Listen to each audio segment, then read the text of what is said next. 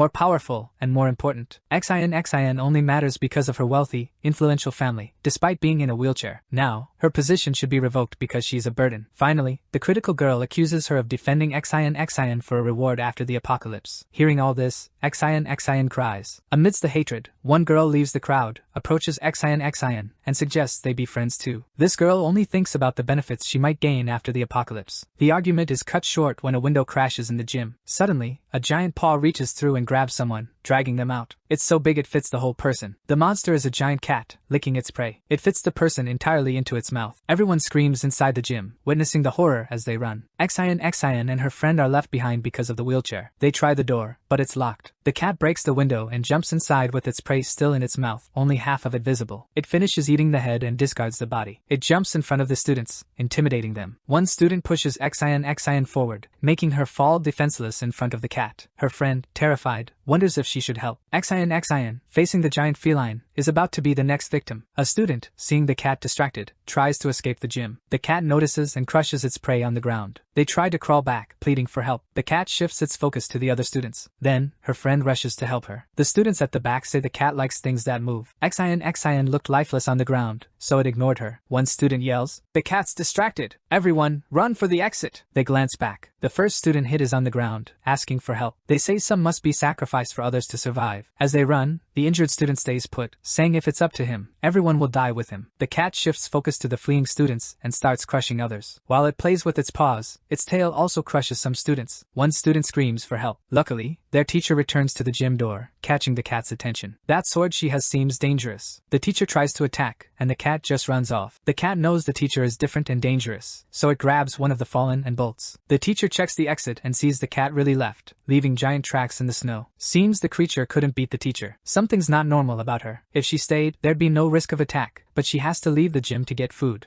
Among the victims, the student who argued with Xin complains again. Why didn't this girl in a wheelchair die in the attack? She always survives. How is that possible? A boy steps in, saying it's okay. The teacher brought food. The cat's gone. He tries to give food to Xin, but the girl says no. She doesn't deserve it. She's just dead weight. The teacher, tired of the fighting and fetching food, doesn't interfere. She says as long as they don't kill each other, she doesn't need to do anything. Let them fight. She needs rest. Another girl, desperate, shouts that the world has ended. Why fight? There's no hope. Everyone will die anyway. Another student disagrees. He can save everyone. His dad is a big shot in a powerful company. Surely he'll come to save them. Meanwhile, the protagonist arrives with his partners near the rescue site. Everything's covered in snow. How will they find the academy's exact spot? It seems buried. They try calling the girl, but there's no signal. They'll have to search another way. The protagonist suggests splitting up would be faster, but with a monster out there, they'll stick together. The monster might get them alone, but not together. The girls survived 2 months here. A bit longer won't hurt. They return to the car and drive through the campus until they find a building not buried. Maybe they can access it from here. According to the GPS, it's the college's astronomy center. The dorms and cafeteria are north. It's not here, but if they enter, they can walk through the college. There's a risk of ice structures collapsing, so it's dangerous. Before he finishes saying it's unsafe, Chun tries to get in, and Uncle Yu pushes him. Luckily, he's too big to fit. John Yi spots a creature approaching. He points his gun and sees it's a giant cat. The monster stands in front of him, not attacking, even with the gun pointed. Maybe it has some reasoning, says the protagonist. But when Uncle Yu and the chubby guy return, they attack the creature. The cat gets aggressive and attacks back. With no choice, Johnny decides to attack too. Using his body reinforcement power, he jumps over the creature and shoots it in the head, landing stylishly behind it. Even with the shot, the creature keeps advancing. Uncle Yu stands in front of the chubby guy, using his body reinforcement power. A yellow light covers him as he delivers a powerful punch to the cat's head, destroying the ice structures below. With that, the cat stumbled back from the hit, and Johnny wondered if this was a cat that had grown up. Switching to his stronger precision rifle, he shot the cat, hitting its face. The creature, now furious, turned into a ball of fur and rolled toward him. Panicked, Johnny thought it might be best to trap it in his dimensional storage space. Given its speed, it seemed possible. But the cat, sensing danger, changed direction and dodged the trap, heading for the snow mountain. It crashed loudly and vanished. Soon, it popped out from another hole, keeping its distance, roaring angrily. Drawing everyone's attention, the cat showed its backside, almost mocking them, and left. Uncle and the chubby guy wondered if the cat was cursing them like a human. They couldn't figure out how the cat got so big and could dig these tunnels so fast. The otaku said if this cat was hunting here, there probably weren't any survivors left at the school. But Zhang Yi recalled that when the cat first approached, it wasn't aggressive and didn't seem ready to attack. It only got aggressive after Chun and Uncle Yu attacked it. Zhang Yi believed the cat must have mutated, becoming giant and somewhat smart, as it seemed seemed aware of its actions. They checked out the tunnel it dug and decided to go down. If the cat attacked the academy, following its trail might lead them to where its easier prey was. At the bottom, they found several branches, other holes leading to unknown places. They didn't know which path to take and risked getting lost. Zhang Yi took something from his dimensional storage to mark their paths so they could find their way back. They smelled blood and decided to follow that. Zhang Yi asked if Chun was scared. They were 3 against 1 cat. The cat didn't stand a chance. He also pulled out his desert eagle from his dimensional storage, a handy weapon. Uncle Yu, a former veteran, admired this beauty. Being more experienced, Uncle Yu led the way. Back in the gym, the teacher stood guard, waiting to see if the monster would return. She was exhausted, having not slept for days, standing guard and getting food for her students. Even though she was tired, the kids complained the food was gone again. They wanted her to go out and get more. She wondered what was better. If she left now, the creature might come back and attack. The students said she should go quickly and come back fast with food. The woman almost lost her patience but kept calm. She said she'd go once more to get more food. After she left, they shut the door, and everyone was alone again in the gym. Outside, the teacher said if she met the cat, she'd fight until they both died. Inside, Karen asked Xian if she was okay. She said yes, thanks to her friend. The rich, arrogant student said she was being a burden again. Didn't she ever get tired of being useless? Karen told the arrogant girl she owed Xian an apology for pushing her last time the cat was there. Before they could fight, the cat appeared at the gym window. They saw its paw come in, and another person got crushed. The student who claimed he could save everyone pushed someone else to be bait. With another swipe, another person got smashed while the desperate students ran. The teacher returned to the gym and had a chance to stab the cat in the butt but went for the head instead. The creature got hurt, and they fought in front of the students. During the chaotic fight, the teacher saw 3 people arrive through the cat's escape route. Zhang Yi and his 2 companions came through the tunnel and saw everything happening. The teacher, seeing them, felt hopeful and shouted for help against the monster. Chun's all set to attack, but Zhang Yi stops him. He points out that the woman is super skilled, holding off the cat with just a sword. She's probably a mutant with special powers, and it's unclear if she's a friend or foe. So, he lets the cat and the woman duke it out. Zhang Yi decides they won't fight and chooses another route to find the gym. Uncle Yu, watching from a distance, warns that the woman is dangerous, so it's best to steer clear. They exit through the tunnel. The woman, shocked they're leaving, yells for help, saying they could defeat the creature together, but they ignore her. They take another tunnel and reach the gym entrance. As they approach the students, Zhang Yi spots Xin by her wheelchair and red hair. He feels lucky she's alive, but before he can reach her, a boy steps in, asking if he's from the Western Mountain base and a friend of his dad. Zhang Yi, puzzled, asks what Western Mountain. The boy introduces himself as Xin Yu, the class rep from a noble family, expecting recognition. Zhang Yi nods and asks about the Western Mountain base. The smart boy wonders if they're from another base, questioning why they're asking about the Western Mountain. It's odd since that base is closer. Zhang Yi realizes there must be other bases nearby. He asks the boy about other bases, but the boy knows nothing, only what his dad mentioned about shelters. Ignoring the boy, Zhang Yi goes to Xian. The surprised students try to chat with Uncle Yu and the otaku. What could they be asking Uncle Yu? Meanwhile, Zhang Yi reaches the girl in the wheelchair, asking if she's okay and if she's Xian. He introduces himself, saying he knows her sister Yangmi well, who sent him to rescue her. Xian agrees to go with him. Zhang Yi gets ready to take her wheelchair, but she asks for a favor first. She wants him to stop the fight. Zhang Yi thinks this could make her owe him, so he agrees. He calls Chun and his uncle to help. As they head to the battle, Zhang Yi spots feline claws and stores them in his dimensional vault. Chun uses his powers to collapse the ceiling, separating the teacher and the cat. It works, but the teacher is furious. She didn't want the fight stopped, just help to defeat the creature. Zhang Yi sarcastically says she should be grateful. The teacher, angry, points her sword, saying it was her first chance to corner the creature, and they ruined it. Zhang Yi explains he only wanted to help, not kill the animal, and did it because a student asked. The teacher curses Zhang Yi and attacks. Confidently, he jumps back and shoots her with a desert eagle, but she cuts the bullet. She's more powerful than he thought. As she moves to strike, Zhang Yi uses his dimensional space power to suck her into his dimension. Afterward, he warns everyone not to get close, as it's dangerous. He spits her out, exhausted from just a few seconds inside. He mocks her for attacking someone who helped her, calling her dangerous and reckless. Zhang Yi keeps her sword, noting that anything that can cut bullets is valuable. No way I'm giving back my sword. He tells a student to help their tired teacher rest. After that, Zhang Yi explains he's here to take the girl in the wheelchair, as requested. The teacher asks why he can't take all the students. The students around Zhang Yi claim they're wealthy and can pay him to get them out safely. Zhang Yi insists he can't be responsible for such important people. If their families are rich, they'll send help. One student, angry at Xian, decides to take the girl hostage, saying if they aren't taken too, Xian will die here. The teacher, scared, calls them idiots and reminds them they're classmates. Why act like this with danger outside? Despite the warning, the students persist. If they aren't taken, no one leaves. Losing patience, the protagonist draws his police pistols and shoots the students holding Xian hostage. The teacher is shocked. They're just teens. Zhang Yi calmly says young people who take hostages must face the consequences. Zhang Yi's only surprise is that Xian isn't scared by what happened. He checks if she's okay day and asks if they can go home. She says yes, but only if her friend Karen can come too. Jean-Yi wonders why he should take care of another girl. He doesn't say this, but Xian notices and says Karen would be useful. She's smart. In this academy, there are rich, mostly incompetent students, and scholarship students who are very intelligent. Karen knows mechanics and engineering, perfect for building and fixing things. Curious, Karen pats her chest and confirms she can do all that. Convinced, Jean-Yi agrees. He tells Karen to come with them too. Karen shows her initiative, saying she can push her friend along the way. Other students shout they're also competent, knowing how to drive luxury cars, manage money, and give orders. The girl who tried to be friendly with Xian says if the monster returns, everyone will die, and if Jean-Yi's group hadn't stopped the teacher earlier, she could have killed the creature. So, it's their responsibility to protect the students. This makes sense, but the protagonist doesn't care. He's leaving, even if it takes more ammo. As they leave, Xian thanks teacher Lian for being kind. The protagonist moves on. The teacher decides all students should follow Jean-Yi's group. Chun asks what they'll do by following. The protagonist says if he wants, he can handle everyone alone. With his powers, he could bring the tunnel down. The scared otaku says he wouldn't do that. Outside, the protagonist doesn't hide his powers and retrieves his car and snowmobile from the dimensional warehouse. Uncle Yu and Chun ride a motorcycle, and the rest go by car. He picks up the girl and takes her to the car. With the three inside, Jean-Yi speeds off, leaving the students behind. The students ask the teacher what to do now. Outside, the giant cat could attack. Then, the wealthy student says his phone finally has a signal. He can call his dad. Back with Jean-Yi and the two girls in the comfy car, finally some warmth. He takes out water and food for them to recharge. Grateful, they accept and say the brother is amazing. Jean-Yi says it's actually Xian who's amazing. Not getting why she's being praised, she asks why. They just met, after all. She wonders how she could be amazing, thinking she's just a burden. If Karen hadn't protected her, she wouldn't be alive now. The protagonist disagrees, saying she's really smart. Surviving so long in a wheelchair isn't just luck. They survived there because Xian has a secret. Karen, confused, asks what they're talking about. Xian changes her expression, admitting Jean-Yi is clever to figure it out. The protagonist noticed many coincidences around the girl, especially with the monster. While Xian looks impressed, Jean-Yi mentions her request to stop the fight between the cat and the teacher. It seemed like she wanted to protect both the monster and her teacher. Why protect the monster that scared everyone? The sweet girl in the wheelchair admits Jean-Yi's intelligence. He got about 60% right. But she's not that devious. She didn't tell the cat to attack anyone. She used to care for a stray cat before the snow apocalypse. Karen, surprised, asks if that little cat they fed, Blossom, is now this giant monster. Yes, that's right. Xian thinks that's why the cat never really attacked them. She always fed and treated it well, so Blossom must recognize Xian and her friend. Now Karen gets why they were so lucky. Jean-Yi wonders if it's just the cat's gratitude or something more. The cat attacked all the students, but when it met the protagonist, it didn't attack. It seemed smart. Xian again acknowledges Jean-Yi's intelligence. She admits she told the cat not to attack people from outside the academy, as they'd be there to save her. Jean-Yi asks again if she ever told the cat to kill those who were mean to her. She says no, she'd never do that. The cat just needed to eat, and they were the only food around. The crazy girl asks if she's too cruel for thinking like that. Mischievously, the protagonist thinks no. He agrees with her. He doesn't care about the students. Only Xian's and now Karen's safety matter. In this harsh world, only those with value survive. The redhead knows she matters to Jean-Yi, which is why she came and protected her. Now he knows Karen is useful too. The protagonist asks why Xian only contacted her sister now, after so long, as he makes a sharp turn in the car. Smiling, Xian says she never planned to contact her sister because of her. Her target was Jean-Yi, so she reached out to Yang-Mi. This confuses him. How could her target be someone she didn't know? She says she's the best hacker he'll ever meet. Even before the apocalypse, she was curious about the Walmart robbery and researched everyone involved. After the global freeze started, she was sure the stock supervisor was responsible. The leaked info confirmed her theory. She used her sister to get him to save her. Her whole plan was made with just a simple phone. She knows everything about what Jean-Yi did before and after the apocalypse. Now she admits she knows all about the building's extermination. It was easy to access all the security cameras he asked to install. Someone building a fortress made her keep an eye on him. This revelation shocks the protagonist and me. This girl decided to watch him since the Walmart robbery news. She also says if he hadn't contacted Yang-Mi or Zhou, she had other ways to lure him to save her, but she's glad he came on his own. Jean-Yi, thinking, realizes this girl is dangerous, so he needs to be careful. Something strange now is that little cat Blossom has been following the car since they left. He thinks if he could tame this cat, he'd be even more powerful. Meanwhile, the girls watch the little cat through the window. After driving for a while, they finally reach the refuge. Chun and his uncle show up. He gives the two a reward and tells them they can head home. He's going back inside. The cozy air makes the girls feel at ease. Johnny promises to help them if they follow his lead. Xian shyly asks if he needs help with other stuff too. This catches him off guard, so he stays silent. Karen doesn't get the hidden meaning in her question. Johnny tells her she's too young for that. Her job is to be the hacker, and everyone here is her responsibility. The protagonist thinks Xian is cute, but he's got Joker and Yang Mi to keep him happy. The young stoats wonder if he's not interested in Xian because she can't walk. Before they can chat more, Joker rushes over. Yang Mi follows, worried about her sister. Xian assures she's fine and only reached out because she knew Zhang Yi was there. She's interested in him. As the sisters compete for his attention, the protagonist enjoys the show. One of China's most beautiful women and one of the smartest. How are they so different? Joker gets curious about how Xian knows Zhang Yi. She explains and introduces Karen, her best friend from a special school, who's a mechanic whiz. Yang Mi finds her adorable. The head of the house asks Yang Mi to prepare dinner and set up rooms for the new girls. It's the first big meal for the girls after tough times in college. Zhang Yi asks Karen to help around the house. She initially misunderstands but doesn't mind. He asks if she can make weapons and ammo. She says she needs the right materials and machines. If she has them, she can do it. Happy with her answer, Zhang Yi asks her to follow him. He shows her several machines worth millions. She lists what she needs. If she needs more, he can get it. Now, they just need materials. Zhang Yi offers to help organize, but she insists she can handle it. What kind of weapons can Karen make? He shows her the teacher's sword from his dimensional warehouse to see if she can replicate it. She's amazed by its quality and honored to touch it, but she reminds him it's not just any weapon, it's an ancient relic and a masterpiece. She can't duplicate it. This sword can even cut diamonds. She returns it and explains Miss Liang got it for being a bodyguard for someone important in the past. She treasures it more than her life. This gives the protagonist ideas for later. They head back to the dinner table to finish eating. They chat about what Karen can do in the house. Later, they watch TV. The news finally reveals that the cold calamity has no end date, and its full impact is unknown, but a big chunk of the world's population is gone. Anarchy is declared in many places, laws don't apply, and power rules. Armed groups use military force to control regions and resources. Meanwhile, Xinxin feels jealous of the girls around Zhang Yi. She wants to be there too. Yang Mi asks Zhang Yi's thoughts. He confirms it's true and says military groups will become his enemies. The fight for resources will get tougher. Xinxin agrees and says soon there will be big wars for territory and resources. This place will become a target eventually. So, Zhang Yi quickly takes her to the supercomputer. With full control and unlimited internet access, she can work wonders. In no time, she's getting the hang of the system, typing away like a pro. Once she's done analyzing, Zhang Yi asks for her thoughts. The security system was top-notch a decade ago. It's still strong but outdated. What was once unbreakable can now be hacked. She mentions several recent breaches. She figures that in a month, they could have taken over the whole house's security. Zhang Yi feels he made the right call by bringing her in. He asks if she can fix the network's weak spots. She says it's a breeze. In minutes, she claims it's all patched up. Zhang Yi praises her brilliance. Pleased, she says it's time to strike back. She plans to hack those who attack the mansion's network. He wonders if that's risky. She assures him only amateurs leave traces, and she's no amateur. Zhang Yi is impressed until Zhou Qi interrupts with the problem. A monster's at the door. It's the giant cat, the star of the show. Knowing what it is, he asks Xian for advice. The cat must really like her, and is worried about her safety. Zhang Yi decides they need to tame it. He takes Xian out of the security room. The protagonist calms the girls, and Xian goes to the window to see the kitty. Seeing the cat is calm, the protagonist grabs Xian, saying they're going out to feed it. They approach, and the kitty stays calm. But when Zhang Yi gets too close, it gives a threatening look. He tries to negotiate with food from his dimensional warehouse, saying if it's a good kitty it can have some. The kitty seems to think about it, and refuses. Xian reminds him it's a street cat. Street cats are super suspicious. That's not how he'll win its trust. The protagonist offers the food, saying if the kitty promises not to attack the village, it can have it. The smart kitty seems to get it. It agrees to eat the food and won't harm the villagers across the frozen lake. After the deal, he and Xian head back inside, and Zhou says something amazing happened. The kitty shrank in size. This means it didn't just become giant, it can change size. This explains how it managed to eat a few students at the academy. Obviously, it shrank to eat. Xian adds this also explains how the kitty could vanish, and not even the teacher could find it. Plus, it could sneak up without anyone noticing. Zhang Yi sees the kitty is hurt from the fight but doesn't seem to mind. Still, he plans to give it medicine to earn its trust later. When night falls, the girls head to bed. Karen says it feels like a dream. This morning they were cold and hungry at college. Now they're in a cozy place with full bellies. Xian, a bit shy, says it's all thanks to Zhang Yi. He's smart and resourceful. Being with him is the safest place right now. She says they need more weapons and to strengthen the bunker. As they chat about improving their home, the night passes. The next morning, Karen eagerly shows her ideas to the protagonist, saying she can do whatever he needs. In this mansion, everyone's living it up, having a blast. Meanwhile, the folks back at college are left in the dust. The richest kid managed to call his dad, but the rest couldn't reach anyone. Their families probably didn't make it. At least the monster cat didn't show up again. The kid asked his dad to save them, and after a few hours, it actually happened. They heard a noise and rushed outside to see who was there. A group in a wolf-drawn cart showed up. The teacher recognized them as military folks with top-notch cold weather gear. The kid asked if they came because of his dad. The men chatted among themselves until one took off his helmet. It was the kid's dad. The kid was shocked because his dad, who used to be chubby, was now skinny and worn out. He hugged his dad and asked why it took so long to rescue him. Before his dad could explain, the men asked about the school's supplies, knowing there must be a lot stored there. The teacher found it odd that they asked about supplies first. The kid quickly spilled the beans about the frozen school market being packed with supplies but warned about a giant monster. The man said no worries, they'd handle any creature, but the kid had to show them the way. The kid didn't hesitate to pass the job to the teacher. He didn't know anything, so she could go with them. Expecting this, the teacher agreed to lead the soldiers to the supplies. The soldiers went to the supplies, then returned and called the students to help carry them. Everyone rushed to follow orders. After a lot of effort, they brought in all the supply boxes from the market. The richest kid bragged that his dad saved everyone, but once the supplies were taken, the soldiers left. The students freaked out, asking how they'd get to the base. The soldiers said they'd run. They complained about the lack of transportation. Another student pointed out it was over 10 kilometers to the base. The soldier warned that anyone who complained again would be treated as a deserter and punished. They had to shut up and follow whoever they could. The teacher handed out chocolate to the exhausted students, and they walked until nightfall, reaching the base at the mountain's foot. They were ordered inside down the stairs. The place was huge and high-tech, but empty. The teacher tried to keep everyone calm, and soon, soldiers in sealed suits arrived and gassed them. Then, a slightly greedy woman introduced herself and asked for cooperation. It was just disinfection to prevent disease spread. They lined up for disinfection, blood tests, and fecal tests. After waiting, they were given a portion of white yogurt. They said it was tasty, and everyone ate it together. Would you like to try this yogurt? After a while, she quickly asked who his son was. The nervous dad pointed to his son. The woman ordered her team to take them to the right place, but told the son he had to go elsewhere. Before leaving, the boy told the other students he wasn't like them. He was important because of his dad. Before he left, the dad warned him to follow the rules. Don't break them. The woman led the boy to another place, and the other students whispered that it wasn't fair. He was getting special treatment. They finally reached where the woman wanted. The large woman told the boy to take a bath. He didn't hesitate, as it had been 3 months since his last one. After coming out with a towel, the boy's eyes widened. The greedy woman was ready to get to work. She grabbed his hand and tossed him on the bed. While things went down in this room, we switched back to the other students, taken to another place to put on uniforms. A woman with armed soldiers said they were heading to where they'd work. They showed up at a place with weird bikes, huge gears, and people pedaling away. This is where you'll be working during these tough times. You'll spend all day here to earn food and a warm bed. She told them that the whole base runs on the energy made here, so their work is super important. If you don't work, no food for you. The students freak out. How could they, such important folks, end up here? They panic and beg the teacher to save them. They didn't deserve this. The leader says they can cry while working. The teacher agrees and tells them not to be scared. At least here, they'll have food and protection. For now, they need to work and follow orders, just like her. In the privileged kid's room, he's crushed. After work, his dad was waiting at the door, asking if everything went okay. The big woman said yes, the boy is definitely his son, just like him. Very hardworking. Basically, his dad's job was to keep this big woman happy. That's why he's so skinny and worn out. It's exhausting. She leaves, hoping his son keeps working hard because it's crucial for the base's success. The boy lies down, not believing what just happened. His dad asks if he's okay and if he didn't hurt himself, crying. He wonders why his dad never told him this is how he survived. What happened to his job? The dad says it's complicated. Things changed when the hard times hit. After the snowstorm started, which they thought would be short, they found out mutant people with powers appeared, and over time, the hierarchy shifted. People with powers became more important, and those in lower political roles lost their place. To stay safe here, he had to work hard with the lady who just left, and now his son must take over and work hard too. Back in the dorm after a tiring day of pedaling, everyone's glutes hurt. They asked the teacher if they'd have to work like this every day. For now, yes, and they shouldn't complain about just working. That's how life is for regular folks too. But they're not regular, they're the elite. Do important people have to work too? Why do they have to suffer? They want the teacher to find a way out of working. During this chat, the most influential boy comes back looking really down. They ask if he, being important, can change things for them. But he says things here aren't what he thought. Now, they just have to follow orders. Everyone has a role that deserves respect here. The teacher asked if he went back to where he was and what he did. The frustrated boy said he's now learning about the base. Now he gets how things really work here. He held a meeting and told everyone they have to rely on themselves now. As he explained the new social order, the teacher realized her role as a teacher doesn't matter anymore. But as a skilled fighter, a strong mutant, she has some value. The teacher asked him to explain the base's current situation. He said this place is run by Chen Xian Ning, who, with the Awakened's support, has become the area's new leader. Now, he controls everything. Important people close to him live in Layer 1 and have a comfy life. There are 4 layers in total. The leader and his family live in Layer 1. In Layer 2, technicians and scientists live comfortably. In Layer 3, mutants with powers have a good life. In the 4th layer are the people who work to generate energy for the base and live miserably. The boy, scared, explains he doesn't plan to rebel. The 3rd level people ensure security. Here, no one can even think about going against them because they'd be wiped out. One of the guys grabs the other by the neck, blaming him for their mess. He had promised a better life, a rescue. The guy argues back, saying they could have stayed in college, faced the giant cat, or starved. He lets go, saying their only hope is Teacher Liang. The students turn to her, saying she's got to help them out. They can't hustle forever. They need an easy gig. After all this nonsense, the woman says she's tired and needs rest for work tomorrow. The next morning, everyone lines up for work. The local supervisor announces it's a day to thank Qingxining, their savior. Occasionally, everyone at the base gathers to praise the savior who keeps them safe. While everyone follows along, the teacher is the only one who sees the truth. The supervisor blares over the loudspeaker, thanking the base's supreme leader. The teacher knows it's brainwashing. Everyone's invited to step up, say their name, what they like, and express gratitude for being part of the family. At the morning meeting, they get porridge rations. The teacher notices her students mingling and looking a bit happier. The boss's secretary enters with her escort, asking over the loudspeaker if Liang is there. If so, she must follow. She greets the woman and follows orders. Her students think it's a plan to improve their situation, but the secretary's stare tells them to return to their places. With the teacher, the secretary is polite, and they walk through the base to the supreme leader's office. The leader respectfully greets the teacher and asks her to sit. He shares his plans and ambitions for the base. She listens kindly. His secretary will take her to her new place on level 2, and now she's a military officer because she has awakened powers. Meanwhile, Zhang Yi's fancy place is the most luxurious. After trying hard to befriend the cat, feeding her the best food, the protagonist finally gains the precious Blossom Cat's trust. The cat sees her friend Xian trust the man, so she gives it a shot. He thinks he's succeeded, but the cat ignores him and enters his house for the first time. She marks her territory, tears up the expensive sofa, and he accepts it without complaint. Joker jokes, saying thank goodness this kitty isn't a woman, or she'd lose her role to the cat. The kitten does her thing, then curls up in an armchair and sleeps. He tries to pet her, and she resists, but after insisting, he succeeds. After much effort, he gains the animal's trust. Once tamed, Yangmi bathes with her every time. Are those giant melons floating? Joker and the other girls also warm up to the new house pet. Everything's going smoothly. Xian is mastering the house's tech with her hacking skills. She finds out where the security breaches are coming from, and thanks to her skills, it's easy to pinpoint their location, and they have no clues she's in their system. It's from the base where Qian's teacher is. Soon they'll find out and try to attack the mansion. The confident protagonist says when that happens, he'll crush all his enemies without fear. He checks with Karen on security improvements. Karen says she made a silencer for him. His rifle is deadly but noisy. Now he can be stealthier during eliminations. She did a great job, even though she says it's the least she can do. She'll do anything he wants. He sits next to her and puts a hand on her shoulder. He asks if she knows how to make grenades and explosive mines. It's unclear if she's uncomfortable or just shy. She gives him a questioning look and says he's underestimating her. She thought it was complicated, but it's actually simple. The protagonist thinks being able to do that is already amazing. She explains people have been doing this since medieval times. As an expert, she can do it blindfolded if she has the materials. Zhang Yi explains that enemies of an armed group might attack their base, and they have mutant powers. She worries if they're in danger, but he reassures her they're not. He can keep everyone safe. He adds that since he first saw her, he felt a special connection. She questions if it's true. He asks when he ever lied to her. He feels something for her, like she's a sister he must protect. These words make her sad, realizing she can't be more to him. Zhang Yi strokes her face and says as long as she works for him, she'll have a safe life. She perks up and says she'll do everything he asks, no restrictions. Zhang Yi leaves her to work. He admits his method is to make her totally devoted, trying to win his approval with her best work. He urgently needs her to pass weapons to him for his new enemies. Next, he contacts Chun and Uncle Yu. He tells them about a fortress that threatens him. These soldiers are spreading out. They shouldn't reveal their special abilities. Uncle Yu and the otaku agree and will be careful. After warning them, Zhang Yi says the otaku is at greater risk. His people are between his base and the military base, so they'll be the first to get a visit. The protagonist warns if Chun is in danger, he should come to his mansion quickly. Someone with abilities like Chun can't be left to die. Meanwhile, Chun believes they won't harm his people because they're just a farming village. I don't see why any organization would be interested in them. At the West Mountain base, 27 kilometers from Chun's village, two people leave to investigate where our protagonist is. A man and a girl prepare to travel, and he asks if the snowstorm will end. She says the cold will last a long time, like God's last act to cleanse the Earth's sins. They hop on the sled to investigate where Zhang Yi's base is. The condominium where the protagonist's base is located is past the frozen river. They won't go there now. They head off until they find a safe passage. Soon, they're in front of Chun's village. They're impressed by the giant ice castle behind the humble houses. They make noise at the village entrance, so the residents come out to see who's arriving. In these tough times, everyone is an enemy. The woman is surprised they're so prepared for the cold. When asked who they are, she says they're government envoys on an official mission. After the village leader checks if she's who she claims to be, the old man says they're welcome. He orders his people to treat them well. They're shown the important places in the village. One villager, troubled, questions why the leader welcomes them. It's clear what they want. The old man asks what's more important now. It's not the food they have. It's the influence of powerful people in town. He convinces them that providing food is a small price for an alliance with the military. The leader offers a banquet for the visitors. The girl is surprised at how well they handle the snowstorm. They have plenty of food and can survive the cold. The leader brags that everything's thanks to him. He ordered the snow castle's construction. Managing the village's resources and food is all on this old guy. This makes the two soldiers admit he's really capable. One follower thinks their leader's a liar. He only became leader a week ago. All he's claiming credit for is actually the previous leader's work. The girl keeps digging for info from the leader. She's curious about their food production. The old man explains that before the snowstorm, their village was an agricultural hub, supplying 30% of the city's veggies. Even after the storm, they kept the crops going. Before he spills more, he realizes sharing all their secrets isn't smart. He switches up, saying it's not as easy as he made it sound. Production's been declining. This feast is over the top because they're very. Then he shifts to talking about the ice structure he ordered. The government would gain a lot by having him as an ally. The old man orders more food, saying they can eat all they want. This abundance makes the woman sure he's hiding secrets, useful for the mountain base. The leader asks if the government knows when the ice storm will end or has a plan to fix this climate mess. The woman says what she's about to share is top secret. Since she's in a good mood, she'll spill it. She claims the government has a detailed plan to end the snowstorm, and it'll kick off soon. They're thrilled to hear this, and she assures them everything's under control. Then she asks if they've noticed anything odd with any villagers lately. This time, the old man plays it smart. He pretends to be clueless. She tells them the government is gathering these people to rebuild the country and says those with info on other mutants can report it for credit. But the old man thinks without real proof of benefits, he won't reveal Chun is his mutant. He asks for the girl's phone, saying if he learns anything, he'll contact her directly. Changing her tone, the woman accuses him of hiding something from his superiors. The old man, scared, denies knowing what she's talking about, but she insists he's keeping secrets. Hiding info from the organization is a serious crime. With these threats, the old man changes his tune and approaches the woman. He claims he didn't share before because his people don't know the person well. She's curious about who he is. The old man says his name is Zhang Yi, and he lives across the river in a mansion. This excites her. It's the person they were sent to investigate by the organization. She asks for all the details about him. They'll use this chance to gather more info. The people then describe the protagonist as a monster. They went to get some of his food, and he wiped out all their people. Half the village was destroyed in the attack on his house across the lake. The old leader confirms this, and the surrounding people's anger convinces the woman it's true. Zhang Yi is indeed the mutant they're after. Now, she needs to know his face and powers. But they don't know this. Anyone who saw his face or powers is dead. In the end, the woman didn't get any useful info. After talking, the two decide to leave, telling the old man to report any info to her immediately. As they leave, the first thing she does is inform the base about a people with lots of food, useful for them later. The man then asks why she lied so much to their people. She says it was to make them feel like special guests. Without that, they wouldn't have the info or the good treatment. He warns that people will be mad when they find out, but she doesn't care. They spot the protagonist's mansion in the gated community across the river. The soldier notes that keeping such a big house warm and stocked means he's not ordinary. The woman thinks he must be behind the warehouse heist, just like the news said. They get ready. The man's power is making big jumps. Carrying the woman, they land inside the enemy's place. It's a top-notch luxury house. No wall can stop her. She can get in anywhere. Her partner wonders if it's safe for her to go alone. Shouldn't they call for backup? She doesn't want to wait and decides to check inside first. Besides, he's just a regular guy with powers. Her abilities are invisible to others. She slips through the bunker wall and enters the house. She quickly notices everything is lit and warm. A bad feeling makes her pause. The person living here has a better life than those at her base's first layer. Could Zhang Yi be more dangerous than the military base? He decides to go back for reinforcements, but leaves a knife as a sign it's not safe and leaves. She says the place is weird. They should return with backup. She explains the person here is more prepared than they are. Even the mountain base elite couldn't keep such a comfy and secure house. He must have many powers and unknown resources. Her ability isn't good for fighting. If she's noticed, it's certain death. She hops on him, and they leave. While they invade the enemy's base, inside his room, the cat senses something and wakes Zhang Yi. With his weapon ready, he checks his phone. No security system alerts. But as the cat insists on leaving, he opens the door, and she heads straight to the knife left behind. Realizing it came from outside, he reviews the security footage. Someone entered using a special ability. Furious that someone could invade his safe space, he decides someone like that can't exist. He tells the cat they're going after the intruders. With his bulletproof vest on and checking the cameras, it hasn't been long since they left. The two soldiers on their snowmobile we'll head to the base to share the info. The woman says what she's about to reveal is secret, but she's in a good mood and spills it. Johnny is suspected of robbing the Walmart warehouse, but no one knows how one person could do it. She suspects he has an ability to hide things and access them later, like another spatial dimension. That would explain everything. This kind of ability is unheard of. How can something so crazy exist? She agrees that if true, it's the most powerful ability in this world. For this info, they'll be well rewarded. She's eager to reach the base and tell the leader. Her joy is cut short by a projectile through her brain. Zhang Yi's aim is spot on. Her panicked partner points where the shot came from, but he's gone. Another shot rings out, and he flees, taking his companion's body. Angry at missing, he calms down and knows how to handle this. He jumps off the cat and says they must kill these two no matter what. He orders the cat to attack that way. The hidden soldier, trying to figure out who's attacking, is clueless. A giant fur ball rolls toward him. He shields his ally's body and narrowly dodges it. The destruction shows how powerful this monster is. The cat misses her attack and quickly returns with her claws. The soldier pulls a gun out of nowhere since he didn't have it before. During the fight, Zhang Yi fires his rifle at the soldier and leaps into the air. While airborne, he realizes he can't dodge the next shot. The soldier, having dodged a cat attack, tries to avoid the incoming projectile too. He manages to dodge the rifle but can't escape the Blossom Cat's next move. The cat bites his arm, leaving it stuck. Zhang Yi seizes this chance and lands a perfect hit on the soldier's head. Both lie in the snow, and the Blossom Cat seems to want to say something. Zhang Yi, confused, notices the girl's body glowing with yellow energy. Curious, he approaches, wondering if it's related to her powers. As he touches her, the energy flows into him. He feels her powers merging with his own. Thrilled, he kisses the Blossom Cat. He picks up her body to examine it and stores it away. Since she's no longer alive, there's no issue. Later, at home, Xinxin tells him what he asked for is ready. From the equipment of the two fallen soldiers, she discovered they belonged to the Xixian Refuge Organization, based in the mountains about 27 kilometers away. It's an underground base with 4 layers, housing military forces and people with special abilities. This info makes Zhang Yi once again admire Xinxin's skills. Zayukir approaches them with important news. In the examination room, she reveals the girl's brain cells differ from a normal human's. People with special powers have altered brain cells. It might be these changes that give mutants their abilities. Unlike the woman, the man's mutation was in his leg muscles, not his brain. Zayukir thinks he might be an artificially created mutant. His leg muscles were altered. After these discoveries, Zhang Yi heads underground to test his new powers. Now, he can enhance projectiles with this ability. He thought the new power would be like the girl's, similar to the protagonist in Charlotte, who can steal powers. But he didn't use the power he took from the woman who could pass through walls. At the military base, a distress call comes from agents investigating Zhang Yi's mansion. The leader of the two soldiers requests reinforcements, but his request is denied. He needs permission from the base leader. When he reaches the leader's room, the secretary blocks the door, saying the leader is busy with something important. The mutant military personnel insist it's an emergency, but the secretary says the leader is also in an emergency and can't be disturbed. Inside, the leader's emergency is an intimate meeting with young girls from the elite school. They flatter him, praising his greatness. It's all to please the most powerful person there. After their meeting, they dress and return to their dorms. The leader then asks about the soldiers' urgent matter. The captain explains they need maximum reinforcement for members exploring the area of the boy involved in the Walmart robbery. The leader authorizes only low-ranking reinforcements, deeming the call not important enough for major resources. After a long wait, the secretary informs them they can send the low-ranking troops. The annoyed captain dispatches them. On her way back, a teacher notices her students on the first layer. Confused, she asks the young girls how they're there. The mischievous girls act surprised, suggesting the teacher must be important to be on the first floor. They brag about their special abilities and their prowess in Leader Qinxing's bed. The teacher expresses her disappointment in them. They know it's not something to brag about, but one of them says they can't stay here any longer. After the battle, they need to head back to their new dorms on the second layer. Before leaving, the teacher asks why she hasn't seen the other students. They explain that while she was away, many got separated and never returned. One of them cries, thinking they might not be alive anymore, and everything they did was just to survive. The teacher is shocked by this. Is there stuff happening here she didn't know about? As she returns to the fourth layer, she finds the student who fights in bed with the fourth layer's supervisor. He asks if she wants to know where the missing students end up. He takes her to a spot and shows scientists carrying bags. He says those are the people who failed the secret experiments here. The boy shares this because his college friends are disappearing too, and his dad told him not to question anything, just obey. The teacher says she'll handle it from now on. Sneakily, she finds a lone scientist and knocks him out. She takes his special suit, goes unnoticed by the guards, and accesses where the bodies are taken. She needed proof that her student was right. The scientists chat about the latest experiment's failure. It didn't adapt either. Only when they uncover it does she confirm it's true. People used for energy on the fourth layer are forced into experiments and discarded like trash. They use an incinerator and turn a body into a white paste in another machine. Unsure what it is, she overhears scientists debating what flavor to add to the next meal for the fourth layer. They admit this yogurt is tasty and nutritious. Since they don't know what it's made of, they eat it guiltily. guilt-free. After learning this, she feels sick and goes to the bathroom to vent. She realizes the food she's been eating for days was other people, possibly her students. She changes her mind about it being better to live here. This place is clearly hell and unfair to the weak on the 4th layer. Teacher Liang decides to gather her students and leave as soon as possible. But where will she take them? Will they die of cold and hunger outside? She can't keep people alive in the harsh climate outside. Meanwhile, that night, soldiers sent as reinforcements are outside Zhang Yi's house. One steps on a trap line, and pieces of him scatter in the snow. The captain is furious, sure it's the work of the person in that fortress. The explosion and gunfire alert the protagonist they're under attack. He orders Karen's new force field defenses to activate. He has the strongest power, and the 2 most brilliant minds working for him. Zhang Yi watches from the window, pleased his new opponents have arrived. The soldiers decide to find and disable all traps hidden in the snow. Just like Chun's village tried before, they meet the same fate. Zhang Yi triggers remote explosives, sending more soldiers to meet Queen Elizabeth. The captain grows more furious. The soldiers warn they know nothing about the enemy. They've already lost many to the first traps. They suggest asking for more reinforcements. This would be a disaster for the captain. They're the reinforcements, and they're asking for more. So he ignores the advice and says to keep advancing. Even though it's risky, he continues the attack to avoid returning empty-handed. As they move forward, Yanmi worries if they continue. Did they find a security loophole? Zhang Yi confidently says he checks this place almost daily and trusts Karen and Xion's work. There's no security gap. She then wonders why Zhang Yi doesn't attack while they're busy with the traps. The protagonist wants to see what the soldiers can do. They figure out the refuge was built to fend off human attacks. The owner must have known chaos was coming. The captain plans to blow a hole into the house. A soldier sneaks in and plants explosives while the homeowner watches coolly. Zhang Yi thinks it's time to teach them a lesson. The man escapes, and the explosives go off. The explosion only makes a small hole, melting some snow. They realize the shelter's walls are untouched. Their only option is to dig a tunnel since the top is unbreakable. They decide not to capture Zhang Yi alive and order the sniper to take him out. The protagonist watches everything from the window. The sniper shoots and misses. The window glass is super strong and doesn't even crack. Zhang Yi is unimpressed by the military base's mutants. The soldiers notice his reaction. One man yells it's unfair that someone has better stuff than the government. The captain admits they can't win and orders a retreat. Zhang Yi sees them leaving and starts shooting. The soldiers fire back. Zhang Yi isn't making a mistake. He absorbs the bullets into another dimension and sends them back. The captain tells them to keep shooting. It's a good chance. Everyone fires at once. Zhang Yi absorbs the bullets with one hand and shoots with the other. He's like an untouchable target, taking out soldiers even when exposed. The captain orders them to forget the attack and run. That mutant is too mysterious. The mutants use their powers to flee, but one gets hit in the leg and can't keep up. The rest hide behind snow and tell the wounded to stay put. They throw a smoke grenade to block Zhang Yi's aim. Zhang Yi, having absorbed snow from an avalanche, dumps it on the soldiers in the smoke. Most of them are dead now. Hours later, at the underground base, the leader gets a report from reinforcements. They faced a tough enemy, and nearly all soldiers died. The leader, who ignored info about Zhang Yi before, now takes it seriously. His secretary says the place Zhang Yi lives is a super-protected shelter built by a millionaire, Wang Simon, 10 years ago. The leader, feeling like Sherlock Holmes, figures out things about Zhang Yi, who was once a stock supervisor but now lives alone in a fortress with more resources than the mountain base. When 2 soldiers fled with important news, Zhang Yi hunted them down and eliminated them. This means he has a big secret to protect. The base leader thinks Zhang Yi has Walmart's resources, making him a near-infinite food source, and his powers might be about storing things. He probably has more resources than the missing warehouse. Now, the leader decides to focus all military efforts on capturing these resources. The secretary warns that the base's supplies are running low, and Zhang Yi's resources could sustain them for over 10 years. So, hundreds of soldiers are sent from the base, arriving at Chun's village. The otaku calls Zhang Yi to warn him. Before the otaku can speak, Zhang Yi says an army must be at his village to attack the shelter across the frozen lake. Zhang Yi tells Chun to be careful. The soldiers will probably come through the village and take all the food to support their troops. If things get risky, Chun should run to the protagonist's mansion. Zhang Yi also mentions that if the military finds out about Chun's powers, they might offer him a fancy life working for them. This could make them enemies, but Chun should do what's best for him and not worry about Zhang Yi. Chun, feeling awkward, insists he won't do that. He's a loyal fan of Zhang Yi and admires him a lot. Meanwhile, in the village, the villain's leader welcomes the allied soldiers but tells Chun to stay hidden while they're around. Chun, the chubby guy, ignores this and talks to the leader, saying hiding his identity is a mistake. They'll find out eventually, and it could be a problem. It's better if the leader reveals it. So, the leader introduces him as a mutant in the village. The captain asks about Chun's abilities, and he shows off his snow controlling skills. Impressed, the captain tells Chun he has a bright future with them, and takes him to discuss the perks of joining the military. Later, Chun calls Zhang Yi to share what he learned about the soldiers' plans and powers. Zhang Yi thanks Chun for his loyalty and checks if he's sure about not joining the military. With Chun's answer, Zhang Yi trusts him completely. Chun feels his instincts tell him to trust Zhang Yi with everything. After hearing the soldiers' plans, Zhang Yi gathers his harem and tells them the enemy army is about to attack. When they do, they'll hide underground for safety. The base's strongest part is underground, so there's no need to worry. Even if the enemy were 10 times stronger, they couldn't win. Then, he checks with Xin about the house's cybersecurity. She confirms they've tried to hack in many times, but she stopped them. With her around, it's impossible to break into their systems. Zhang Yi thanks her and feels lucky to have such amazing people he can trust. Next, he visits Karen at work. He asks her how an enemy might try to invade their bunker. She thinks and says they probably try to blow it up, like demolishing a building. But to do that, they need a ton of C4. So unless they have a crazy amount of explosives, there's no problem. About his earlier request, Karen made the explosives he asked for and adapted a bulletproof vest to look like the hybrid soldier's uniform from the mountain base.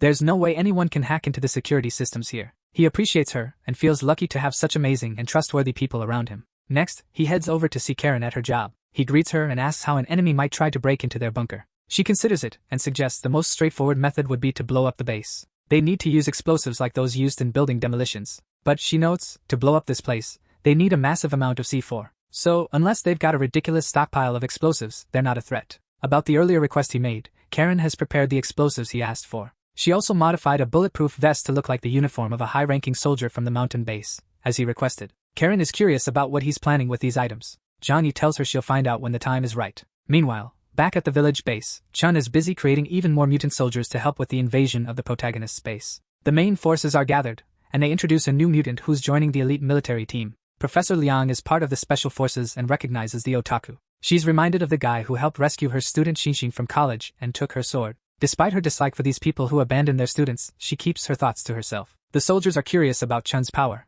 and he reveals he can control ice. He even built all the ice houses himself. The captain rallies the soldiers for a full-force attack. On the security cameras, the protagonist notices gas grenades deployed around the mansion. He suits up in his combat gear and orders everyone to head underground as planned. Watching tensely from the window, he's ready to take down anyone who dares approach. The soldiers stealthily advance towards the house, setting up explosives. The captain is pumped, and suddenly, a massive explosion goes off, triggering all the traps out front. The captain is pumped, but then there's this massive explosion, and all the traps ahead go off. Must have been rendered useless. Now they can approach the house and start setting up loads of C4. Their plan is to blow up the front walls of the place. While they were stacking the explosives, the protagonist was sneaking around, already hatching a plan. Before they could set off the explosives, the captain comments that he expected more from Zhang Yi. This time, Zhang Yi didn't even try to fight back and got caught off guard, unable to respond to this perfect attack. He hit the detonator E, and somehow, they could see the explosion's impact. But when they triggered it, nothing happened. They were confused because they couldn't spot the explosives through their binoculars, just a small bit of destruction on the ground where the explosives were supposed to be. Meanwhile, inside the fancy mansion,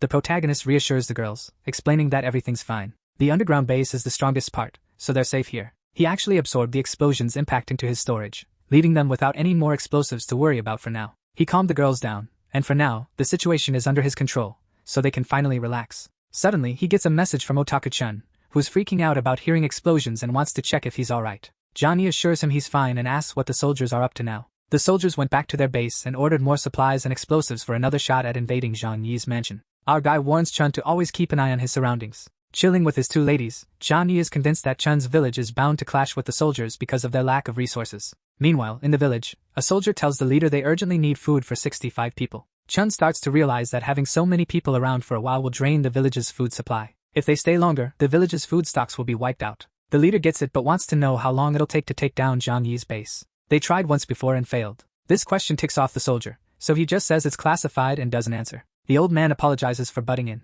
Then he tells Chun to build ice houses for all the soldiers staying overnight in the village. The next day, they got their hands on some fresh explosives. A mutant with powers like Shingeki no Kyojin and the captain teamed up. Using their combined strength, they launched the explosives straight toward Zhang Yi's base. Our main guy saw the explosives flying through the air and knew he had to act fast. He quickly activated his power to unleash the explosion from the previous attack. This move reflected the crate of explosives right back at them. The impact sent the massive C4 package flying back. It landed right among the soldiers, who hit the ground trying to shield themselves. Then came the deafening explosion, leaving nothing but chaos. Dozens of soldiers were turned to ashes, and the protagonist was pretty pleased with how things turned out. Meanwhile, the captain was in disbelief, wondering if someone could really have powers like that. As he was lost in thought, a bullet nearly grazed his head. Luckily, he managed to dodge not one, but 2 shots in a row. Johnny missed his target, but he didn't seem too upset about it. As he barked more orders, another soldier took a bullet right in the forehead. Fortunately, his mutant power gave him an insanely tough body, so even bullets couldn't crack his skull. Johnny noticed the other soldiers moving around. Out of nowhere, shots came at him from 2 different angles. Using his storage ability, he absorbed both bullets. He shrugged it off, saying it was too easy, and sent the bullets right back at the shooters, taking them out for good. Everything was smooth until a powerful vibration nearly tossed him out the window. The captain, fueled by rage, decided to take matters into his own hands. He aimed to attack the house's structure himself. Staring down his enemy, he realized he wasn't strong enough to break through these walls. So, the showdown with Johnny would have to wait. But he vowed to bring this place down, even if it cost him his life. Johnny acknowledges the guy's got insane strength and speed. He'd be a real threat, but only if he could get inside. Once more, the soldiers returned to the village, defeated. Frustrated, the soldier told them to quit whining. They needed more food to recharge for the next fight. This time, the captain insists they use the best food they have in storage. The villagers aren't keen on supporting the military anymore. The tallest soldier suggests they should teach these inferior folks a lesson, but the captain admits he's tempted too. However, he points out that until they take down Zhang, the villagers are their free labor and food source. Plus, once everything wraps up, they'll be put to work at the mountain base, generating energy by pedaling bikes. Zhou Jie checks if his guy got hurt. Once again, he's come out on top without a scratch. Yang Mi brings over his meal, and while eating, the main guy asks Karen about the structural damage and if she can fix it. She explains that it's all about having the right materials. Plus, she needs to go outside to fix it, which isn't safe right now. Just knowing it's doable is enough for him. There's no rush. He sips his drink, and the other girls want some too. They all toast to another win. Later, at dinner, Xian tells our main guy that Professor Liang reached out to him. She hands over her phone, and the woman on the other end says through a message that she wants to talk before calling. The protagonist checks with Xian to see if this woman is reliable. Xian assures him that the woman always keeps her promises. Liang insists on having a phone conversation. She reveals she's undercover with the military at the Western Mountain Base. She can trade favors with Zhang. The professor mentions her students at the base are in danger, so she's forced to cooperate. She offers her help from the inside in exchange for her students' safety. He tells her that he'll reach out when he needs something in return. The protagonist ends the call and fills the girls in on the situation at the Western Mountain Base. Karen, hearing about her college peers' predicament, feels down. Even though she wasn't close to them, she didn't wish them any harm. Zhang Yu wonders if Xian's idea of creating a Trojan horse is doable. Even though she wasn't close to anyone, she didn't wish them harm. Zhang Yu wonders if Xian's Trojan horse plan is even doable. The girl in the wheelchair suggests that Professor Liang could sneak into the base and plug in a flash drive. This would let her tap into the base's internal systems. Zhang Yi calls her back, asking if she could take a flash drive and insert it into a computer at the base. She agrees, trusting him because risking her life to save one of his important students shows he's a man of integrity. Later, the captain tells the villagers that the military is still at the base to protect them from a demon that might come back to wreak havoc. He urges the village to unite and work together to defeat the demon lurking on the other side of the lake. In the meeting room, he warns that time is running out for the villagers. Some villagers are bound to die seeking revenge for their lost loved ones. This, of course, makes Liang furious. Being on the side of good, she tells him she can't justify sacrificing innocent lives just to fulfill their goals. Foam replied that he was open to any ideas she had to avoid a clash with the villagers. He was all ears for suggestions.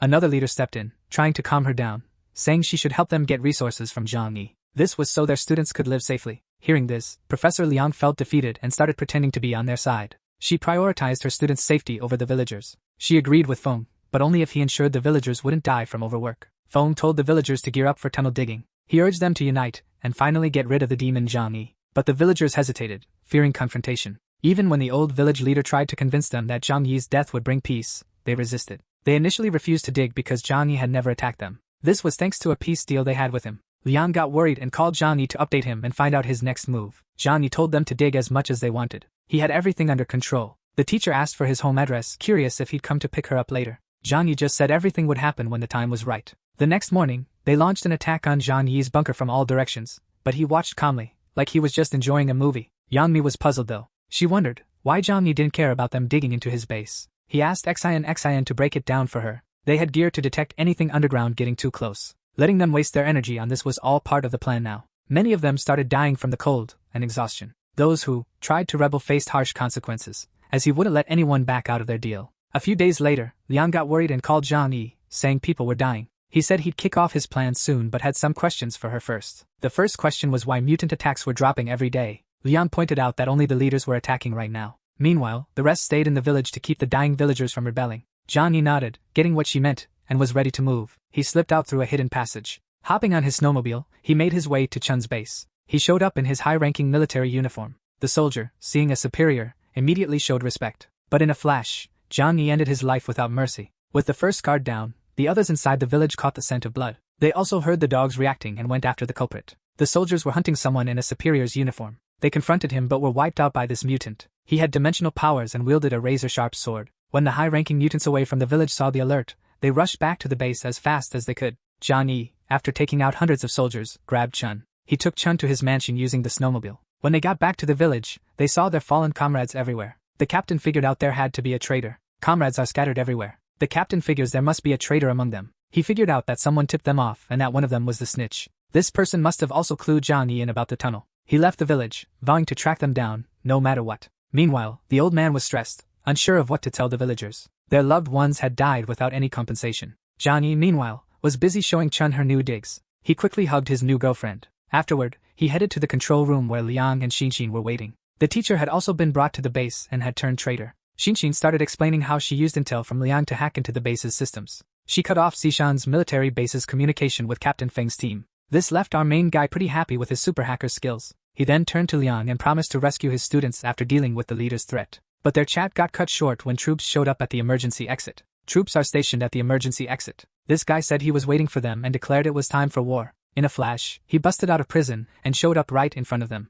One leader noticed the target was standing there alone, totally exposed. Furious, one of them charged at Zhang Yi, ready to attack. His buddy tried to warn him about being reckless, but he was dead set on taking Zhang Yi down. As he got close enough, thinking he had it in the bag, Zhang Yi hit a button on the ground, triggering a bomb that unleashed a massive avalanche of snow on him. Meanwhile, they spotted the traitor Liang, and Feng demanded she pay for her betrayal. But Liang insisted she was never one of them and started fighting with the captain. One leader tried to defend herself with an ice wall but got shredded by the kitty flower. When this went down, Feng lost his focus after seeing his fallen comrade, but Liang's next move snapped him back to attention. Meanwhile, Zhang Yi's explosions were going off everywhere, and the tough mutants were getting wiped out, leaving our protagonist with his pieces are scattered by the kitty flower. When this happens, Feng loses focus seeing his fallen comrade, but Liang's next move snaps him back. Seeing his dead companion throws Feng off, but he quickly regains his focus thanks to Liang's next attack. With Zhang Yi's explosions going off everywhere and the tough mutants getting wrecked, the protagonist, along with the rifle was on a rampage. His troops were huddled between Zhang Yi and Chun, who was at the back, and they used their powers to unleash a massive avalanche. Teacher Liang rushed to escape with the cat, grabbing the otaku along the way. The captain was powerless to stop the traitors from getting away. They were all trapped by the chubby one's snow powers, now facing their formidable foe, Zhang Yi. He claimed he'd show them how to wield their own weapons. The fools fell for such an obvious trick. The protagonist pulled something from his dimensional warehouse and fired an explosive at them. That blast wiped out nearly all of them. The few who survived the snow were barely recovering when they saw another massive avalanche coming their way. They were now buried under meters of snow, unable to escape. Everyone was trapped in this freezing place. The protagonist called Xian to let her know her calculations were spot on. Their positioning and the avalanche were precise. Now everyone can. Their lives buried under the snow, they barely recover and then spot a massive avalanche coming down on them. Now they're buried under meters of snow. Everyone's trapped in this icy tomb. The protagonist calls Xian to say her calculations were spot on. Their position and the avalanche were exactly as she predicted. Now everyone can. They head back home victorious. The teacher suggests checking if the captain is really dead, but Zhang Yi assures them he'll eventually turn into ice cream under all that snow. Afterward they head home. The MC kicks back with his wives, enjoying some good wine. While savoring the moment, Zhang Yi tells Zhou Qier she should feel lucky to be one of the few who survived so well. From this point on, our heroes start living their happily ever after, marking the end of the first season of this tale about the wicked Ice King. Anyone who leaves alike, as legends say, will have their waifus secured. Out of all the elite soldiers who fell during the assault on Zhang Yi, only one made it out, Captain Feng. He was the sole survivor to return to base, and their leader was furious about the loss. Their team had 50 highly skilled members, and this loss severely weakened the base's future defense capabilities. Feng's conscience started to weigh on him as he realized those who died were his comrades. He thought about his brothers, so he got down on his knees and apologized to the leader. He admitted he failed as a leader and was ready to die for it. But he also begged for another shot to prove himself. He wanted to get back at Zhang for brutally killing his team. The leader, on the other hand, debated whether to make an example of Feng by killing him, but she knew she couldn't lose her strongest mutant. So, she decided to lock him up for a week to think about his actions. As Feng left, the leader started planning her next move. She realized they needed to stop going after Zhang Yi and instead focus on rebuilding their forces. She knew other bases with similar power might attack if they found out their army was weakened. So, she called her secretary to check on the villagers they had taken. The secretary said they were still in the process of. She summoned her secretary to ask about the villagers they brought in. The secretary said they're still undergoing. They went through medical exams, and physically, they were in good shape with a decent shot at developing abilities. She ordered the experiments to start right away, even if they didn't awaken any powers. The plan was to inject them with Feng cells. Feng was their strongest mutant, after all. She warned that over 90% of them might not survive the process. But he shrugged it off, saying he didn't care about the lives of the peasants. He was focused on replacing the soldiers they lost. He needed to build up his forces to take over the whole city of Tianhai, but without troops and power, it was a no-go. He figured he'd have to put off dealing with the missile situation for now and try to work something out with Zhang Yi to join Zishan's base. So, Leader Chen told one of her people to gather all the info needed to reach out to Zhang Yi. They got him ready for making the call. Chen decided if Zhang Yi wasn't on board, they'd resort to using the missiles. Zhang Yi greeted him, mentioning that Professor Liang had spoken highly of him and was impressed by his leadership skills. At Zishan's base, Chen felt mocked by Zhang Yi's attitude and got annoyed. Chen snapped, saying Zhang Yi's actions weren't in his best interest. Zhang Yi fired back, calling Chen weak for not confronting him after all this time. Over 50 of Chen's men had already failed to take him down in the past few days. Zhang Yi kept taunting him, asking how Chen planned to kill him when his men couldn't. He wanted to know Chen's plan after his crew of 50 had already failed. That's when Chen lost it. Chen declared he wouldn't send more men but would launch missiles at Zhang Yi's bunker instead. He threatened to obliterate the entire bunker with missiles. Zhang Yi, surprised, called his bluff, saying there was no missile base in Tianhai. Chen countered, saying he had connections in a nearby city with a military base. He claimed those connections were responsible for bombing Zhang Yi's base. Zhang Yi started to believe him, even though he didn't want to admit it. He said he admired Chen's talent too much to attack him with rockets, wanted to recruit him. Zhang Yi was skeptical about the whole rocket thing and demanded proof. He wanted to see some rockets fired nearby as evidence. The leader called him an idiot, saying missiles aren't just wasted to prove a point. Zhang Yi started to sense from his tone that he might be telling the truth, but he still couldn't fully trust his words. Our guy asked for a few days to mull it over and get back to him. Chen only gave him 1 day. After hanging up, the leader hoped Zhang Yi would take the threat seriously so he wouldn't have to waste such a valuable resource. Our tricky protagonist considered if he should just bail from this shelter for now. Xian doubted whether the Xian Shan base leader actually had these missiles, since he sent so many soldiers but never used them before. Zhang Yi mentioned there really is a military base in the nearby city with these weapons. If they gamble and get bombed, it's game over. Zhou Qier then asked if they couldn't just go. Zhang Yi mentions there's a military base in the nearby city stocked with these missiles. If they gamble and get hit by those bombs, it's game over. Zhou Qier wonders if they could somehow avoid that fate. Zhang Yi agrees that returning to their previous home is the top priority. They need to ensure their safety. Protecting his harem is crucial. Chen feels the most upset since she just arrived in this cozy haven. Professor Liang reminds him of his promise to save her kids. Zhang Yi quietly looks at his computer, takes a small chip from her, and gives it to Liang, saying the student's rescue hinges on her success. Once she plugs this into a computer in the central area, everything will be possible. Liang leaves the base unnoticed, still holding access keys to key areas. As the leader, she still has access to important sections of the base. While walking, she runs into 2 staff members. She pauses to eavesdrop on their conversation. They discuss her unexpected departure and leaving her students behind. Seeing this as betrayal, Leader Chen decides to experiment on all her students, and many of the villagers. Once the scientists left and started arguing, Liang finally spoke to Zhang Yi, saying they needed to get her students out of there as fast as possible. He insisted she must insert the chip into a computer in the central area, which would allow him to help all the students escape. If she pulled it off, he promised to provide shelter and food for her students for some time. Liang was understandably tense, knowing the computer room was heavily guarded, but she realized it was necessary if she wanted to protect her students and take down the threat. Entire base for good. After talking with him, she set off to complete the mission. Meanwhile, Zhang Yi was in the car with his girls, heading to Building 25. He told Xian that if Liang succeeded, they would come up with a plan for the mountain military base. The girl also reminded him that the information they could steal from there would be very. Zhang Yi mentions that unknown forces are definitely more concerning for the future. Once they learn more about these forces, they'll at least know how to handle them. Their upbeat chat gets cut short by Karen, who bursts in worried about Professor Liang. She's scared they'll catch her teacher and beat her to death. As Karen shares her fears, Zhang Yi just smiles, thinking she's naive. To him, it doesn't really matter if she survives or not. But being the hypocrite he is, he reassures Karen that good people always have good luck. Karen buys it, agreeing that Liang is indeed kind and will be lucky. Meanwhile, Zhang Yi is secretly laughing inside, not believing a word of it. Eventually, they reach the Yuanluo area, where Uncle Yu is waiting with his new wife, ready to lend a hand. Meanwhile, Chun is upset and crying because she left her inflatable wife behind. Zhang Yi notices the silence around them, feeling confident in the situation. All the neighbors had died, but his thoughts got interrupted by his uncle's inappropriate voice. His uncle was relieved that Zhang Yi and his friends were still alright. When the gang returned to their starting point, a flood of memories hit them. Xu Haimei told everyone to make themselves at home. There were a lot of people and not many rooms, but they'd managed to fit. Yang Mi was thrilled about the extra company and suggested they all play board games together. Zhang Yi headed to the living room to chat with his uncle about the neighborhood's situation. He wanted to know if anyone was still alive or if everyone had perished, and if anyone had tried to attack them for their resources. Uncle Yu explained that initially, people came begging for food. When they got nothing, they turned aggressive, so he had to teach them a lesson. Despite everything, there's still a group of people surviving. Zhang Yi was taken aback and glanced out the window, knowing he wouldn't see anything, prompting Yu to continue. Zhang Yi, surprised, glances out the window, knowing he won't see anything, prompting Yu to continue. He mentions that the survivors so far are the folks from building number 18. Zhang Yi is taken aback and asks if he knows more about them, or how many are still alive there. Uncle Yu admits he doesn't.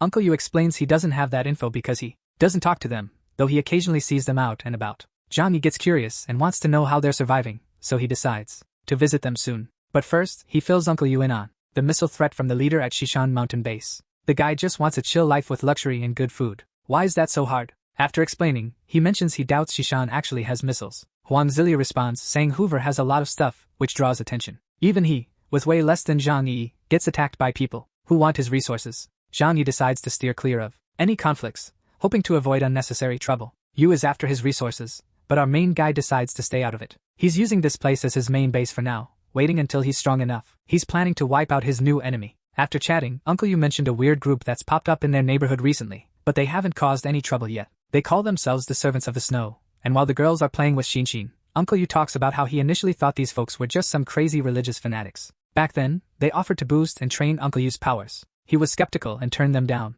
But this group approached someone else in the area too. As they talked, Zhang Yi glanced out the window and noticed some odd activity in the building. To figure out what was going on, he needed to check it out himself. When he was asked if he needed any help, Zhang Yi said it wasn't necessary. These people were way weaker than him. He told his girls he was off to visit an old friend, and they no need to stress. He headed straight to building 18, not giving a second thought, and just started shooting up the place. This caught Lin Jian's attention. Seeing this demon again made him panic. The monster was back. Lin Jian rushed to his wife and son, clueless about what to do. When his son heard Person was back, he questioned why they had to fight this guy. His wife, clearly upset, insisted they should unite now and take him on. But Lin Jian, unlike them, stayed calm and pointed out that even if everyone in the neighborhood teamed up, they wouldn't stand a chance. He advised his wife to hide and protect their last hope. When Zhang Yi saw him, he casually mentioned that he missed him for a long time. The building's residents peeked out their windows to see what was going on, which caught Zhang Yi off guard since he had no idea all these people were still around. He quickly went up to Lin Jian and asked how he managed it. Lin Jian gave him the credit, saying it was all thanks to him and the seeds the protagonist had. He asked Lin Jian how he managed it. Lin Jian credited the protagonist and the seeds he once underestimated. Zhang Yi was taken aback. He couldn't believe these seeds could sprout and be ready for harvest in less than a month. He thought it was impossible for them to grow in this kind of atmosphere from the start. Zhang Yi tapped into his powers and sensed another mutant nearby. But Lin Jian seemed tense for a different reason, so he apologized to Zhang Yi, saying he could kill him if he wanted to punish them for failing. Residents began pouring out of the building, seeing their leader in such a predicament. They started yelling that Zhang Yi couldn't kill him. They wouldn't stand by and watch the leader who saved them all this time die. Some even stepped up, offering their own lives if it came to that. But they insisted their leader had to survive. Zhang Yi was blown away by their loyalty to someone he had once deemed weak. Their sincerity was clear, and they were ready to sacrifice themselves. Zhang Yi decided to de-escalate the situation and asked them why they were so willing to do this. They were sincere in their resolve, ready to risk everything. He calmed things down and asked why they were so determined. He thinks they're out to get him. They told him the baby he left with them didn't make it, and he's convinced it's all because of Sheila May's child, which he wanted gone. They're scared because they think the baby meant something to him. Zhang Yi steps in, telling everyone that a baby surviving in these harsh times would be nothing short of a miracle. He knows the child's death wasn't their fault. He's here to figure out how they managed to stay alive. He wants to check out these seeds himself. Lin Jian invites him inside to show him around. On the way, Lin Jian starts explaining how they tried planting the seeds he gave them multiple times, but it was a total flop. Every single seed died. But then, everything flipped when folks from the Snow sect showed up and offered their help. They made it clear that in exchange, they had to worship the Snow God. That's how Lin Jian got his power. Although they tried multiple times but failed miserably. Everything changed when the Snow sect folks showed up and offered assistance. They insisted on worshipping the Snow God in exchange. That's how Lin Jian got his power. Although back then, it was tough, but he pulled through and gained a new power. With it, he can grow seeds inside his body. That's why they call him Plant Man. The stuff his body produces is way more nutritious than regular crops and can grow super fast anywhere. Zhang Yi was shocked and asked what he used as fertilizer since his body alone couldn't produce so much food. Lin Jian said the place might freak him out a bit, but Zhang Yi didn't hesitate and went in,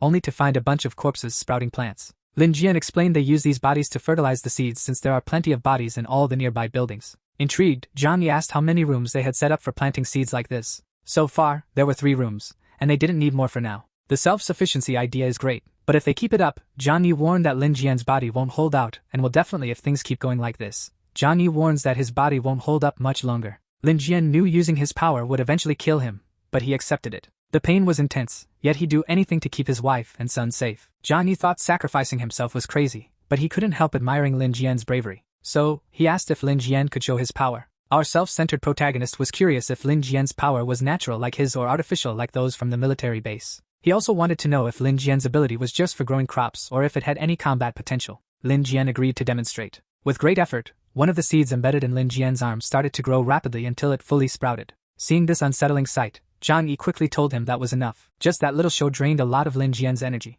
Lin Jian went to the door, asked for help, and grabbed another plant. Zhang Yi, reflecting on what he saw, realized how handy this power could be. Lin Jian was curious if his ability could help crops grow or be used offensively. He decided to demonstrate. With a lot of effort, one of the seeds in his arm started growing rapidly until it fully sprouted. The sight was pretty gross. Zhang Yi told him to stop. That effort drained a lot of Lin Jian's energy. Lin Jian headed to the door, asking for help, and grabbed another plant. Zhang Yi thought about what he saw and figured this ability could be quite handy. If he needed food at this hour and saw that this ability could be a threat, our ruthless protagonist wouldn't hesitate to take out Lin Jian and everyone else there. He'd have no problem eliminating Lin Jian and all his people if it came to that. Once he got the info he needed, he decided to spare Lin Jian and his crew. The leader of Building 18 watched the villain leave, thinking this impromptu test worked, but they all know their lives are still in Zhang Yi's hands. The main character headed back home, and now it's just a waiting game to see what happens with the missiles before making any moves. He'd only consider attacking if Liang managed to sneak a spy chip into the military base's computers. Meanwhile, the new enslaved residents of the base were being taken to their work assignments.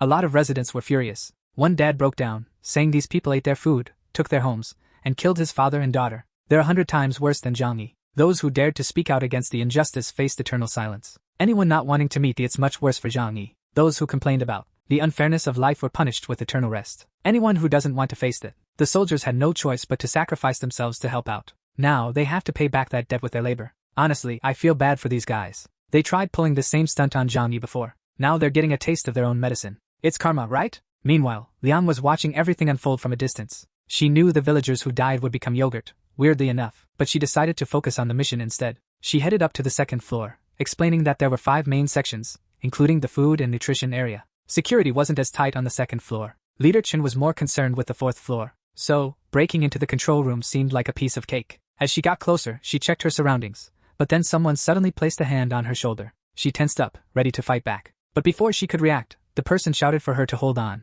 insisting they weren't an enemy. She realized it was Tian, one of her students. He was just as shocked and asked her why she was there. She came back after running away, determined to save him and his classmates. She asked him how he ended up with the soldiers. Tian started explaining the whole situation. People were taken for experiments, and he was the only one who survived them. These experiments pushed people to the brink of death. Just thinking about it makes him tear up. Survivors get to serve the base and live better lives. But there's a catch. Using their powers drains their vitality. Liang was shocked and asked what he planned to do. Tian wanted to escape and get revenge on those who tortured them. She comforted him, saying there's hope to save the survivors and get back at their tormentors. After they agreed on a plan, he went to inform the other soldiers. He passed on the order to secure the control room. Meanwhile, Liang got ready to install the chip into the computers. Then we switched back to our villain at home. Today was the deadline given by base leader Chen Xinyan to respond if the time he was supposed to serve him was over. When they hopped on a Discord call, Zhang Yi made it clear he wouldn't team up with him and wasn't scared. Hearing this, Chen Xinyan lost it and threatened to blow him up with his sword, his bunker, and even his family.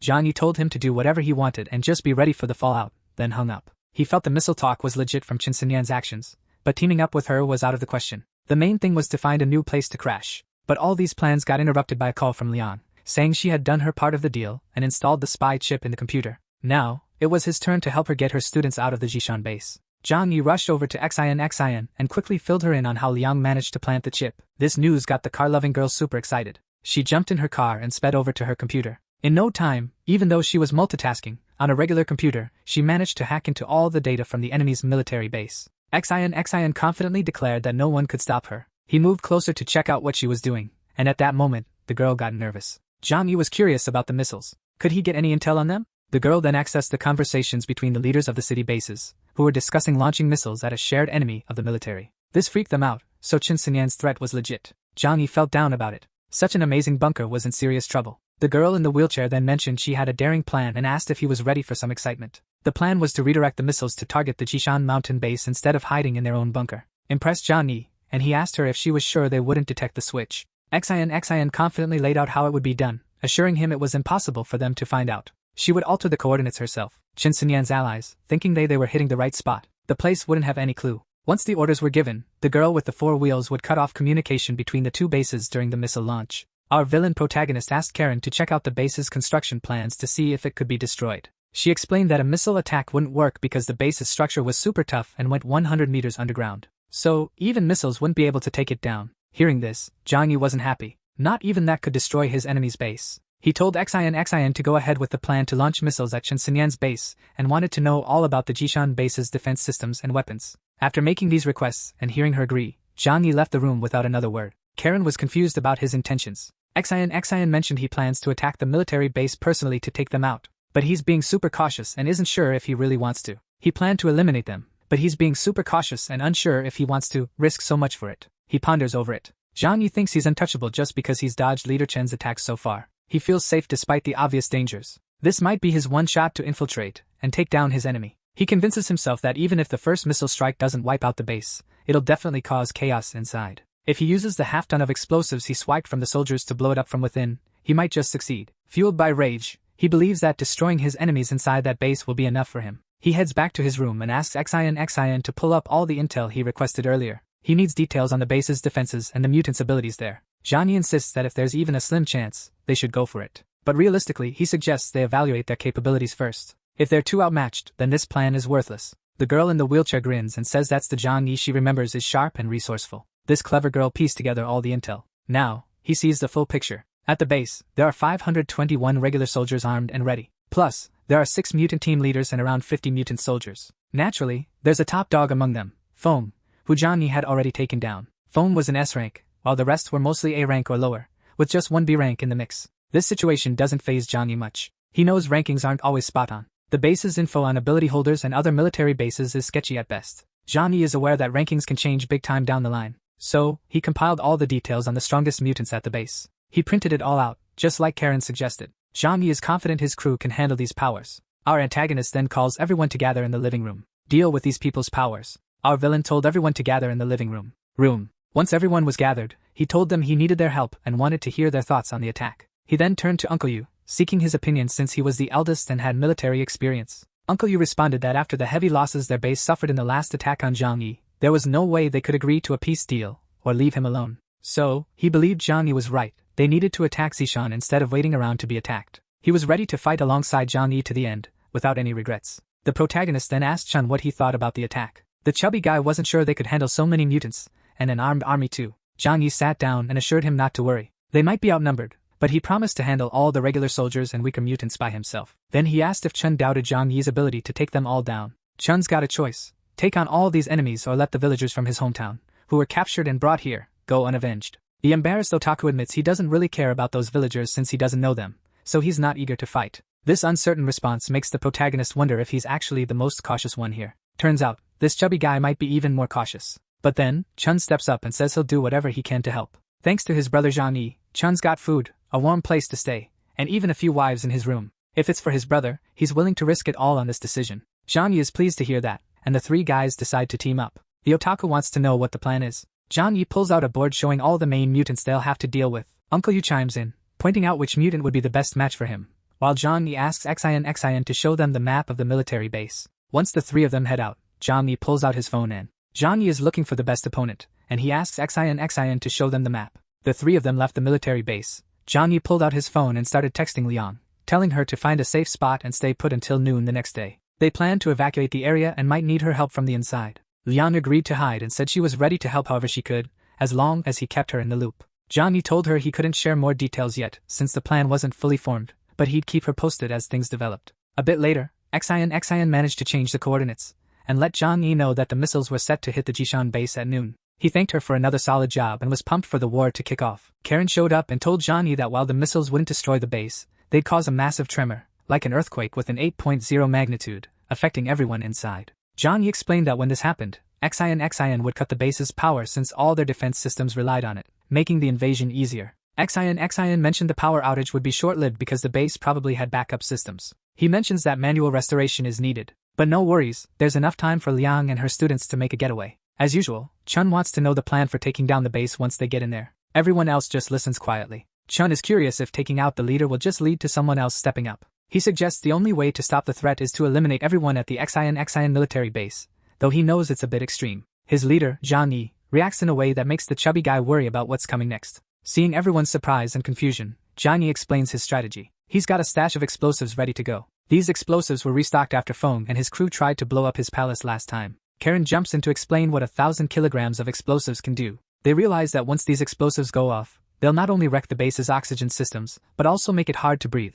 which could be deadly for anyone left inside. To clarify his plan, John Yi mentioned he had a huge stash of explosives ready. After their last storage, when Feng and his crew tried to blow up his palace, they had been restocked. Karen then started explaining what would happen if those 1,000 kilograms of explosives went off. They realized the explosion would not only mess up the base's oxygen systems, but also make it hard to breathe, potentially taking out anyone who couldn't harness their mutant energies. As they discussed more details of the operation, John Yi went over how Chun and Uncle Yu set up their explosives, and Chun wondered how they could avoid being recognized after the explosion. Before heading into the base, John Yi told everyone to memorize where to plant the explosives. They needed to escape quickly. Wearing lab coats would be enough to disguise them. John Yi stressed the importance of placing explosives precisely to ensure the base's internal destruction. They had to be quick, as the explosion would involve 1,000 kilograms of explosives. John Yi laid out the plan for entering and infiltrating the base. Everyone had to perform their roles well. But remember, the mission's success is only the second priority. Their lives come first. Inside the mountain base, Professor Liang gathered her remaining students, who would escape the next day.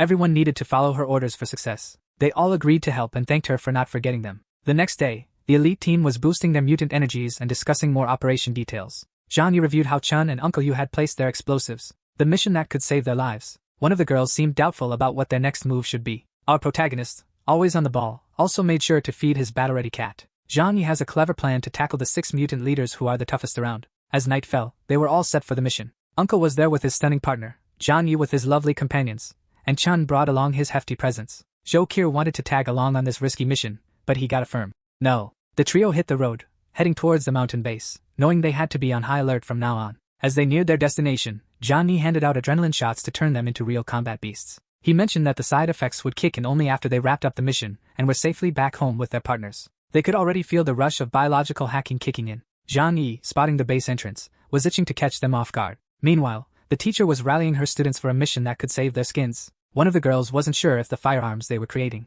He showed them a map with details on where they were planning to escape now. The student working for the greedy lady was there too, warning everyone to stay quiet and follow all the teacher's orders. Liang was hanging around. She didn't know the details of the plan, but she understood she needed to wait for it to kick off. Qin Qian, in his office, was about to make good on his threat and order a strike on Zhang Yi's bunker. He called it a huge waste of resources, but said it was necessary to maintain his authority. Feng walked into his office. The leader was ready and said if it was about Zhang Yi, he already had a plan for that demon. Feng was clueless about the strikes and was surprised the leader had a solution for someone even the whole army couldn't defeat. Feng didn't want to doubt his leader, but he wondered how he could possibly have the power to take down that demon. Qin Xian confidently explained that no mutant is unbeatable. In the end, humanity's greatest strength is in the firearms they create. He pulled out a map showing the location details. They might need him later on. Zhang Yi's mansion, the one they've tried to break into countless times without success. This time, they're planning to burn it to the ground with a missile. Feng thinks their leader is a genius. Only he could pull off something like this. He's sure Zhang Yi is done for this time. The leader suggests they watch together as Zhang Yi's hideout gets obliterated.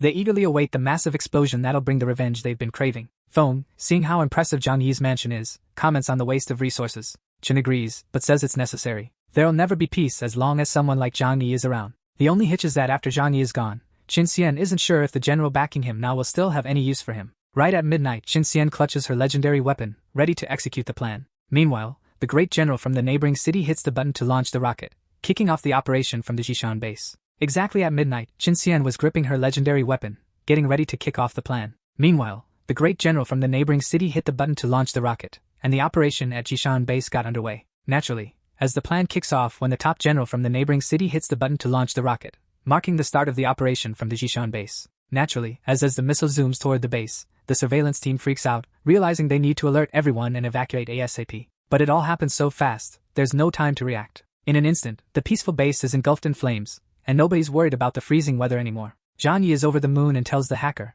Xin, that their plan worked perfectly. With one tap on the keyboard, the base's power systems go dark, leaving soldiers in chaos, clueless about why their comms are down. The most terrified of them all is Qin Xian, who collapses in fear. He's paralyzed, unsure of what to do next, until a call from security informs him about the missile strike. Hearing this, he's furious, realizing he's been backstabbed by a general from the neighboring base. After stewing over the betrayal, he shifts his focus to restoring order and taking back control of the base. The nearby base. After mulling over who might be responsible, he shifted his focus back to restoring order and regaining control of all systems. He jumped up and told Fang to gather the super soldiers and kick off the operation to protect and secure the base. He stressed that the most crucial area was to attempt to escape the location. Then they noticed the guards at the south entrance talking to the base, asking what was going on and the reason for the earthquake. But Zhang Yi didn't give them a chance to chat further, and quickly rammed them with his vehicle, heading straight for one of the base entrances. These were just regular soldiers without any special powers, so they were taken out. They easily seized control of the base entrance, using their powers and weapons to defeat all the resistance.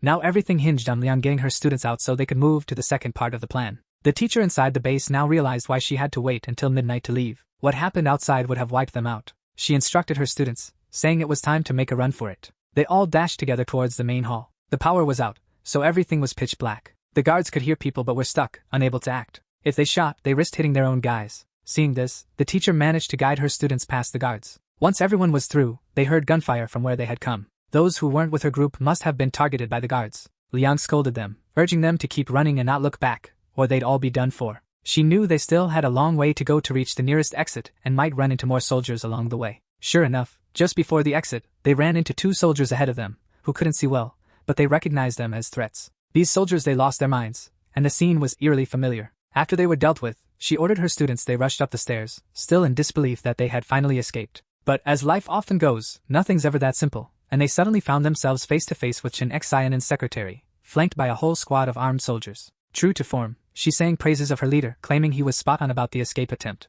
They figured the newly arrived peasants might rebel and make a run for it, but they didn't expect Liang to come back to the base after escaping just to rescue these poor students. Liang tried to keep things cool, suggesting they should have a chat and work things out, but she wasn't having any of it. To her, a traitor was always a traitor, and there was no room for forgiveness. But before things could escalate, a shot rang out, hitting one of her soldiers right in the head. Those helmets were useless. Zhang Yi showed up to take out the soldiers, while she ordered them to focus on Zhang Yi and take him down fast. Meanwhile, she told the students to listen to Liang, stay put because she had to go help Zhang Yi. The teacher, who had some serious League of Legends skills, dashed to the guards and started to rack up her elimination points. The poor soldiers were blindsided by Zhang Yi and his elite crew on one side and the teacher on the other. Before long, they were all dealing with chaos. Liang thanked them for the backup, and Zhang Yi told her she deserved it. Even though Zhang Yi said thanks weren't needed, he knew that taking out these soldiers would be a real challenge without Liang attacking them from behind and taking them out. He ordered a quick retreat from the area. Her students were freaked out by the fight and had no clue what to do. Meanwhile, Secretary Julie was pretending to hide with her eyes shut, hoping no one would notice her. But when she heard Liang's voice, she tried to claim it wasn't her fault and that she was just a secretary following orders. Tian was nearby and stopped her. She pleaded her innocence, but just hearing that made the boy furious. To him, it was an insult for her to even suggest it. He couldn't stand her calling herself innocent. So he took action. She was proud of her student for being such a skilled surgeon. Now Liang could thank Zhang Yi and move on to the next part of their deal. Our kind protagonist mentioned that the guards at the entrance were already knocked out. He grabbed food and supplies from his dimensional space to aid their escape. Zhang Yi advised that the teacher should stay behind to help take down the rest of the base. Her students could handle it on their own. Naturally, the students were scared of being outside without their teacher's protection. Zhang Yi reassured them that all the soldiers outside were already taken care of. He also mentioned that the leader of this place would definitely send people to chase after the escapees. Liang got anxious just thinking about it, but Zhang Yi's logic was spot on. This was their chance to wipe out the future threat from this evil place. Liang joined the elite team to dismantle the base from the inside. She paused for a moment, lost in thought. Zhang Yi was all about tearing this base down completely, which meant dooming everyone else stuck here.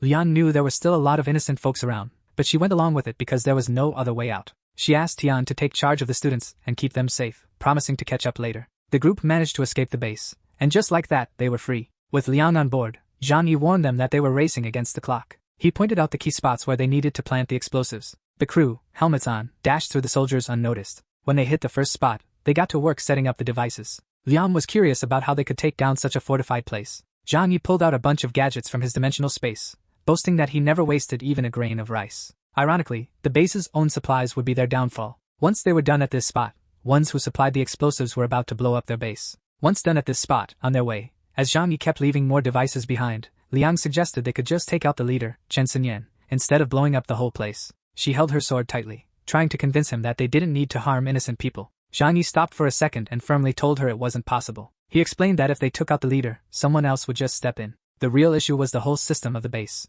Liang had to admit he was right. Zhang Yi insisted it was better to destroy everything. Their chat got cut short when soldiers showed up and demanded to know who they were. One soldier noticed an animal with them and pointed out that pets weren't allowed there. Zhang Yi didn't wait for their next move. With a cold stare, he used his power and shot, hitting the enemy right in the forehead. The other soldiers saw what happened and tried to react. Soldiers saw the chaos and tried to retaliate with gunfire. Zhang Yi stays super chill, using his powers to defend and waiting for the perfect moment to strike back. Liang notices this and recalls how nervous he was when they first clashed. Back then, he wasn't nearly as calm or powerful. This transformation sends shivers down her spine. The soldiers arriving for backup spot Zhang Yi and immediately recognize him as the insanely powerful mutant. They shout for everyone to scatter, but Zhang Yi tells them it's already too late. He unleashes the shots he had stored in his dimensional space, hitting his targets dead on. The few who survive, hiding behind their comrades, think they might just make it out alive, but Zhang Yi has other plans. He lobs explosive guavas, taking care of the rest of the soldiers. With that sorted, our group gets back to sprinting through the base to complete their mission. This ridiculously good-looking guy stays on high alert,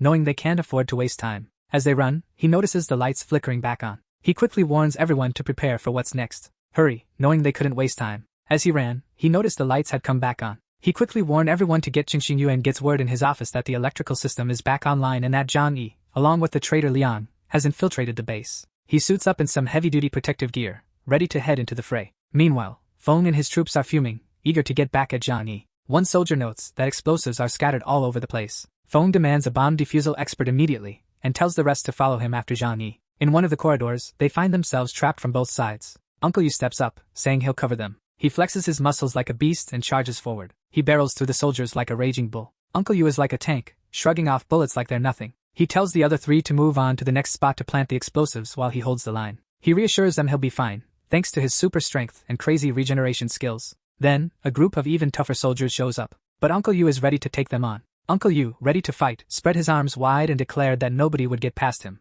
They all charged at once, but Uncle Yu took them down like they were nothing. The attack was so intense that they ended up splattered against the walls. It was like a scene straight out of a horror movie. Zhang Yi, seeing the aftermath, smugly asked if they really thought artificial mutants could match a natural one like Uncle Yu. The man was shocked by the outcome, realizing he hadn't even used much force. He told Zhang Yi he wished he could meet a real mutant to truly test his strength. Our main guy said he'd rather avoid that, hoping never to fight anyone again. Suddenly, they were caught off guard by one of the top 6 mutant leaders from the base. This guy with a weird mustache stood alone, ready to face them. Zhang Yi launched his attack, but this dude showed why he's one of the strongest around. His power was no joke, and Zhang Yi had his work cut out for him. With his firepower, he was matching Zhang Yi, and the flames were melting the walls around them. If they couldn't push forward, they'd be stuck until the other mutants showed up. Following their leader's command, the chubby guy launched a sneaky attack. His ice stakes almost nailed the fire mustache dude. The guy decided to break out a special fuel he concocted, which could boost his flames tenfold. As he ignited it, he dared everyone to withstand his fiery assault. A fire dragon charged at our heroes.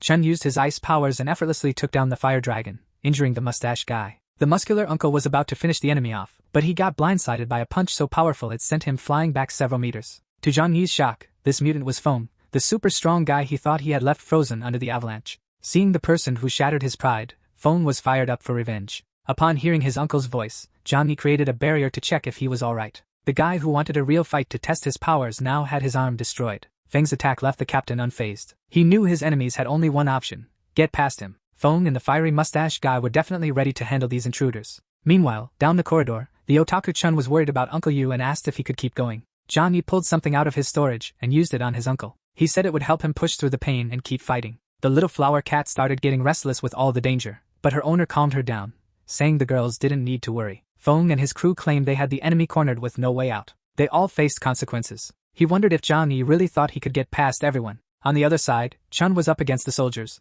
with his uncle holding his wrist to keep him steady. Even though the situation looked grim, Zhang Yi was sure he could take them all down. His confidence was unwavering. Meanwhile, Chun was up against the soldiers, with his uncle gripping his wrist to keep him steady. Despite the dire situation, Zhang Yi was sure he could take them all down.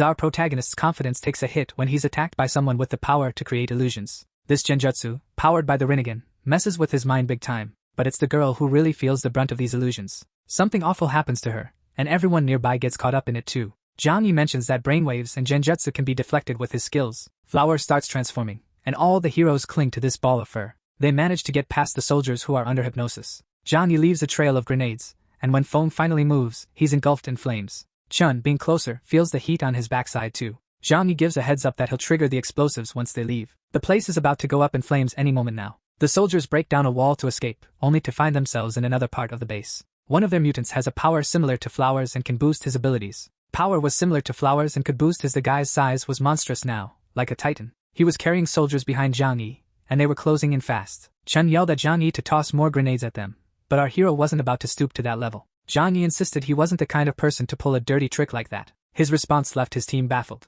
His uncle thought his nephew always did whatever it took to win. If he wasn't using his powers now, he must have a good reason. They leaped out of the base just as the soldiers reached the door. Once outside, Feng was convinced this spot was perfect to take down Zhang Yi. His power could only defend in one direction, so now they could strike from all sides. This had Chun worried. The chubby guy was clueless about their next move, but Zhang Yi seemed totally unfazed by the situation. Feng noticed this, but he was sure they had the upper hand now. The captain dared them to withstand their attacks this time. Unlike before, he didn't have an protagonist from every angle. This had Chun worried. The chubby guy was clueless about their next move, but Zhang Yi was surprisingly calm. Feng noticed this, but he believed the upper hand was theirs now. The captain dared them to withstand their attacks this time. Unlike before, he didn't have Zhang Yi mock their so-called fortress, saying it wouldn't last long. He pulled out a button from his pocket and pressed it. As he eyed the soldiers, a massive explosion rocked the area like a real earthquake. The Sichuan base exits blew up behind them. The soldiers were caught in the blast. Chun was already celebrating their win. Not long after, the enemies crawled out from the snow, and Feng started yelling at Zhang Yi, calling him a demon for his actions.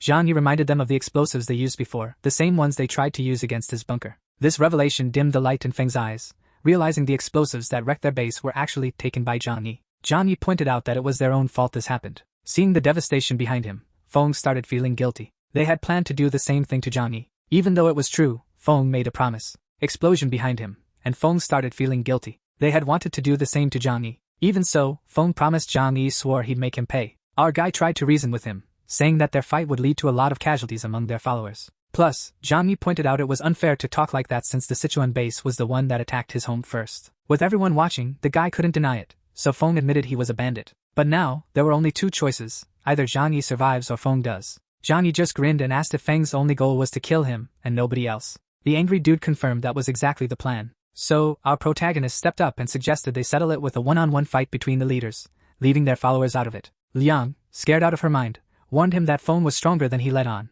but Zhang Yi insisted it was the best option for everyone. If he survived, his crew could get away safely, and if he won, he'd protect his few loyal allies. Hearing this, Feng hears about having only a few reliable allies, and it makes him pause. Our protagonist didn't back down and straight up challenged him to a duel. Chun and Uncle Yu were stunned, thinking back to when they first set out on this mission. He warned his crew that the upcoming fight would be insanely tough, which is why he's planning to take on Feng solo. Zhang Yi mentioned they don't really know Feng's full capabilities and suspect he's just a coward hiding behind his defenses. Right now, Zhang Yi is fearlessly heading towards Feng. Meanwhile, Feng's crew is suspicious, thinking he's up to something and suggesting they all gang up on him. But Feng is sure he's got the edge over Zhang Yi, though Liang, standing next to him, could definitely hold his own in a fight. That hefty guy packs a serious punch and has a fierce mutant beast by his side. Feng realizes he's at a disadvantage against Zhang Yi, so he proposes they stick to a one-on-one duel. Our protagonist agrees, assuring that his team will stay out of it and just keep an eye on each other. The two men step up for the showdown, while everyone else backs off to give them space. Facing the fierce mutant animal, he knows he's at a disadvantage against Zhang Yi. Feng suggests they settle it with a one-on-one duel. He points out that they should accept this challenge. Our protagonist assures that his crew is on board. They'll stay out of it and just watch each other's backs. The men step up for the fight, and the others back off to give them space. It seemed way too risky. Chun was curious if brother Zhang Yi really thought he could take down that beast. Feng's crew started chatting with Zhang Yi's group, hinting they had some juicy secret about their leader, especially since Zhang Yi was on the brink of death. They asked if anyone had heard about mutants who get stronger by devouring other mutants. The girl noticed their blank faces and explained that some mutants can actually absorb the powers of others. The more they absorb, the quicker their own strength skyrockets. Captain Feng, during his fights with rival bases, took down 3 mutants with insane powers and absorbed their abilities, making him unstoppable. Zhang Yi, they claimed, was a goner and wouldn't even know what hit him. Chun was ticked off by this and insisted their leader wouldn't die because he's terrified of death. He wouldn't gamble with his life unless he was sure he could win. The girls seemed puzzled, questioning if that was a solid enough reason. Meanwhile, Zhang Yi was having a chat with Feng, apologizing and saying his powers were meant for. Zhang Yi wanted to use his powers for support, not combat, so he wondered why they couldn't just avoid fighting. This really ticked off the captain, who yelled that changing his mind wasn't an option now. Zhang Yi insisted he just wanted a peaceful life in this post-apocalyptic world, which might actually be our protagonist's plan. Who knew Feng would get so annoyed by Zhang Yi's peaceful approach? Our protagonist then asked Feng to promise to spare his comrades afterward. The captain was so enraged that he decided to ignore Zhang Yi's plea and suddenly chose to attack. Not one to back down, our hero charged forward too and unleashed his abilities. The captain dodged, knowing Zhang Yi couldn't redirect his attacks. Then, out of nowhere, a cargo truck almost crushed him. Zhang Yi mentioned this was just the beginning, and dozens of cars and machines he acquired back in Chapter 55. Check it out if you think I'm wrong. Zhang Yi never thought these things would be useful in a fight. Feng was reluctant to use this and ended up slicing a truck in half. Zhang Yi kept launching various objects, and then the super powerful and fast attacks continued. The guy dodged everything. With those portals, Feng couldn't land a shot on Zhang Yi. Stuff just kept popping out, and then suddenly, weird things started showing up. Out of nowhere, clothes blocked his view, and then barrels of fuel caught him off guard. He couldn't cut through or get hit by them. Zhang Yi summoned his favorite weapon and lit the fuel with a shot. Feng was feeling the heat,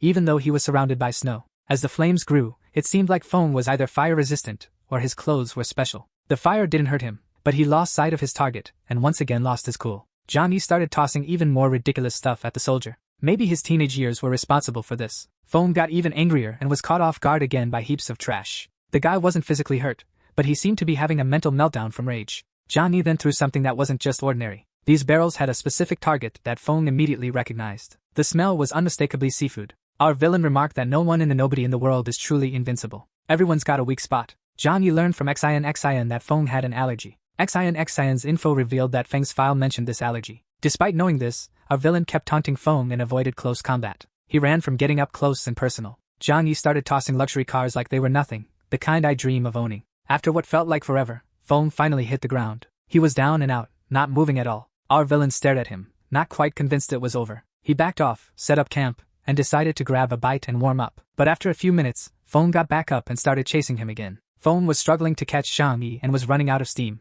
Eventually, he collapsed, cursing this insignificant pest. He thought he could handle a fight, but losing to such a sneaky tactic? That was a bitter pill to swallow. With Feng down again, Zhang Yi set up camp once more. He waited, and after exactly 30 minutes, our villain was satisfied. He decided to check if Feng was faking it this time. He shot him in the head, but there was no reaction. Approaching cautiously, he wondered if he had really taken down the arrogant captain. At the Xian base, he decided to test his powers by tossing a truck at himself. Still, no reaction. But hey, it could all be a trick. So, he pulled out a sword and did something I can't even describe here. Finally, it looked like the captain was done for. Zhang Yi moved in to claim his prize. He started absorbing Feng's powers, just like he'd done before. This time, his eyes turned blue. Zhang Yi was taking in the mightiest mutant of them all. Once he wrapped up the process, he felt incredible. But then, his right eye started hurting, and he went blind for a second. When he snapped back to reality, something totally shocked Zhang Yi. With just a look, he could warp objects from afar and obliterate anything. He was ecstatic, and his dark side quickly surfaced. With this power, he could take on mutants who shrugged off bullets. All the risk he took to challenge Feng paid off big time. But even though he just powered up, this ability drains a ton of energy. He might only manage to use it 3 times a day. Of course, the renegade would cost a fortune. Zhang Yi's got a ton of personal energy, and now he thinks it's even better than being a sniper. He's wondering who's next on his hit list. Meanwhile, one of Feng's team members is watching from a distance, wondering why it's taking so long. Her buddy reassures her, saying their captain is probably just torturing the enemy. They just need to trust his strength and wait for him to come out on top. On the other side, Zhang Yi's crew is laughing it up, sure that if the fight's dragging on, their leader's plan is working perfectly. Then, they get the confirmation of victory through their earpieces. He tells them to keep quiet and just listen. He doesn't want Feng's crew to know he's won yet. They happily follow his orders. Meanwhile, Zhang Yi has reached the spot where Feng's followers are hanging out. He uses his renegade move on the girl with hypnotic powers since she's the biggest threat. She starts freaking out, and then she suddenly grows a few meters taller. After taking down the mind control girl, he steps out and reveals himself to everyone. The mind control girl makes her presence known to everyone. He showed off his Corsa trophy, leaving Feng's men in shock. They couldn't wrap their heads around the fact that their leader was taken down by someone they thought was weak. And just like that, the battle kicked off. With all their powerful allies attacking, Zhang Yi yelled that he couldn't let any of them survive. In no time, the 3 warriors had completely wiped them out. Zhang Yi then rushed over to the bodies to absorb their energy, since they were leaders with original powers. But to his surprise, he couldn't absorb anything, which left him puzzled. He was confused because he had just absorbed Feng's power not long ago. So, he called Chun and Yu over to see if they could absorb the powers instead. But they failed too, and Zhang Yi started explaining that it had been discovered among Feng's men that only a select few have the ability to do it. He recently tried to absorb Feng's power and then called Chun and Yu to do it for him. But this time, they failed, and he revealed that among Feng's crew, only a few have the ability to. So, they're chatting away when this cat suddenly shows up and heads straight for the guy with fire powers. It basically makes him its dinner. Zhang Yi is all puzzled, wondering if the cat can absorb powers. Turns out, it can't, so it was just a tasty snack for the flower. After that little drama, they head back to the entrance of the Shenzhen base. Zhang Yi decides to park a truck right at the entrance.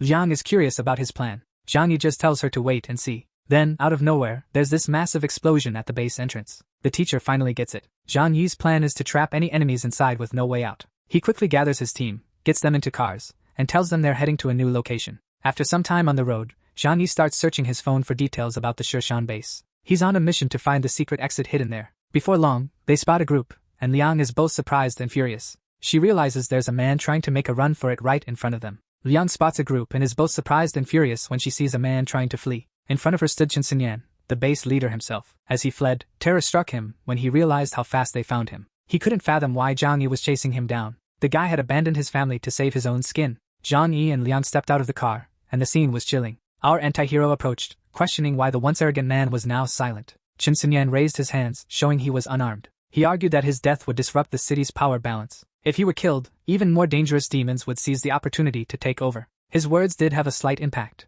making Zhang Yi pause and consider the possibility that he might be right. But he quickly shook off those thoughts, declaring that no one would care about Chinsenyan anymore. Plus, Chinsenyan wasn't in any position to negotiate. At that point, Liang lost his cool and told Chinsenyan that she was determined to avenge her students. The cowardly leader tried to justify himself, saying he had to do whatever it took to survive and ensure his followers' survival. He turned to Zhang Yi, suggesting that with Zhang Yi's incredible skills and connections, they could easily take over the entire city. Our villain, fed up with the nonsense, decided to unleash his Kamui. Chinsenyan's head was severed from his body. His soldiers dropped their weapons and any hope of escaping alive. Zhang Yi showed no mercy. They were desperate enough to approach him with grenades, hoping for a chance to confront the devil about their sins. Our villain struck their legs, and then the grenades they had thrown at him, he absorbed into his alternate dimension. He seemed like an invincible god now, leaving the men with no choice but to beg for their lives. But without mercy, he sent the grenades back at them, and then the chaos escalated. The remaining soldiers were lucky enough to be sent to the death dimension quickly. While Zhang Yi incinerated the bodies of the fallen, Liang questioned if what he was doing he had to be extra careful,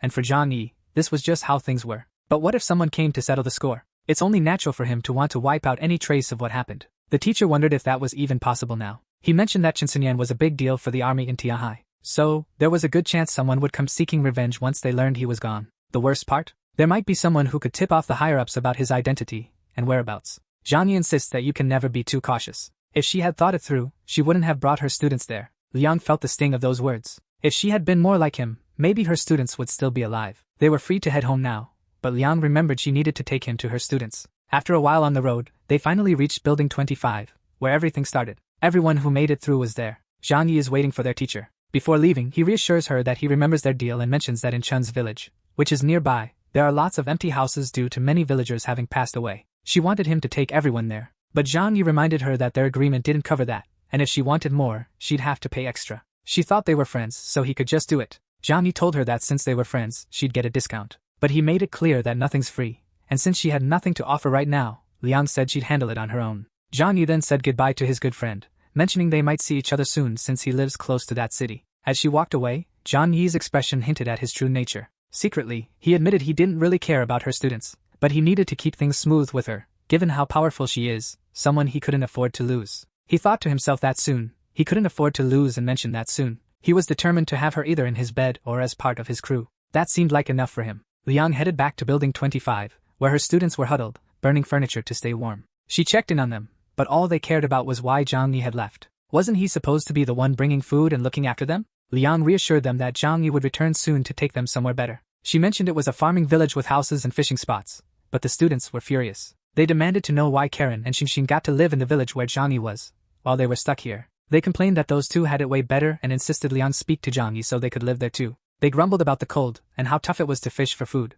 At this point, Liang was getting fed up with their ingratitude and snapped, ending the discussion. She was exhausted from trying to convince them. She rescued them from the Jishan base, but she was annoyed with them. She told them they were free now, and anything was better than being stuck in that base. Liang sat down and told them to rest because tomorrow morning, Zhang Yi would help them get to Aseta village. The next day, Zhang Yi is in the car, telling Uncle Yu to pack up and move closer to him because the area is full of fancy houses, and Zhang Yi thinks it's better for them to live nearby so they can look out for each other. His uncle agreed, saying it would be great and that after the big battle, he realized the importance of teamwork. Plus, the veteran mentioned it was intimidating to live alone in such a massive building. The chubby one found it odd. How could someone as powerful as his uncle be scared of anything? Zhang Yi explained that his uncle's fear made sense if they considered what Chinsenyan said before he went to confront the devil. Tiahai City has other military, there's a lot to worry about with these forces around. But let's not forget these three took out over 1,000 people in just one night. So yeah, they're the real threat in the city. From now on, they're going to be living together. Our villains hopped out of the car to grab their stuff from Building 25 and head to their new place.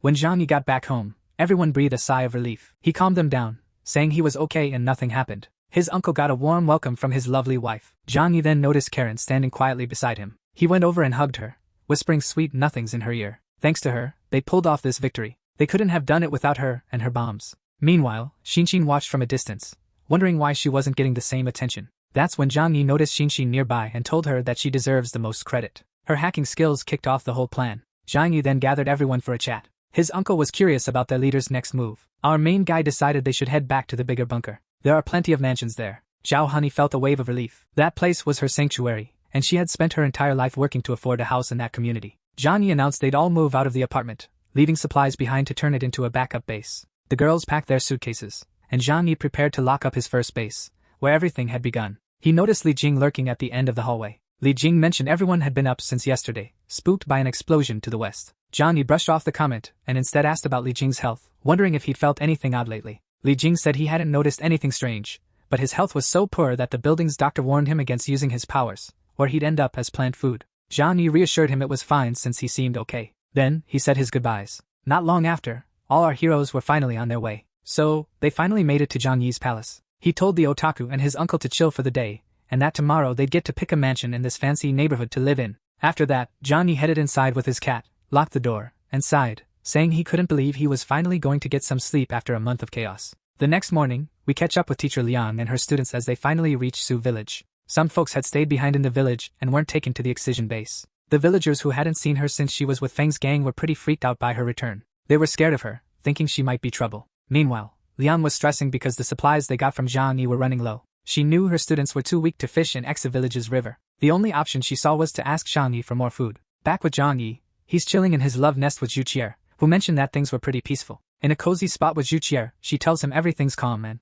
Zhang Yi's wife suggested having a child, but he thought it was a bad idea right now. He pointed out that a kid would need constant attention. He tried to comfort her by saying that the future is still too unpredictable. Seeing her disappointment, Zhang Yi realized he wasn't ready for kids. To him, it was just another responsibility, but for his lovely Zhu Qier, it meant a lot. She believed a baby would deepen their bond. She noticed more women arriving at the refuge daily, and for her, having a child would secure her place in Zhang Yi's heart. Sensing her thoughts, our guy offered a different way for her to stay important to him. Zhang Yi suggested she should focus on keeping herself attractive and mastering her secret feminine skills. This suggestion made her blush, and she told him he shouldn't say things like that. Plus, she wondered how she was supposed to practice her feminine skills on her own. Zhang Yi then said could she handle her feminine technique alone? Meanwhile, Zhang Yi commented, "So, there's stuff I can't really show here." But his uncle came knocking on his door, saying there was something important to discuss. He felt a bit awkward hearing that and responded by saying, Liang was asking for Zhang Yi. Our villain rushed downstairs and told Jiang Mei he was busy at the moment. He approached Liang with kindness, inviting her to sit down. He was super polite because he wanted something from her.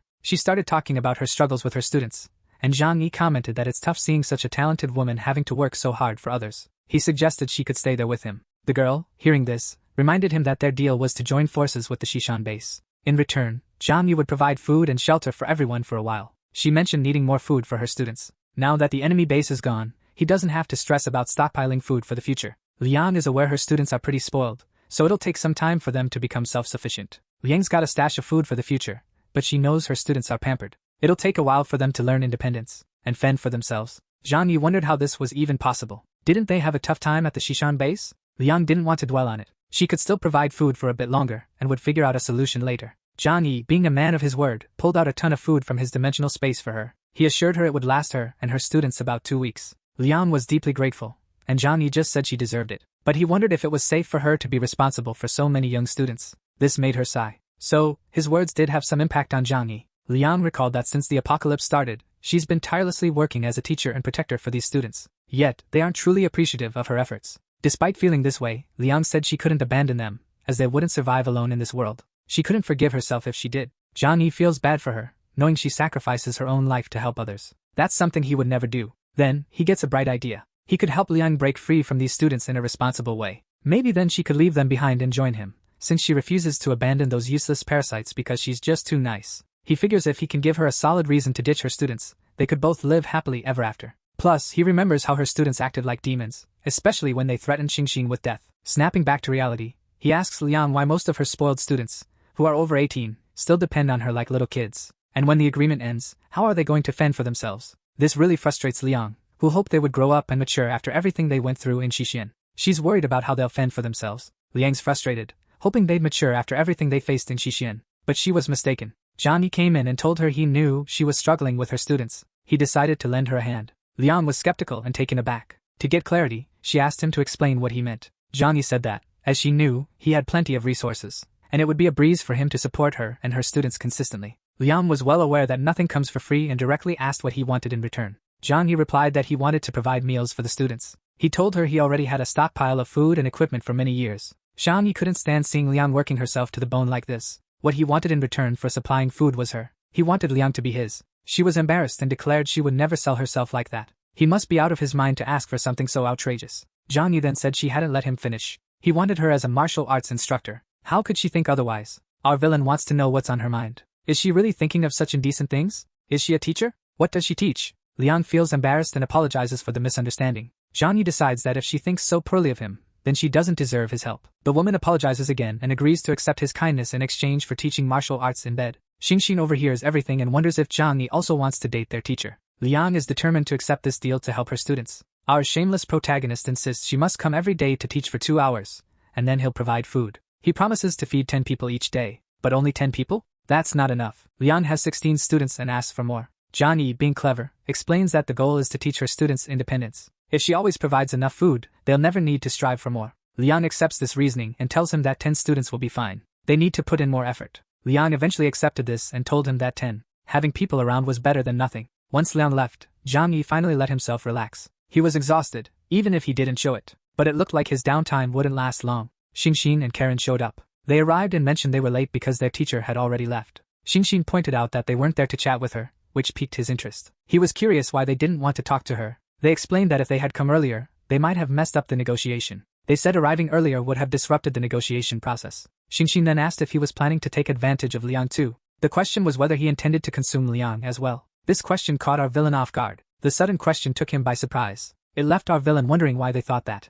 Karen joked that she didn't realize her brother had an interest in their teacher. Xingxin got angry and pointed out that throughout history, doing favors has been the best way to form alliances. Xiangyi listened as Xingxin mentioned that their teacher was powerful and, from a woman's perspective, quite beautiful. From a female point of view, she was indeed quite attractive. Then, the girl in the wheelchair complimented how clever he was for using her. Xiangyi was the most satisfied with this. He appreciated their pragmatic approach. So, here's the deal. He wants Liang on his team to tackle upcoming threats. But just to be clear, there's nothing romantic going on here. Xingxin decides she's going to help her brother earn Liang's trust. Karen and Xingxin totally know their teacher's style and how to sway her. Our villain claims they don't need to lend a hand. In her current state, convincing her to join is a piece of cake. Plus, Xingxin seems to have some shady plans, and he doesn't want to risk Liang flipping on them. The girls take off, and Xingxin mentions she'll be busy these next few days going over intel they snagged from the Xixing base. There's some seriously dangerous stuff in there, and she tells him that this network is massive and packed with top-secret info, since it's military-owned. But for now, all she can share is that she's found out about some powerful groups in Tianhai City, and some of them might be even more formidable. In the city of Tianhai, some folks might be even stronger than the Xixing base.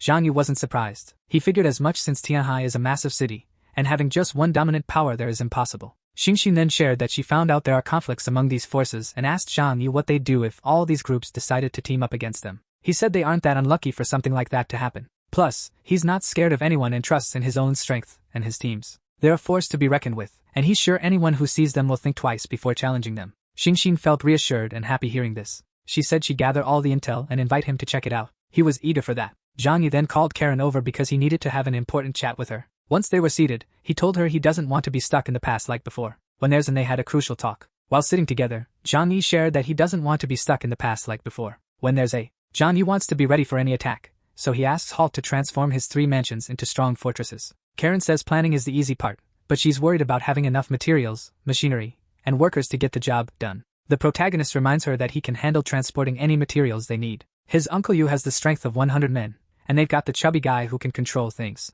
Hearing this, Karen realizes that even though they're few, they're incredibly capable and powerful. They can definitely build those defenses. Karen needs to start drafting the defense plans right away. Later, Xiangyi gathers his team and shows them around the villages, explaining that they'll all stay together to make fortifying easier. He tells them they'll all be together to streamline the process of fortifying everything at once. Plus, the rest of the village is way less protected compared to his mansion, so they need to get this done as fast as possible. Chun, despite being a powerful otaku, realizes that if an enemy invades, they'll be in trouble. He admits he's an otaku, but if an enemy attacks, if he hits his head at home, he's done for, and in hell, there's no fast escape. Uncle Yu points out that if they're setting up defenses in more houses, they should also think about making weapons for the attack. Zhang Yi admits he hadn't considered that yet. With such a big area, they'll need some serious firepower. Zhang Yi suggests they head to the ruins of the session base to scavenge useful stuff from the wreckage. His uncle agrees, saying they can take apart the defenses left there and set them up here. After racking his brain, our hero comes up with a genius plan. They can use the otaku's powers to construct a massive ice block wall. He points out exactly where they can do this.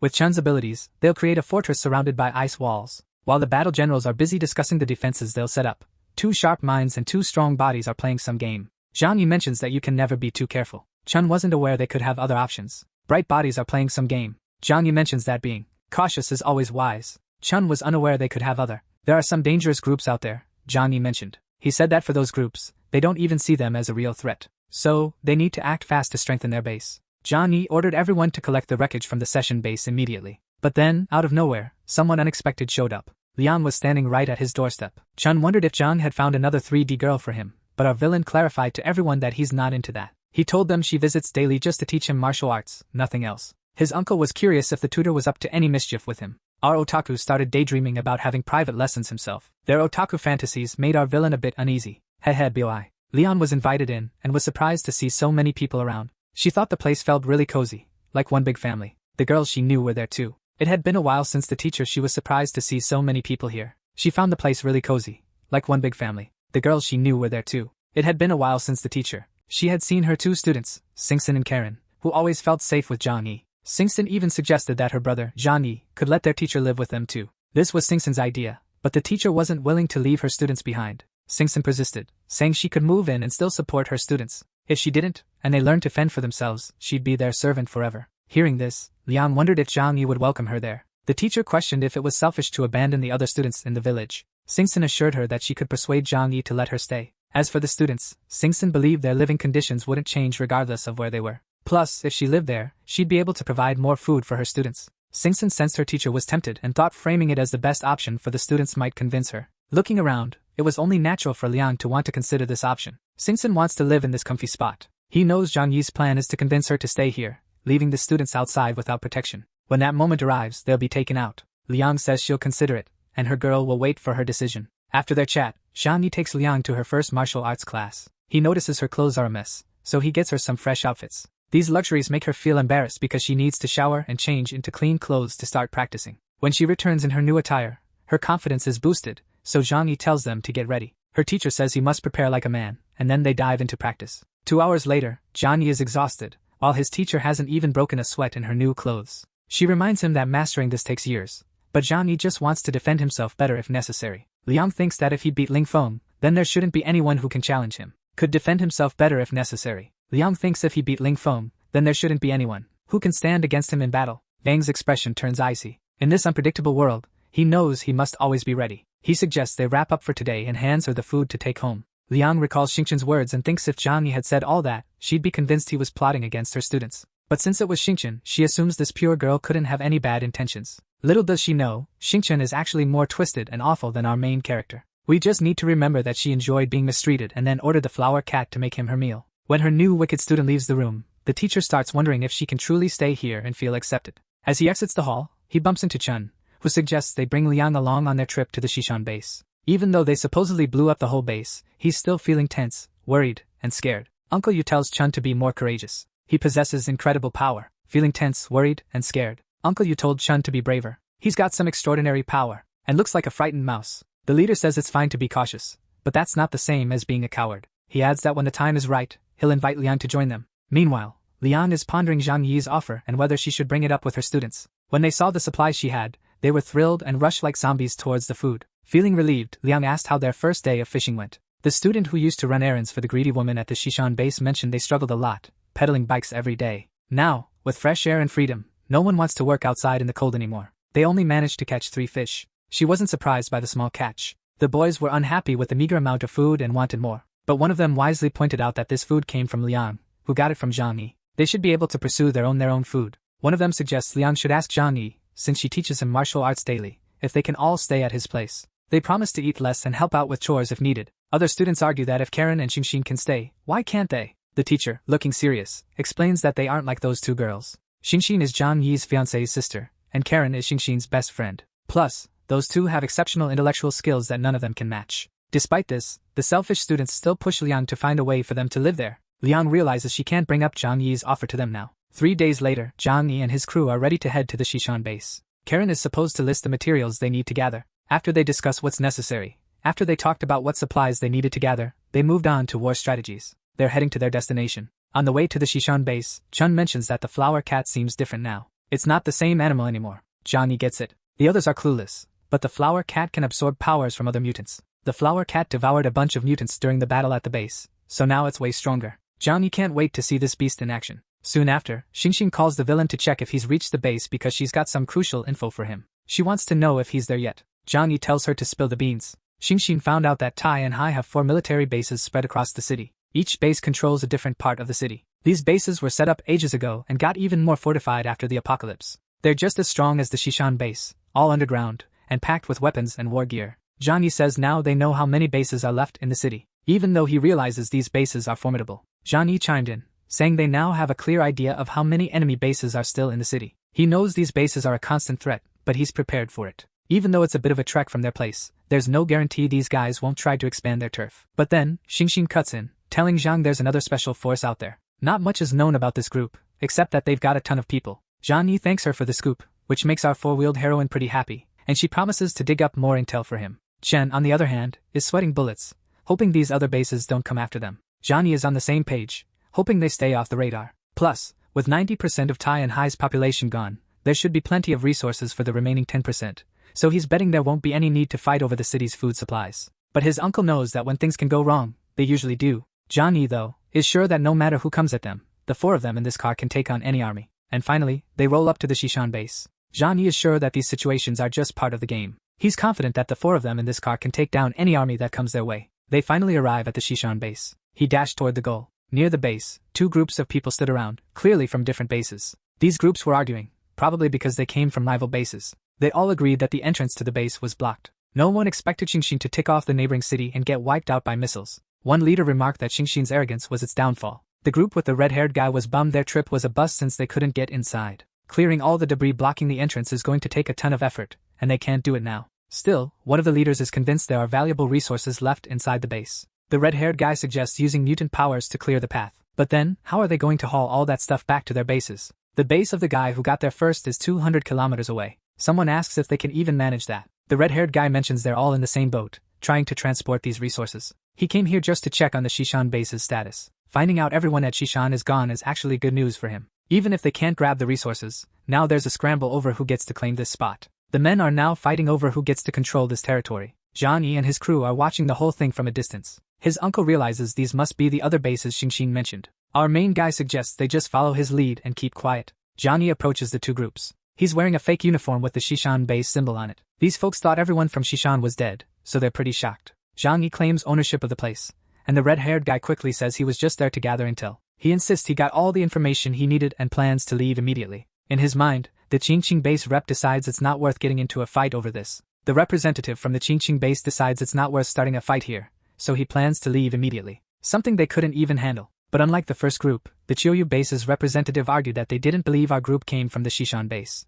Zhang, however, ignored the questions and simply instructed that if they had gathered the intel they needed, they should head back to their territories. Our main guy and his crew were set on avoiding any fights, but then this dude yelled for them to hold up. The guy insisted they didn't get the situation. He claimed that any survivor no longer had a claim to this base and territory. The soldier, a powerful mutant, declared himself the new ruler of the place. Chun was taken aback by seeing another mutant. The soldier flexed his powers, bragging about how he was used to squashing enemies like ants. After these threats and power moves, he was sure they wouldn't put up a fight. Zhang Yi mentioned he wasn't looking for trouble, but since it couldn't be avoided, he decided to show what real power looked like. The fire Mikan's head went flying, and then the flower morphed into a demon, and in no time, it had the other suddenly. Mikan's head gets blown off, and the flower transforms into a demon. In a flash, the demon takes out the rest and clears a path for them. This flower monster had 2 soldiers in its jaws. It spat them out because they were powerless. The flower doesn't consume trash, you know? It tried to absorb this guy's powers, but turns out, he was just a newly awakened mutant, so he was super weak and couldn't add any power. Chun commented on how these cocky kids think they're unbeatable once they discover their abilities. While guarding the bodies, Johnny mentioned that the Chuyi base never dealt with big battles, so its members are pretty weak. Our group of well-meaning villains immediately headed to the Shishan base to complete their mission. With their insane dimensional space powers, the corridor was totally clear for them to enter. It seemed like there was no danger, so Floor took the lead. In the first room they entered, the place was a total mess. They reached the first gate, and Chun mentioned he was getting chills in this place. Johnny pointed out there are either the living nor the dead to be afraid of. They moved deeper into the base and finally reached a spot with a sign indicating it was a weapons warehouse. When they opened it, they're totally blown away. This room has way more than they bargained for. It's packed with the most intense military gear. We're talking helicopters and RPG missiles, the whole 9 yards. Zhang Yi figures this must be the city's main armament depot, and it was here even before everything went down. But Chun thinks these weapons are pretty much useless with all that snow outside. Zhang Yi nods, pointing out that if they were any good, Ling Feng would have used them when he attacked. The real plan is to make use of the weapons from these vehicles. Uncle Yu's eyes light up when he spots one of the weapons. Zhang Yi could haul everything back to his warehouse, and then Uncle Yu could pick whatever he needs. But he has to keep in mind that these weapons are meant for defending their territory, not for messing around. So, the team swipes everything inside because their dimensional space is basically endless. They move on to other spots, and when they hit a debris-blocked path, Uncle Yu clears it with his strength. As they keep going, they stumble upon computers and servers from the base. Zhang Yi mentions that even this stuff might have some useful data for Xinxin. They move forward and discover computers and servers from the base. Zhang Yi mentions that even this equipment might hold valuable data for Xinxin. So, it'll be taken too. Our scared otaku freaks out when he sees cockroaches. They're hiding in the debris of the base. He hits a rock and realizes there are hundreds of these nasty critters. Zhang Yi thinks this place was probably used to make protein for the workers. Even though it's gross, the protagonist jokes that Chun's bravery is like a woman's. Looking at the equipment that turns people into food, Zhang Yi wonders if he should bring this info to Karen. Even though he finds it cruel, he figures everything has its use. So, they're taking it. They continue exploring more parts of the underground base. After a while, the flower kitty gets spooked. They can't pinpoint where the threat is coming from, but Zhang Yi feels like someone is watching him from the shadows. Eventually, they reach the warehouse, facing a door even Uncle Yu couldn't break down. Not even with all his strength, Zhang Yi decides to open it the old-fashioned way. He mentions they shouldn't underestimate things just because they have superpowers. Zhang Yi says he reminds them that they have superpowers. Uncle Yu is ready to go. Chun thought the boss would handle it, but our villain never messes with this stuff. Uncle Yu steps up and gets to work, and after a lot of effort, they finally bust open the warehouse door. Inside there's a huge space packed with boxes. Uncle Yu notices something odd about the curtains. He points it out, and when they pull them back, they find resources that seem pretty ordinary. But Zhang Yi knows Karen can use this stuff to build things. He grabs everything with a big grin on his face. Then, a room next door catches the villain's attention. It's full of food supplies the base had nabbed during their missions. Uncle Yu figures Zhang Yi should keep most of it since he did the heavy lifting in taking down the Shishan base, and it's way too much for them to handle, or eat by themselves. Zhang Yi says he's got enough food to last a lifetime and will always share with his crew. They don't need to treat him like some outsider. For his family, Zhang Yi insists that he always shares with his allies and they don't need to treat him like a stranger. For his family, they always have the best food. During their chat, we find out that the flower kitty is actually a cat with a lot of courage. After finishing all their raids, they sealed the base entrance again. Besides the heavy stones Chun should reinforce, he hurled tons of snow and created an ice barrier too. Then they drove back home. At Zhang Yi's place, Liang went for her martial arts session with the main guy, but he wasn't back from his mission yet. Zhou Qier informed her that Zhang Yi left a note canceling today's class. Liang was shocked by this news because it meant she'd return empty-handed, provide for her hungry students. Zhou Qier then asked if she was hungry. She invited Liang to join them for a meal. Even though Liang was starving, she declined and Zhou Qier felt bad that Liang had come for nothing. But Liang reassured her not to worry since the student sets the class schedule. And then the woman ran off, clearly embarrassed. Cixin shows up, joking that this must be some martial artist quirk. Zhou Qier comments that she should have at least grabbed some food for herself. Cixin argues that would have been even worse for Liang. Her old crew is selfish and useless. They fight over scraps, which is why Liang chose not to take anything. Zhou Qier wonders if Zhang Yi did this on purpose. Did he deliberately forget to inform Liang about his absence due to his commitment, making her come here and give hope of food to the students, only for her to return empty-handed, forcing Liang to see the harsh reality of these students? Our eccentric wheelchair lowly thinks that's exactly it, and that Zhang Yi is brilliant. With such a clever move, he's going to touch so many hearts. Cixin is totally smitten with our villain's cunning ways, while Zhou Qier agrees this is exactly the kind of thing her fiancé would pull. But to flip our expectations, on his way back, Zhang suddenly remembers he forgot to tell Liang her fiancé would ever do. But plot twist, on the way back, Zhang suddenly remembers he forgot to tell Liang something important. Liang returned to the village and noticed everyone hard at work. It struck her how even the little kids were pitching in, while her students just sat around waiting for her to bring food. She couldn't help but notice that the kids were working, while her students were just sitting there, expecting her to feed them. She realized Zhang Yi had a point about letting them fend for themselves a bit. When she got back to her students, they immediately started asking her where today's food was. She told them he wasn't around, so there was no food, and they'd have to go out and catch some fish themselves. The students were upset, arguing that if Zhang Yi wasn't home, he should still leave food for them. Liang wanted to teach them not to blame others and to find their own food. The students complained they weren't fishermen and their hands were sore. Others blamed Stink Sun and Karen for being heartless. They all used to be classmates, but now Stink Sun and Karen have moved on to better lives and don't care about them anymore. Soon, everyone started agreeing that the girls had really changed, have always been terrible people. Liang is shocked to see them blaming the girls who almost died because of them. She gets furious listening to all the nonsense they're saying about the girls. Liang shouts at them to shut up, saying she's got an announcement to make. She declares that from now on, she's moving into the bunker with Karen and Stink Sun. Liang decides she's done coddling these people. They got all puffed up thinking she'd take them along too. Liang bursts their bubble, telling them they're staying here to learn how to fend for themselves. Zhang Yi promised her food for 10 people daily in exchange for teaching martial arts, and she's going to bring that food to them. Even though she's sacrificing her own food, her ungrateful students revolt, calling her selfish. Used to their ingratitude, she doesn't bother listening to their complaints, and heads off to her new place. After 30 minutes, Liang leaves behind a mess of shouting and selfishness, finding herself in a much better environment. New home. After 30 minutes, Liang left behind a chaotic mess of shouting and inflated egos and found herself in a much calmer place. Ju Kier warmly welcomed her fiancé's teacher and showed her around. She was really kind to her. While chatting with the two girls, Liang hears from Karen that life here is so good that Zhang Yi doesn't even make them do chores. Karen even got a studio to do her research. She says she's happier now than she ever was in school. Stink Sun also enjoys a comfy life and wonders if the teacher plans to stay here too. The woman admits Zhang Yi was right, and she's letting her students learn to fend for themselves. Stink Sun cuts to the chase, asking if the teacher wants to live here. Liang didn't want to face her wish to leave everyone behind and live her own life. Stink Sun helped her accept this, saying everyone deserves to chase their own happiness. Liang starts crying, and they share a cathartic moment. She then asks Stink Sun and Karen to talk to Zhang Yi for her. Karen is sure Zhang Yi won't turn Liang away. She's got some serious skills. Stink Sun just pointed out there's only one absolute rule in this bunker. Everyone who joins up has to be ready to follow his orders. Liang feels a bit awkward and asks what that really means. Does everyone in this place have to follow his lead? There are 4 women in this house. He doesn't want a 5th one in his room. Stink Sun dreams of hanging out in the leader's room but can't, so Liang's upset for nothing.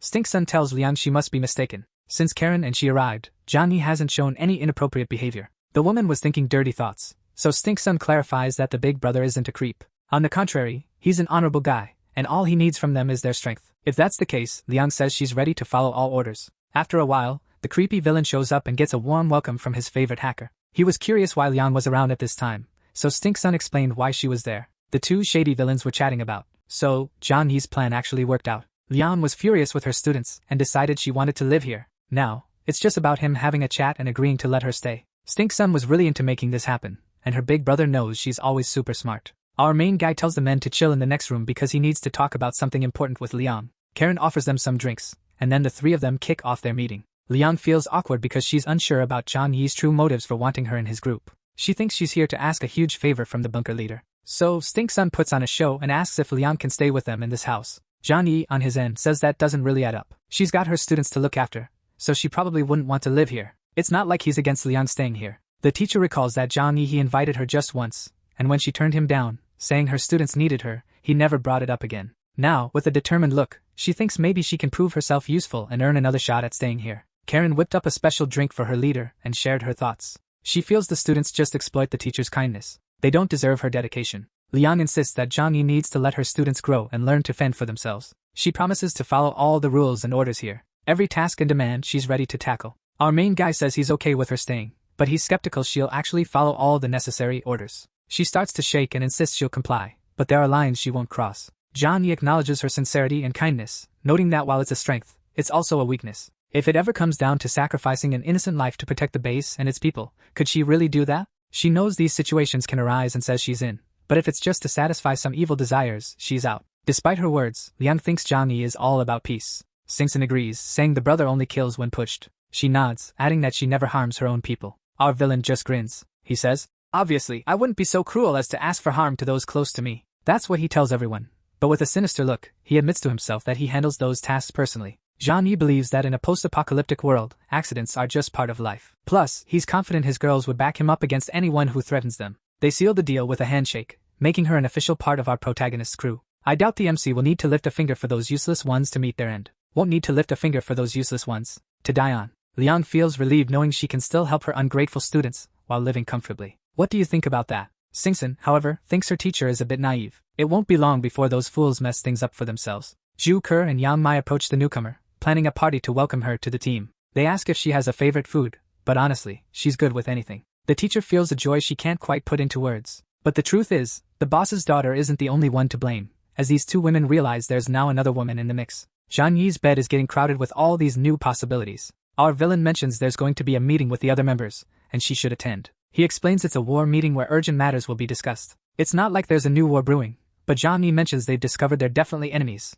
and Lian gets it. He knows that with a major power gone, there's going to be a vacuum, and others will be itching to take over that territory. Coincidentally, Xingxin's got some fresh intel about the Shishan base's database. Zhang Yi gathers the crew so she can share the scoop with everyone. Right now, they're feeling pretty chill about things, but new threats are lurking nearby. It's clear that conflicts are on the horizon, so Qinxin needs to spill the beans about the other military bases around the city. Qinxin drops the bomb that there are 3 other strongholds, shocking those who were in the dark. The first one is the Yangshan base, loaded with oil and fuel. It's run by Xiao Honglian, who can control fire, and his right-hand man is Zhuge Qingtuang, who has wind powers. The second is the Koya base, which has a grip on all the city's ships. Zhang Yi wonders if it's possible. She mentioned that navigating in this weather is tricky. Only the sea's surface is frozen because the entire ocean can't freeze solid. Our protagonist wonders, if the sea isn't completely frozen, can people with ships still fish? Qinxin confirms this, adding that this base has the best potential for seafood. She also explains that the boats require a lot of fuel, so folks from this area have to visit their city. With this info, Zhang Yi realizes the soldiers she killed were from this base.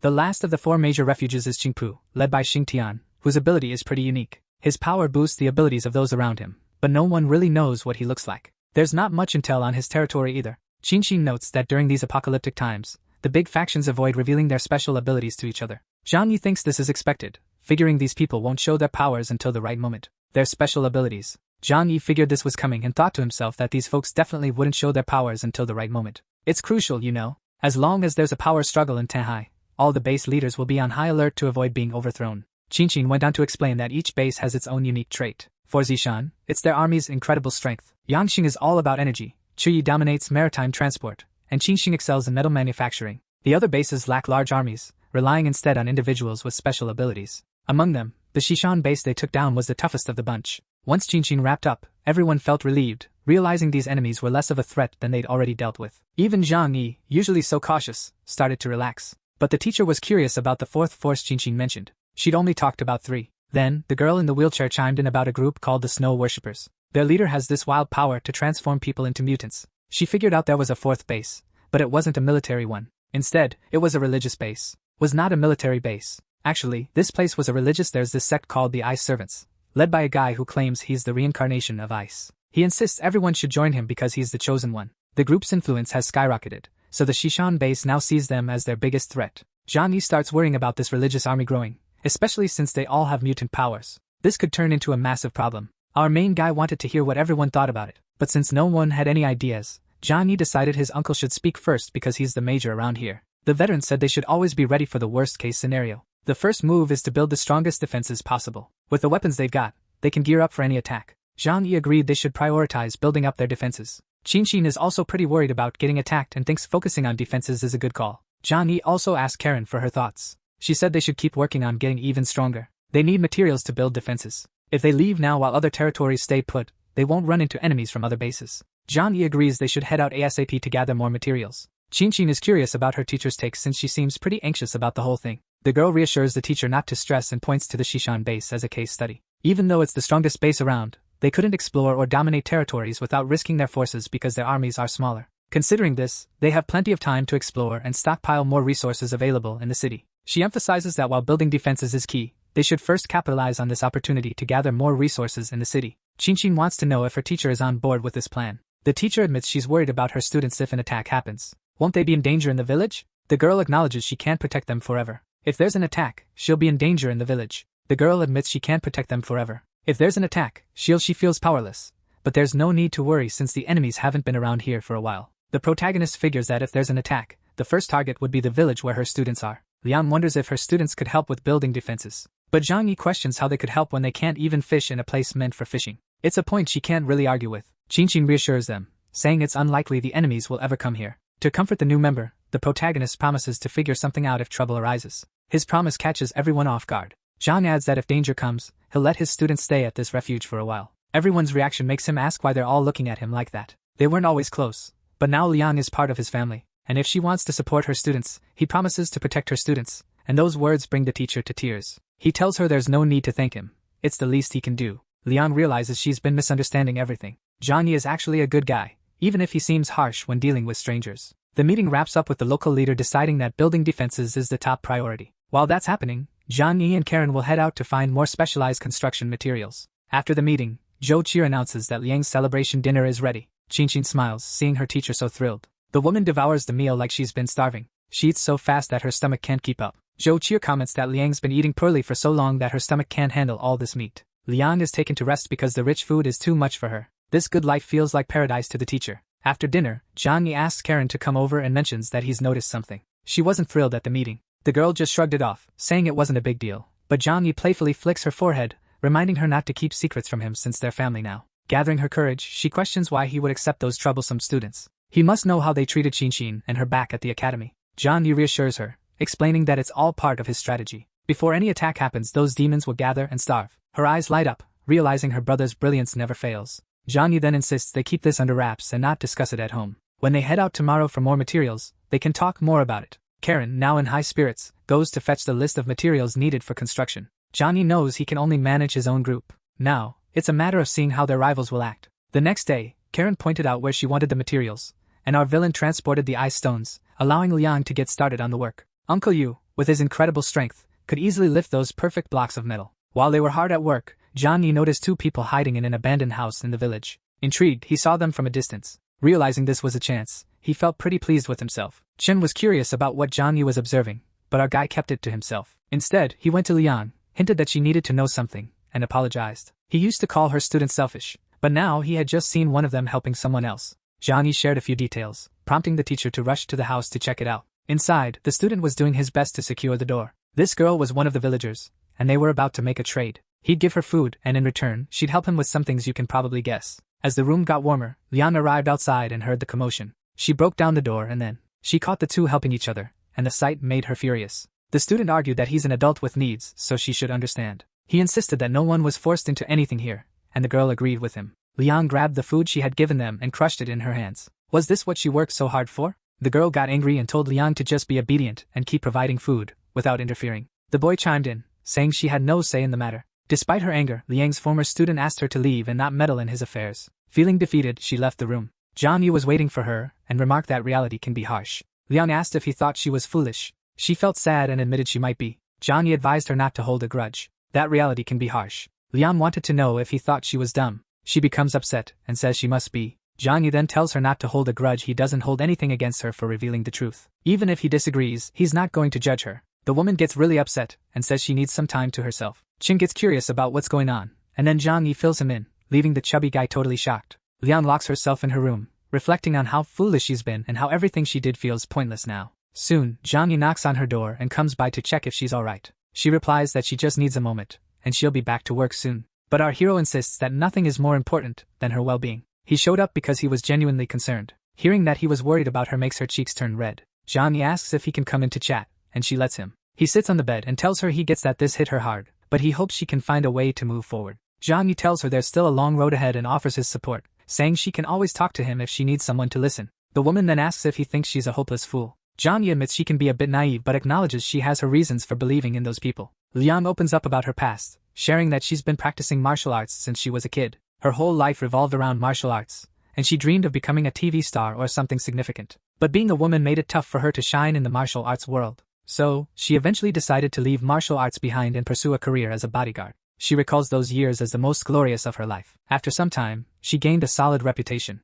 Eventually, an academy hired her to teach physical education and protect its wealthy and noble students. She becomes somber, reflecting on how all her happiness is a thing of the past. She lost everyone she cared about, and now all she has left is the responsibility of protecting her students. That's the only thing keeping her going, but now she feels like a fool. Liang tells her she can't live selfishly like Zhan, who puts himself first. She breaks down, pouring out her heart. She's lost her last shred of hope and faith. In this harsh world, she sees no point in living just for herself. Our hero tells her she's putting too much pressure on herself. He says she should consider his family. Everyone in their refuge is different from the students she's been protecting. He takes her hand and suggests she needs a new motivation. Liang offers himself as that new motivation. His words make her blush, and her head feels hot. This guy in front of her is saying she should start fresh and lean on the people here for support. He adds that he can't stand seeing her so sad. Embarrassed, she lets go of his hand and against this place as her support. Plus, he says he can't stand seeing her so sad. The embarrassed woman lets go of his hand and Liang says she's feeling better now. Zhang Yi asks if she's sure about that. Liang confirms but admits she's still let down by her students and thinks they need to grow up.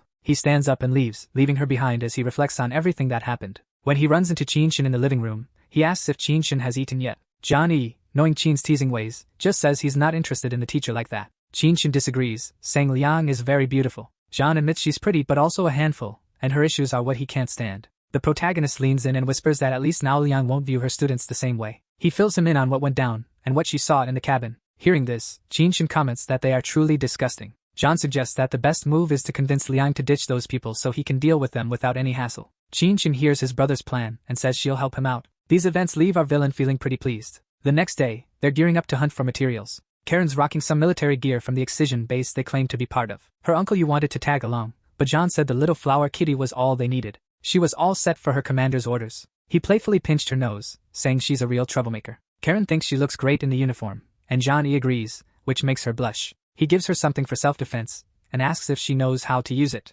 She nods, so they head out on their mission. In the car, Karen's curious about the issue with Liang. Johnny asks why Karen dislikes the other students so much. She explains she doesn't want them around her and Shin. She just can't stand living near them, the other students, so much. She replies that she doesn't want those people near her and Shin. She doesn't want to live close to them, or even spot them from a distance. Johnny chimes in, saying he can't stand those types either, but reassures her that soon they'll stop being a problem. Our hero tells Karen they'll even let them into the base if there's an attack, just to appease Liang. But first, they need to make Liang abandon her desire to protect those people. Karen comments that Liang's heart is so soft she might bring them into her refuge even if she doesn't really want to. He mentions that now everything hinges on her and Shin. Johnny points out that Liang cares more about the two of them than those other students. Karen eagerly asks if she and Shin should win Liang's heart. He agrees, saying if they put in the effort, they can fill up all the space in their teacher's heart and push those students out. As they approach the factories, they notice a group of cars ahead. He uses his binoculars to check them out and sees vehicles modified to drive through snow with weapons mounted on top. Karen is curious about what he spotted, and Snow is up on the roof with some weapons, and Karen's curious about what he spotted. She checks it out for herself and realizes they totally underestimated how efficient the other bases are. They're already nearby, scoping out resources that belong to the Shishan base. He tries to size up the situation, but confronting them without knowing their capabilities or who they are could be a huge mistake. While he's deep in thought, Karen points out that those are just regular vehicles, tweaked to handle the snow. She explains that these cars are super slow, barely hitting 20 kilometers per hour, and they guzzle 5 times more fuel because of the extra weight. This catches our hero off guard, and he asks if she's sure. She assures him it's true, and Johnny quickly figures out that fuel is super scarce these days. He realizes they must have come from really far away with these junky cars because they're desperate for fuel. John guesses they're probably from the Yangqing base. Karen wonders why they'd come all this way since their base is so far. Our hero warns her that a fight might break out, so she should get ready. John heads over to the group of cars until the strangers finally spot him. Karen stays in the car while John steps out with his hands raised, assuring everyone he's here peacefully. He insists he's not a threat. The men hold back, noticing the emblem on his uniform, recognizing it as the mark of the fallen Shishan base. They wonder how anyone could have survived that disaster. They also comment on his impressive uniform, suggesting he holds a high rank. Someone else points out that surviving such an ordeal means he must have some serious power, especially since he doesn't even flinch in front of armed foes. With this in mind, one guy suggests he should talk to their captain when he gets back, and John can wait here. Johnny agrees to this plan. He soon notices that they entered the warehouse from above, just like him, descending by ropes from the ceiling. Then, the group's supposed captain shows up. Johnny quickly concludes that if this guy isn't a mutant, he must be incredibly skilled. Alright, folks, this picks up from chapter 277. This person seems pretty intense. Oh, and by the way, we're diving back into chapter 277. So, in Global Freeze, if we hit 10,000 likes, I'll speed up the next part. Last time, our villain teamed up with Karen to gather supplies. But guess what? They ran into folks from a rival group. These guys were from the Yangqing base. Their leader showed up to chat with Johnny. He wanted to know if our villain was really from the Shishan base. Johnny introduced himself as the captain of Shishan's operations team. Hearing this, the guy said it explained Johnny's guts to come alone. Then the team captain asked what he was doing there. Was he trying to chase them off? The man apologized for not giving a heads up, but Shishan base got wrecked. He said it was only a matter of time before this happened. The man warned Johnny against having any risky ideas. Our villain replied that it's just a materials factory. If Yangqing wants, they can take whatever they need, but Johnny also wants some resources for his base. Still controls this area. The captain of the rival base agrees to our villain's request and gives him a 30-minute window. Johnny is pleased with the deal, and he asks Karen to join him. The girl next to him blushes because she is standing so close. She refocuses and asks if it's safe to leave the car unattended, wondering if he should guard it. Johnny assures her it's fine to leave it there. The real reason, though, is that he can't reveal his powers in front of others. So, they head into the factory. While they're distracted, Captain Goiwan suddenly pulls out his weapon and fires at Johnny. The flower kitty jumps in to protect them. She quickly morphs into her giant form, blocking all the bullets. The men, though terrified of this massive creature, keep shooting. The captain tells them to aim for her eyes. As the shots target the flower's face, she decides to fight back against the soldiers. She manages to grab the first part of her meal. The other soldiers inject themselves with something and go into a frenzy,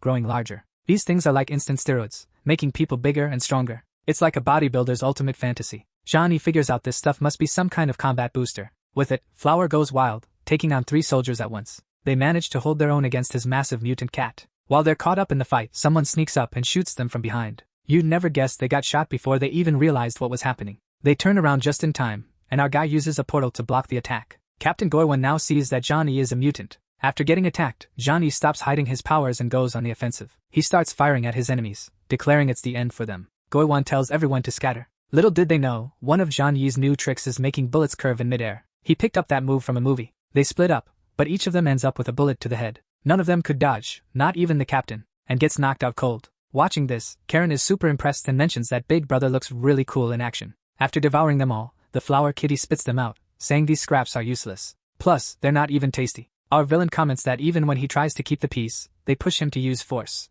These greedy fools attacked first, and they weren't even mutants. So, they basically dug their own graves. Karen can't help but admire Johnny, saying he's incredible. They couldn't even touch him. As he looks over the bodies, our villain realizes he can now consider himself quite formidable in combat. His skills and experience have really expanded. Johnny is also intrigued by the medicine they used. Is this stimulant from the Yangxing base? It's something so valuable that he plans to take it to Zhu Qier. She might analyze it and find it useful for saving their lives in a critical situation. Plus, he could use it to tap into the Yangxing base's communication system. It's all Johnny tells Karen that the Yangxing base, which is 200 kilometers away, won't send reinforcements because they've lost contact with this group. They'll just abandon them. As a precaution, he stores all the bodies and vehicles in his dimensional space. Even if a team is sent, they won't know where the group vanished or that the place was cleared out. They'll assume their people were loaded with supplies and got ambushed by strangers from another base. Now, they need to gather the materials they require and get their shelter ready. They have to prepare for a potential future conflict. Previously, Johnny entered through the roof, but now he has a new method.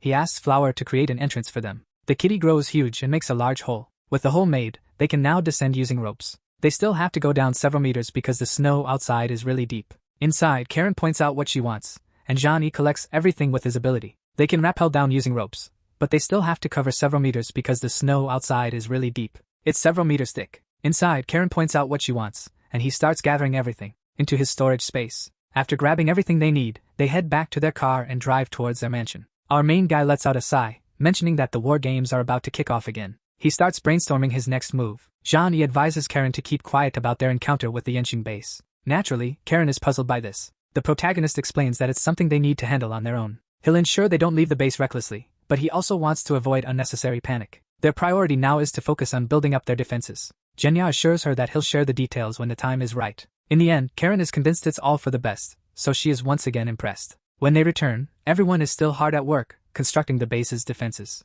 As they're spotted, Uncle Yu asks if something went wrong. Did they have any trouble on the way? Our villain casually mentions that nope, they haven't spotted any enemies. He even adds that right now, the enemies are busy sorting out their own turf. He points out there's no reason for them to venture into such a remote area. We soon get why the protagonist is pulling these strings. Professor Liang is thrilled to hear it. She's convinced that her students are now safer, which is a relief. The protagonist assures her there's no immediate threat, but they should focus on beefing up defenses and staying vigilant. Genya steps up to Liang, saying he doesn't mind if her students come here in case of danger. But he also mentions it wouldn't be fair for Qin and Karen to live with them. She needs to remember what they did to those two girls before. This truth bums the teacher out because she knows he's got a point. Meanwhile, our villain gives Karen the nod to step up. Karen approaches and tells the teacher she should understand why she brought her here. Those students living nearby. Doesn't she recall the school days when they all treated each other terribly? Does Liang not remember how harsh they were to the two girls back then? These words make the teacher admit she remembers it that way, and she wishes they could survive far away on their own. However, she can't help but care about those people. So, our protagonist cleverly interrupts the conversation, suggesting they focus on building defenses.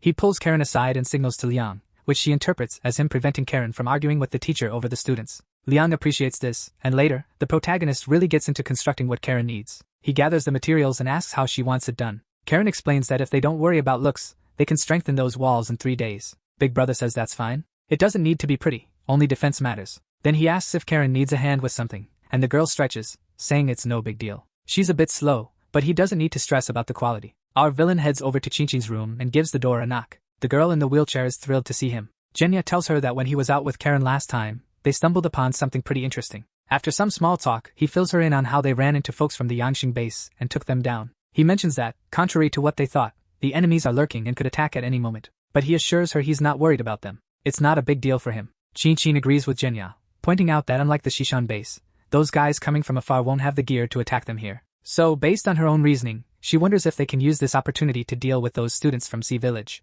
Genya then says it'll be like an accident. They couldn't have seen this coming. So, based on her own deductions, she wonders if they can use this opportunity to clear out those students from Sea Village. Genya mentions that it'll look like an accident. No one could have predicted this would happen, or done anything to stop it. He pulls out a signal jammer from his portal and sets it up. He mentions it's going to be a hassle, but it's worth it to have Lying on their side. She's crucial to the group's success. So, what do you think about our protagonist's choices? Is he being cruel, or is it just fair play? He hands over a satellite phone he snagged from one of the soldiers, saying it's from the enemy base. She can use it to gather intel. The girl confidently states that if it's functional, she'll handle it. Chin will sort through the data she collects and organize it meticulously for her brother. Now, we shift to the Yangqing district. In the middle of it, 2 people are chained up, being questioned by soldiers. The soldiers report to their leader that 5 people attempted to escape, and these 2 were caught alive, while the other 3 didn't make it. The 2 captives seem unsure if they're more scared for their lives or distracted by the massive melons in front of them. Honestly, I can't tell either. So, I went with the second option. The woman then questions why she should spare their lives.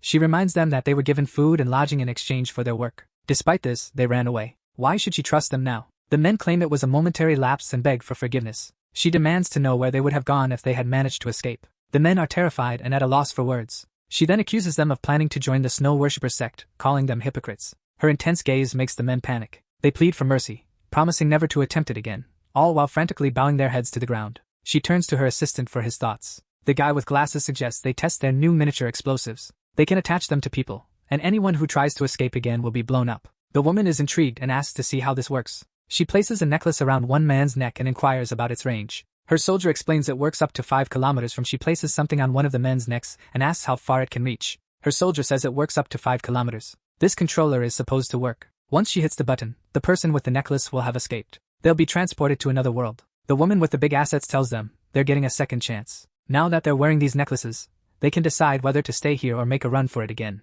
She also mentions it's a new product. She's not sure if it's functioning properly. If they want to test it, they can try running now, and if it fails, they're free. The guys hope it doesn't work, and maybe if they sprint fast enough, they'll cover 5 kilometers before she hits the button. She waits for 10 minutes, then hits the button. The assistant asks over the radio what happened, and he tells her one of them exploded, the other didn't make it, the explosive malfunctioned. The woman's her name is Sakura Haruno. The woman's name is Shio Hamlian, and she mentions she always keeps her promises. Since the guy escaped, she wishes him luck in finding the snow worshippers' territory. Shio Hamlian, trying to save himself, mentions that because of the failure of the new equipment, the technical department is getting shut down in 3 days. Seriously, why are all the villains always so attractive? Her assistant tries to persuade her, saying the technical team is as skilled as the one at the Shitian base. They deserve another shot, even if their current projects aren't quite there yet. Other departments are doing well. The assistant points out that since the snow apocalypse started, they've only recruited top talents from prestigious universities in the area. Shio Hamlian, with her impressive presence, just shrugs it off, saying if these slaves want to escape, why stop them? She claims that the hypocritical woman from the Snow sect is using everyone as bait.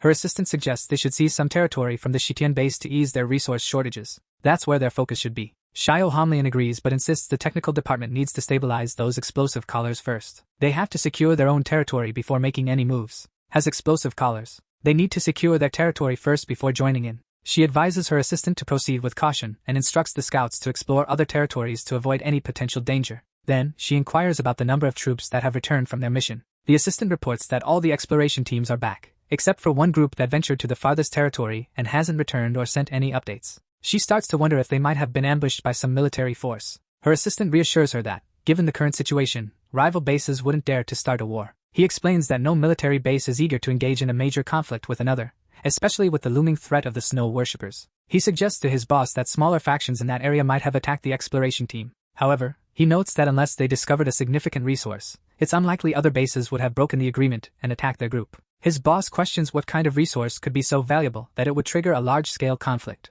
Xiao Honglian confirms that she feels more comfortable with rival factions nearby than with the Snow Worshippers sect. During their conversation, a soldier rushes in, announcing they've found signs of one of the missing teams. The woman gets anxious, eager for updates about the team. She mentions that even though Captain Go Yuan is arrogant, he wouldn't just cut off communication and run off from the base with some vehicles. She wonders if there's a way to trace his satellite phone to their location, but they didn't see this coming, as they say the signal can't be tracked at all. He's vanished and disappeared from the records. This makes Sakura realize that whoever kidnapped their group is seriously prepared. She's worried that these people didn't just act on impulse. It was all planned out. After all this time, targeting Go Yuan's group signals the start of a war. Sakura then starts to reflect, sorry for the mix-up. Xiao Honglian, with her striking presence, begins to wonder if it was the Chowa base or the Qingpu base behind this attack. Or maybe it was the survivors of the previous conflict responsible for this move. Is Shishan base at fault? Her assistant points out that the accident site where they vanished is actually closer to the Chowa base, and they haven't reached out for any info. He grabs his radio and calls the rival base. She mentions her cousin Go Yuan is missing,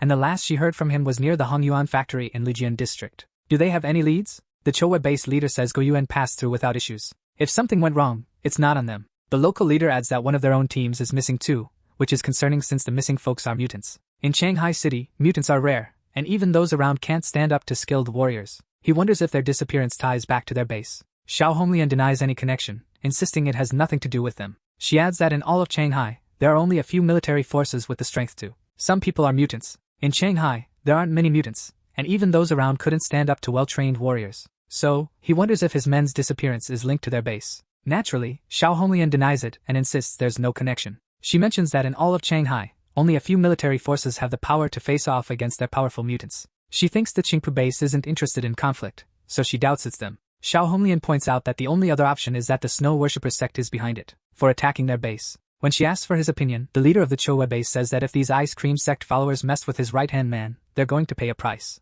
To his right-hand man, then they will have to pay a price 10 times worse. Xiao Honglian jumps at the opportunity, and proposes they team up to get back at these people. Get back at these people. While people argue that if the culprit for this was if the Snow Worshipper sect is really to blame, the true masterminds are chilling, fortifying their fortress. Even more impenetrable. After constructing massive walls, way bigger than usual, Xingyi now sets up the military gear they snagged from the Shishan military base. Our villain protagonist explains that these weapons will be hooked up to a mechanical controller and linked to the computer. They'll be remotely operated and super efficient. This is all thanks to Karen's efforts, who automated these weapons. Meanwhile, Xingyi mentions that the Qiyu and Yangshan bases have been quiet lately. He hasn't spotted any sign of them around. Are they really that elusive? Later, the whole family gathers for a meal. After eating, teacher Liang announces she's going to take some food to her students. Xingyi helps her pack everything into a few bags. Xinshin notices something's off with the teacher and asks if she's okay since she looks upset. Are those students giving her a hard time? Are they ungrateful for the free food? Xinshin insists the teacher shouldn't go out of her way for them. They don't appreciate her kindness.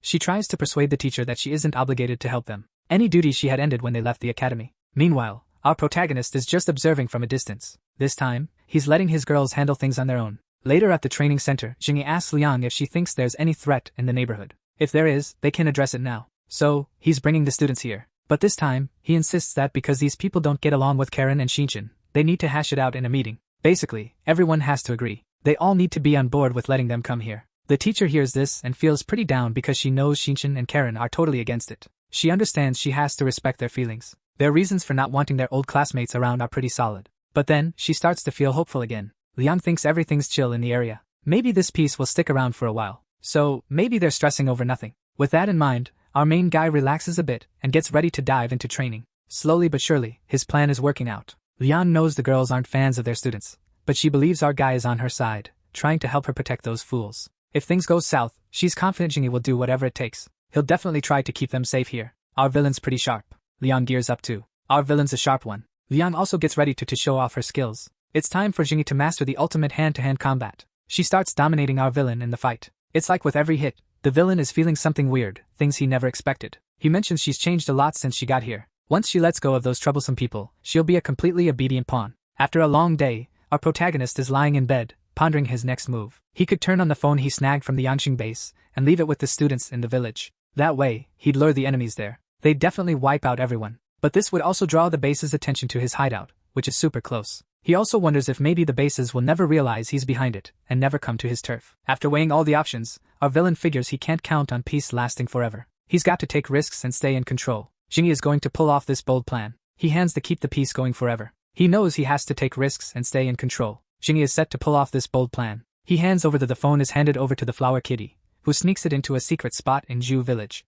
The kitty then scampers off to the neighboring villain to drop off the phone and kick off our protagonist's wicked scheme. Meanwhile, the leader of the great snow worshipper sect is addressing her followers. She gathers everyone for a ritual and tells them that snow represents purity. Their bodies and souls are now as pure as the snow itself, and those who like this video will gain incredible powers. She demands unwavering loyalty from all who seek the purification of their souls. Someone brings a child forward, asking for salvation. The supreme leader places her sacred hand on the child, and it starts glowing. The once weak and possibly ill child is now vibrant and crying with life. The crowd erupts, calling it a miracle, and they praise the great leader of the Snow's sect. Her name is Yuan Kami, and her unique ability is the power of blessing. After the ritual, she's visibly exhausted, and a follower suggests she should rest. She can resume tomorrow, but she insists on continuing and eager to pick up tomorrow. But she flat out refuses and the group insists they must keep moving. Suddenly, a massive tremor shakes the ground, and all the believers drop to their knees. Everyone's confused about what's going on. The girl, who seems to be the second in command, quickly orders them to protect the bishop, while the rest must band together to confront the enemy.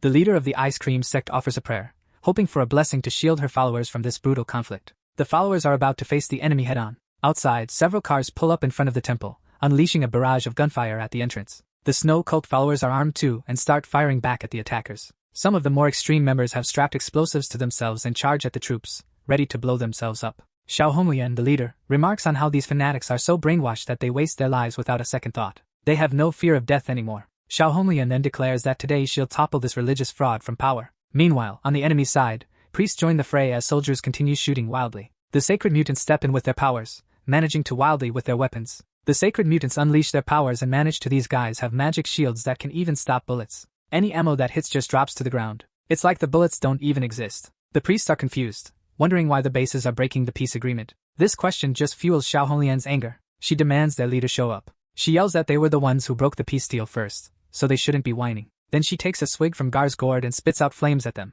Her attack is insanely powerful, and honestly, in this freezing cold, a little heat isn't so bad. One of the priests uses his power to put Gar in front of the fire blast. Gar manages to block the flames, but the bodies around him get roasted, filling the air with a surprisingly nice smell. A priest from the snow worshippers insists there's some misunderstanding. They've always stayed neutral and never broke any agreements. But then Sakura Big Melons gives the order to wipe them all out. That's when the leader of the Chowa base jumps into action. A massive explosion goes off right in front of everyone, and then the Chowa leader steps up. A deal among them. Sakura Big Melon signs up, ordering that they must all be wiped out. The leader of the Chowa base leaps into action. A massive explosion rocks the place, and then the Chowa leader the base is shrouded in mist, and then ice armor forms around him, with ice spikes orbiting his body. He can move super fast while launching ice projectiles. Soldiers from the base and members of the snow sect are locked in intense combat. The soldiers fire their guns while others charge in with melee weapons. But honestly, they don't stand a chance against these guys. The opponents are absolutely nuts, using themselves as living bombs, blowing themselves up right in the middle of the soldiers. Even though they're at a disadvantage,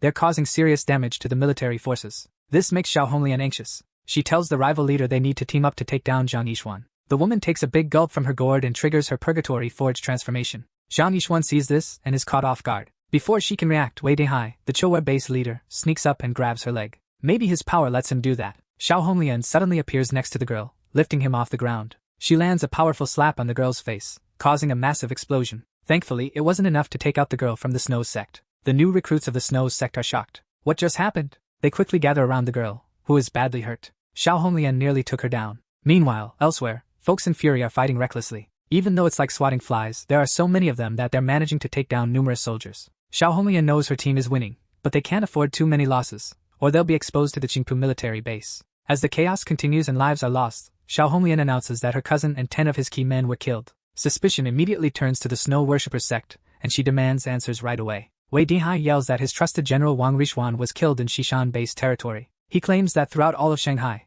the Snow sect is the prime suspects. So, the two leaders demand Jing Yisun explain himself immediately, or else everyone in the cult won't survive the night. One of the Snow Worshipper soldiers gets fed up with this whole situation. From the start, there was no chance for dialogue, and now they want to talk just because the stakes have changed. He decides to take out this arrogant person but fails. Xiao Honglian dodges effortlessly. Jing Yisun then tells her ally they have nothing to do with this. The Snow sect has never attacked any group until now. Wei Dehai isn't buying it, and insists there's no one else in the city who could be behind this. Plus, 2 nearby bases were attacked with no trace left behind, so it was clearly planned, and they're sure it wasn't the Qingpu base. After hearing all this, Jing Yisun asks the two mutants if they've ever considered there might be another force in Shanghai responsible for this. Jing Yisun even suggests these people are behind this. Jing Yisun even claims these two leaders are speaking in unison, claiming they're just as powerful. They insist it's impossible, something that should never happen. Jing Yisun jumps in, saying it is possible, and asks if they've heard about what went down in Lijiang. A month ago, Lijiang city got hit by a missile, but before it struck the Xishan base, there were already explosions and gunfire echoing from that area. Even after the massive blast, more sounds kept coming from afar. Xiao Honglian is freaking out, wondering if there's another force at play. If so, not even the mighty Xishan base could withstand them. The leaders find this too wild to believe. They accuse Jing Yisun of trying to distract them with a made-up enemy. They demand proof from the Snow Worshippers sect if they're truly innocent. Jing Yisun's soldiers are furious, but she tells them to chill out. They're in a battle for survival, but they still need to keep it together. Jing Yisun mentions that one of the soldiers was stationed at the Xishan base and met Xiao Honglian's cousin. This soldier was involved in a dispute with another group over who should claim the resources from the destroyed base. He explains that on that day, they found survivors from the Xishan base. After that, he left the area. So basically, if they don't figure out that the real threat is actually the survivors from the base, they're in trouble. The Snow SEC soldiers started getting anxious, but Zhang Yisun stepped in, telling them to stay calm. They're fighting now, But they're not enemies, the group's leader warned. John Eason instructed him to just share what he saw outside the Shishan base that day. John Eason also revealed that their soldiers visited the Shishan base that day and met Wang Jianxian from the Choyu base, exclaimed the girl who totally reminds me of Megumin. Oops, wrong picture. Her soldier recounted that besides Wang Jianxian, Xiao Honglian's cousin, they also spotted some folks in combat gear at the Shishan base. They're the ones the leaders are trying to figure out who these assassins are. They wonder, wasn't the Shishan base completely wiped out? Did they secretly hide away to rebuild their strength? Everyone's convinced the Shishan base got obliterated by a missile, but Xiao Honglian questions her partner. If they did hide, they'd only slowly regain power and wouldn't dare to take on both of us. Before the base was destroyed, the Shishan base wouldn't have turned against them. John Eason points out that the Shishan folks were brave, but that doesn't mean others aren't. What if there are new players in the game? Megumin chimes in, reminding them that not everyone knows their forces. Beyond the Shishan and Lijianong districts, they have strong refuge bases too. This idea catches Xiao Honglian's interest. It sheds light on the current situation. The leaders decide to check out that area to see what's up. Xiao Honglian says they'll leave for now, but Megumin needs to keep this in mind. The soldiers are annoyed because this arrogant woman barged in, attacked everyone without knowing if they were guilty, and still had the nerve to act like she owned the place. The current mess. The two leaders agree to investigate that area to verify. Then Xiao Honglian says they'll leave for now, but Megumin better not forget this. The soldiers were ticked off because the arrogant woman showed up, attacked everyone without confirming they were the culprits, and still had Wei Dihai and Xiao Honglian decide to part ways. Wei mentions that the sect will take care of the bodies and wounded survivors here. Xiao Honglian agrees, noting how brainwashing makes these people willingly become resources for the sect. Wei Dihai wonders what Xiao Honglian plans to do next. He suggests that if they team up, they could control the entire area. Together, they could dominate the territory that once belonged to the Shishan bases. Xiao Honglian doesn't respond and just walks away. Wei admits she's powerful, and if he could defeat her, he'd own the city. Wei Dinghai's men suspect she's keeping secrets, but he thinks that's normal. Trusting others would be odd. Wei is concerned about recent news of someone named Jingwei who stole from the city's largest warehouse before the global freeze. Later, Xiao Honglian is back at her base, investigating the Shishan base area with a soldier. They have intel on 2 locations where survivors are living. Her assistant mentions that this is a rich part of Qinghai City, home to thousands. The world is in a deep freeze. Xiao Honglian is back at her base, checking things out with a soldier. They're looking into the Shishan base area. Apparently, there are 2 spots where people are still hanging on. Her assistant mentions it's a rich part of Qinghai City, with thousands of folks badly hurt from the fight. In Shijia City, it's likely that the power needed to challenge the Shishan base is there. The woman thinks about sending someone to check it out first. Her assistant suggests they could inform Wei Dihai to send backup, but she decides against it. Even though the strength of this mysterious power is uncertain, confronting and destroying the Shishan base would weaken them. If the Shishan base is destroyed and they're not that strong, she says they can just take everything for themselves. Xiao Honglian points out that this person took down 2 key figures solo, so they should send Dong Hu, who's the most cautious. Their leader tells the assistant not to worry about Wei Dihai, calling him an old, sly fox. They instruct their spy to gather intel from Jingnue's region. I'm curious to see who this person is. Meanwhile, back at the Snow Sex Space, Megumin is seriously injured from the battle. The soldiers are concerned about the Great Snow Priestess, but the woman insists there are more pressing matters. The sight of the battlefield, the soldiers are anxious about the Great Snow Priestess, but she insists there are bigger priorities right now. She brushes off their concerns, saying there are more pressing matters to handle. The battlefield scene changes quickly. Hungry? The soldier asks. The soldiers are stunned by the sight of their severely injured comrades. Survivors are scattered everywhere. Sect followers can now step in to aid the wounded, but in this harsh world, only a select few are deemed worthy of treatment for future battles. A girl weeps for her ally, but it's not out of sorrow. Her tears are for something else. She tells the man he's earned the right to meet God personally now. Only those who die fighting for the sect get the privilege of seeing God. She finishes helping her friend pass on, saying she can't wait for her own turn. The soldier then commands the most injured to be taken to a specific place. The bodies of those who've already met God, along with those unfit for future battles, are placed near a building. After they leave, something truly bizarre occurs. Tentacles emerge and seize the bodies. They're all dragged into that ominous place. Inside, the bodies are piled up and hung in cocoons from the ceiling. Once everyone is in place, the room fills with smoke. Fruits start growing rapidly. Are you hungry? Outside, the soldier. Watching movies alone isn't too bad. He went there to dig up some intel on the situation. They're all praying for their wild cult. Inside the Snow Sex Church, the big boss is doing her purification ritual. My heart sinks when the kids get dragged into it. The leader calls out to her. Children! The actual parents tell them to trust everything she does. They have to be baptized to join the Snow cult as servants. Her version of baptism is putting her hand on their faces and telling them not to freak out or move. With this tool, you can see she performs some kind of surgery. This is how she gets rid of the worms. The shock is so intense that their eyes freeze. From now on, they can't turn into impure demons. After that, the leader heals the spot, and it's all done. Now, without Pippi, they won't become impure. The parents are thrilled to be thanked by the great representative of the snow spirit on Earth. The woman claims her kids are now sweeter and more obedient. They won't cause any more trouble. The friends are horrified by what's happening. None of them wants to be the kids want to be baptized like their friend, but their parents are all about being loyal to the snow god. To be obedient and pure, they have to go through the baptism process. They toss Pippi in the trash. The leader seems to enjoy this and then asks who wants to be next. The next in line for purification. The mom is thrilled about her son's state. They express gratitude. After being purified, they leave. After a long day, mangacapped shows up. She visits her master, worried about her severely injured servant, and rushes to heal her. But the girl insists she's already worn out. She says she doesn't need healing today. After healing mangacapped, the leader asks if they've been contacted for updates. She shares everything they've learned. A powerful force has surfaced, linked to the Shishan base's destruction. A mysterious figure named Zhang Yi seems to have teamed up with someone from outside the city too. The plan is to attack the Shishan base. Manhwa also mentions that this guy is the one who swiped an entire warehouse from the city. Before the global freeze, she notes with a serious face that his power level is off the charts, even for the whole city. How else could he have held off the Shishan base for so long, eventually leading to its downfall? But evidence points to the Shishan base being blown up by a missile from the South Jiangnan area. Regardless of how Shishan got wrecked, Zhang Yi is definitely mixed up in it. He's got some serious clout. The big boss recognizes our guy's strength, and says they need to keep an eye on him. Manhwa tries to persuade the leader to send a team to test him immediately. She argues that he's got these leeches that can produce food through sacrifices. But that's not a permanent solution. Manhwa grudgingly admits that without all the servants they have today, they'd be toast. These two groups. Because of this, the Great Priestess insists they need to come up with a defense. Finally, the Great Sect leader tells Manhwa to do whatever she thinks is best. She can send someone to test this guy's strength. Now, let's get back to our favorite villain. Zhu Qier is analyzing the sample Jinya took from those soldiers. It's a battlefield-ready medicine. Its power is intense and can boost people's physical abilities while keeping them awake for 3 days straight. The waifu mentions she's seen this medicine in the lab before, but it's the first time anyone's actually used it. It's over 10 times more potent than what I used to give you, but it only ramps up the body's energy consumption and speeds up metabolism. It's a wild exaggeration that can lead to death if not handled with care. Honestly, in this world, nothing comes for free. A drug that boosts strength without any side effects just isn't real. Jinya asks Zhu Qier if she remembers the poison he used on the rats back then. How much of this medicine he took is crucial. The doctor explains that the body can handle a tiny bit of it, but if it goes over 5% of the dose, the body faces severe side effects. And right now, it leads to a slow death by poisoning. Zhu Qier has no clue there are rats at home. So why did he ask? Our villain claims the rats are actually outside. Then we see the rats camp. The students are huddled around a fire. This useless group starts thinking life was better as slaves. Sure, they worked all day,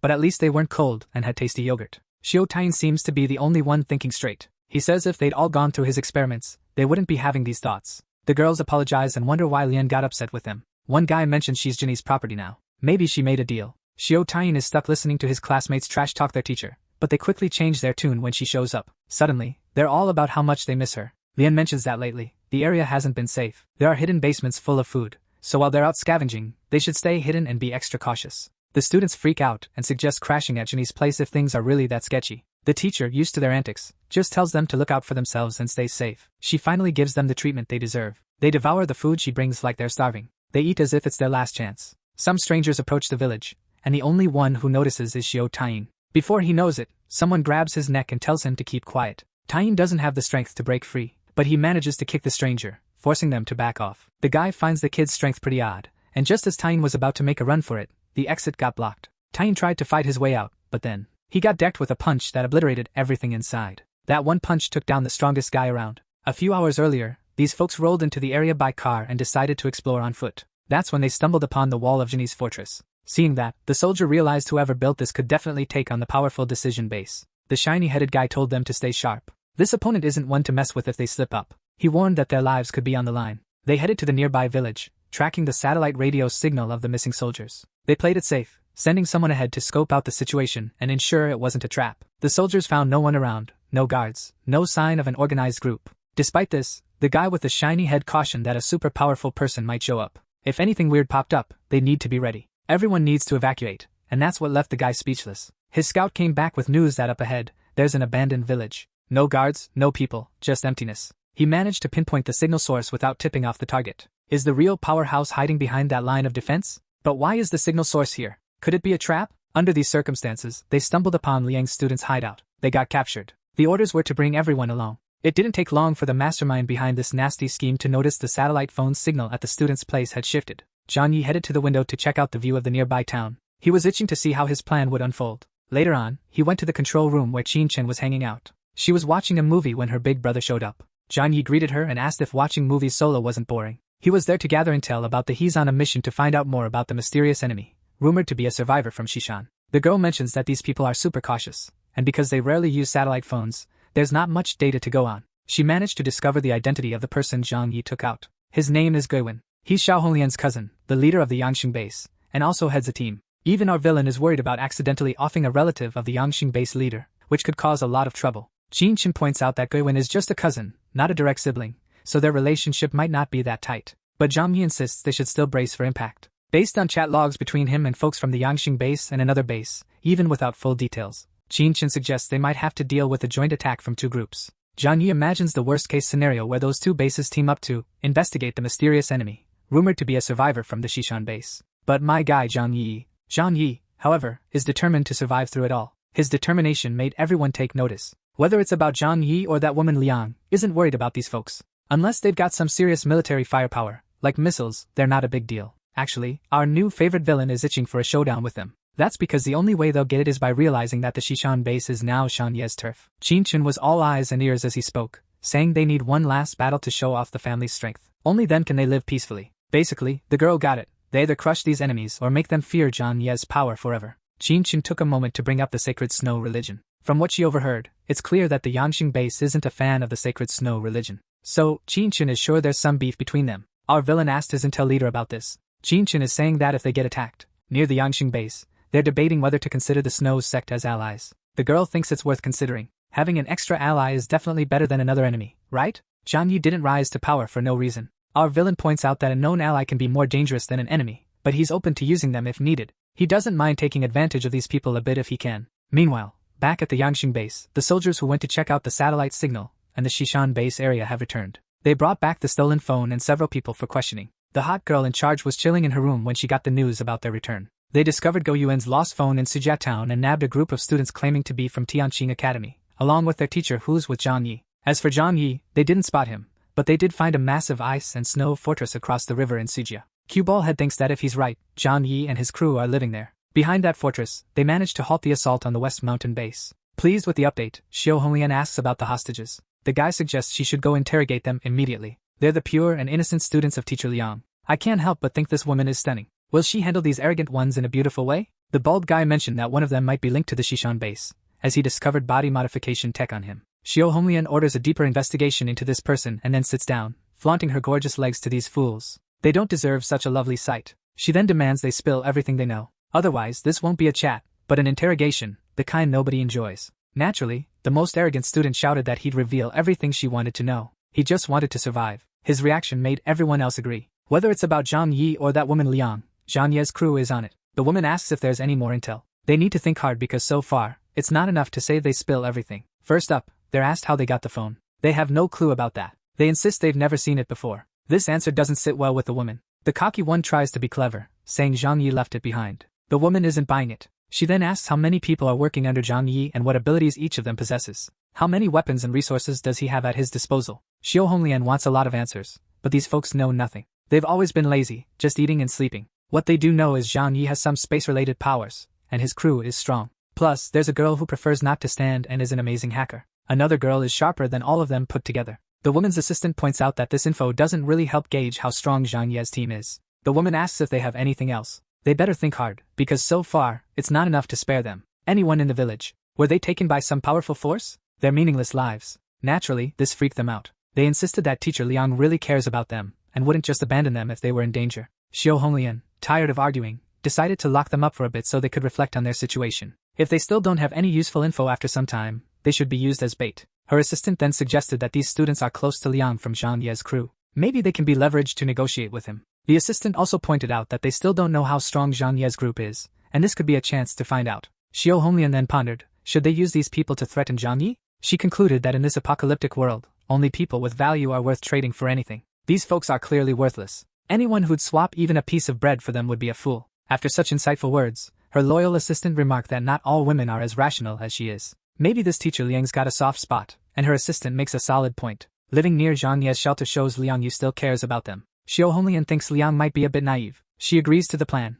instructing someone to contact Zhang Yi and then collar the students before tossing them into the underground dungeon. The next day, Liang mentions she's going to visit her students' village. Zhang Yi casually reminds her to keep warm outside. Of course, the villain knows what's really going on with those people she's trying to protect and wonders how she'll react. He figures with her personality, she won't just shrug it off like he would. He just hopes she doesn't stir up too much trouble. If she does, he might have to ask her to leave the shelter. The kindest soul in this tale is doing her usual rounds, bringing food to her students who probably don't deserve it. But when Liang gets there, she finds no trace of anyone in the village. Could they have been taken by some powerful force? There's no sign of them anywhere. This guy is cunning and dangerous. He acts fast. Nobody's around. They really got snatched. Liang's only hope is Zhang Yi. She knows it. This can't just be a coincidence. If someone attacked them, then she's definitely the target. Her gut tells her she can't let them suffer because of her. Meanwhile, our villain's just chilling on his phone when he realizes something seriously wrong. She tells Zhang Yi her students vanished. Qin Chen, being the innocent soul she is shocked by this news. She already knows Suku, who doesn't care about who her husband is concerned with.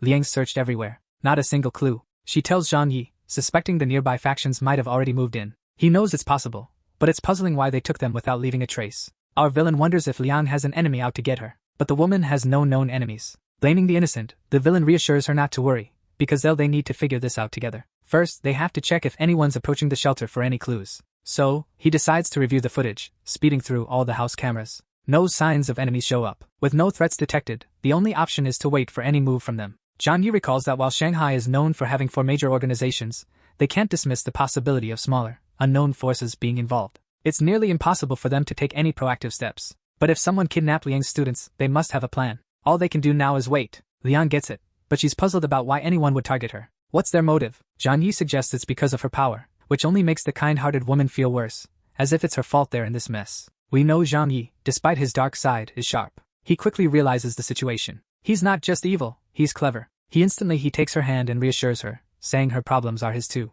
He promises he won't let her down. Once they get any news, he'll jump into action right away. And with that, he earns a bit more of Liang's respect, bringing her closer to visiting his room at night. In the end, her students will stay with her. For his 2 girls, he confirms they're about to face an attack. But he reminds them, even gestures to emphasize, that peace in this post-apocalyptic world is short-lived. War and combat are just part of the norm. With his 2 beautiful girls, he mentions that if 2 forces attack, they can handle it. But if everyone gangs up on them, that's a whole different ball game. Zhu Qiao then asks if he lacks compassion for Liang, and he's puzzled by this because why should he feel compassion? Zhu Qiao then wants to know if he has any interest in her. Zhang Yi admits he really needs her, and it would be awesome if they could become trustworthy friends, but first, she has to get through this. His serious expression made it clear that he means business. They become reliable friends, but first, she has to get through this. His serious expression made it clear. It's clear what she had to overcome. Meanwhile, he fills Yu and Chen in on the situation. They figured retaliation was inevitable after they took those people out. Zhang Yi points out that if you want to control a place, you've got to wipe out all threats to feel safe. Our main guy mentions that not everyone is as detached as they are. Anyway, they shouldn't worry. Once people realize how strong he is, they won't dare mess with his base. His uncle is cool with fighting again, but Chin is bummed because every fight means less time with his inflatable wives. The guys are caught off guard when they hear a car coming. They all rush to the 2nd floor, and from there, they see just one vehicle approaching. Zhang Yi scopes it out with his rifle and sees a car with a few people inside. They pull up to his house and then shoot an arrow with a paper tied to it, and after that, they take off. Naturally, our villain isn't about to let that slide. He shot an arrow with a note attached to it, then took off. Naturally, our villain wasn't about to let that slide. He shot out the car's tire, making it flip over. Right after, they went after the people inside. Now, the protagonist could leap from his 2nd floor window and land as softly as a feather. The soldiers who came to deliver a message and then run away were unlucky enough to get noticed. While trying to escape from the flipped car, Zhang Yi showed up, riding his massive feline. One soldier tried to help his buddy but then decided to make a run for it alone. A precise shot hit his leg, and down he went. The situation seemed under control, but the invading soldiers pulled something our villain didn't see coming. They bit into a capsule hidden in their teeth to prevent any information from leaking if they were caught.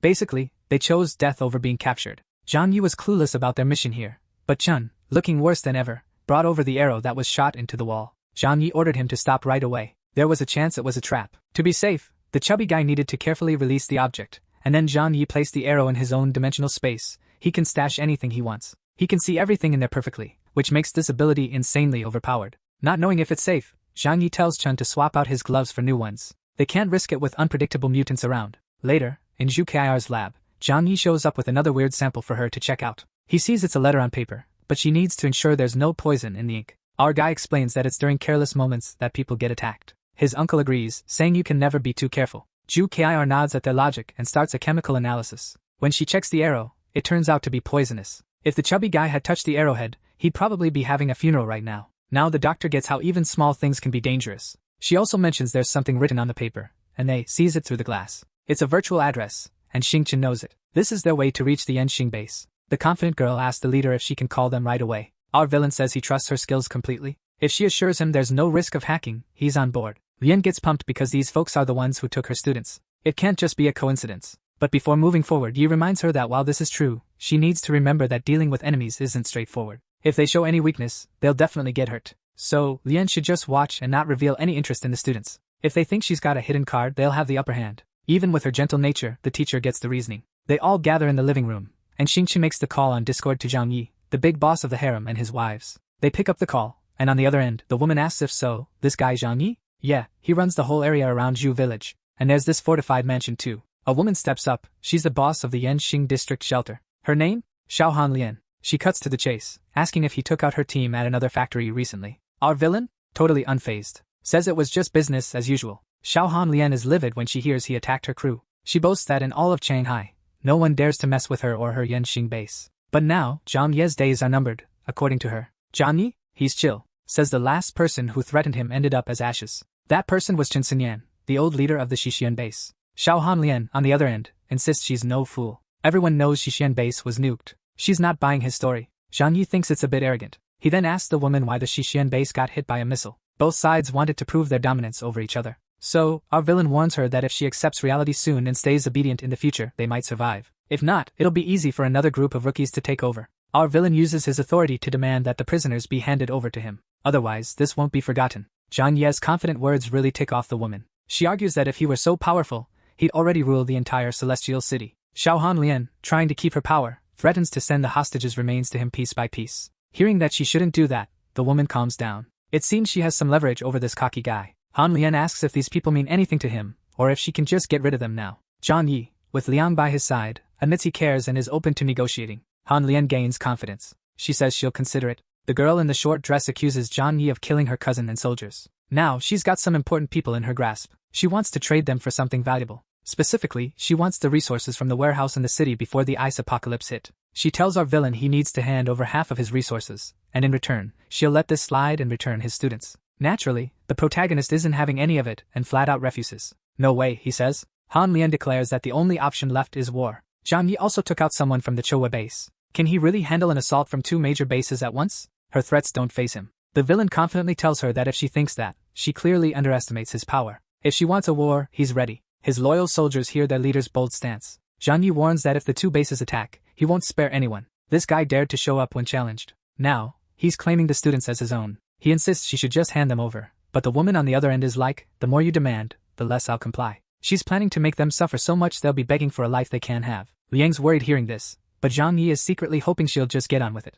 It's getting tough for him to keep up the act. When Han Lian finally hangs up, our villain deserves an Oscar for how frustrated he pretends to be. He tells everyone they can't just sit back anymore. It's time to move out. Zhang Yi informs his top soldiers that this situation isn't like the Xishan base. Their current spot is too risky to defend. They shouldn't gamble on a problem that's not theirs. The harem leader is dead set on going after them alone. His crew tries to calm him down, warning that he'll get himself killed if he goes solo. Even Chun is quietly telling him that if he keeps pushing this, it's not even their problem. The harem leader was dead set on going after them solo. His crew tried to cool his temper. If he charges in now, he's a goner. Even Chun was quietly telling him that if he keeps pushing it, it's not going to end well. The villain had to play it cool, but he was still pretty riled up. You know how he's always trying to help, wanting to save those students from Liang. The teacher notices his efforts and tries to reassure her ally. Zhang Yi did everything he could, and she appreciates him for it. Liang decides that from now on, she won't drag anyone else into her personal missions. She's going to handle things solo. Oddly enough, she was smiling. The translation hinted she was ready to find a place for her soul.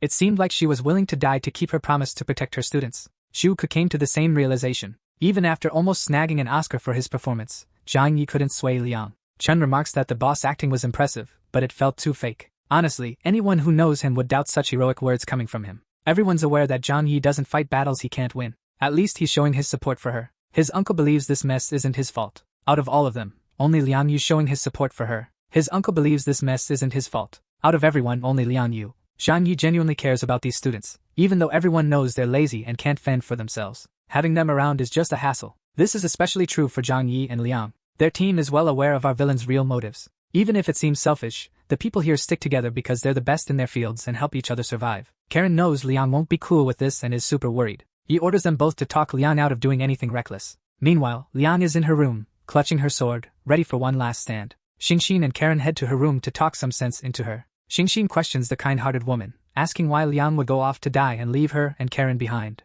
Both of them are her students and need her. They don't have powers, and if future battles arise, they need Liang's protection. Liang's heart is torn. She wants to try to, should leave her and Karen alone? They're both her students and rely on her. Either of them has powers. If there are battles ahead, they need Liang to watch their backs. Her heart was conflicted. She wants to try to save those selfish people. But now, she can't ignore Xingxin's tears. The girl is pleading with Liang not to act rashly. They still have a shot at renegotiating. With the Yangxing base, the kind-hearted teacher agrees, and decides to wait a bit longer. After stepping out, Karen asks her best friend if it's Zhang Yi or her who has a thing for Liang. Xingxin admits she just tricked Liang. People like her struggle with emotions and get all mixed up. The truth is, Xingxin will do everything she can to keep her around. Someone who's always ready to sacrifice themselves is just being foolish. Plus, convincing her to stay is a smart move. Zhang Yi isn't someone who tolerates slackers, so they need to give their all to help him succeed. They mention that they managed to persuade her to stay. Our villain thinks that's perfect. The drug's effect should be kicking in soon. Meanwhile, over at the Yangxing base, Xiao Hongling notes that the students claim Zhang Yi has several strong followers.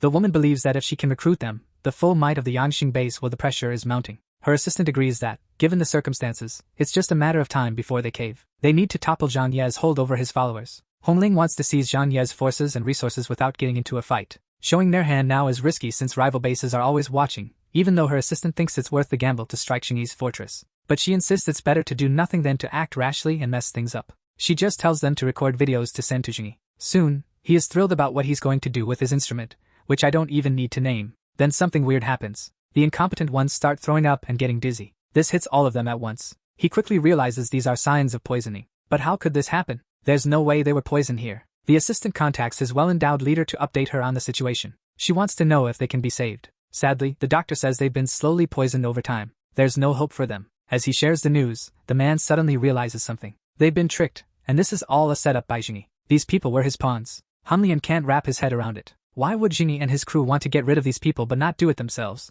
Even if that's true, the woman orders them to record a video while they're still alive to use them as leverage. If Xingyi isn't behind the poisoning, they can still use this footage as a bargaining chip. Later on, Xingxin gets a message from the rival base. The woman's assistant wants to know if Xingyi is ready to trade students for food. They're asking for a ton of food per student. The villain saw the video of the whippings but isn't convinced they're still alive. If they show the students live now, he might believe it. The spectacled boy doesn't see the point in proving anything to Xingyi. But our villain is shouting, demanding proof. There's no need to prove anything to Xingyi. But our villain yelled. He was dead serious. If he can't see proof, he won't even trade a grain of rice for cold bodies. Honestly, he doesn't want to see it, so our villain just ends the call. On the other end, Xingyi is convinced they're all dead. Xingxin is curious about how her brother pulled this off. He tells her his secret was food. Now that she knows, she better keep it to herself. She should just focus on boosting Liang's self-esteem. When she learns that everyone went to visit the devil in person, she'll be absolutely shocked. Xingxin is thrilled to know she won't have to see them again. Back at the Yangxing base, a guy informs his leader that everyone's dead, and Xingyi turned down the deal, leaving only one option: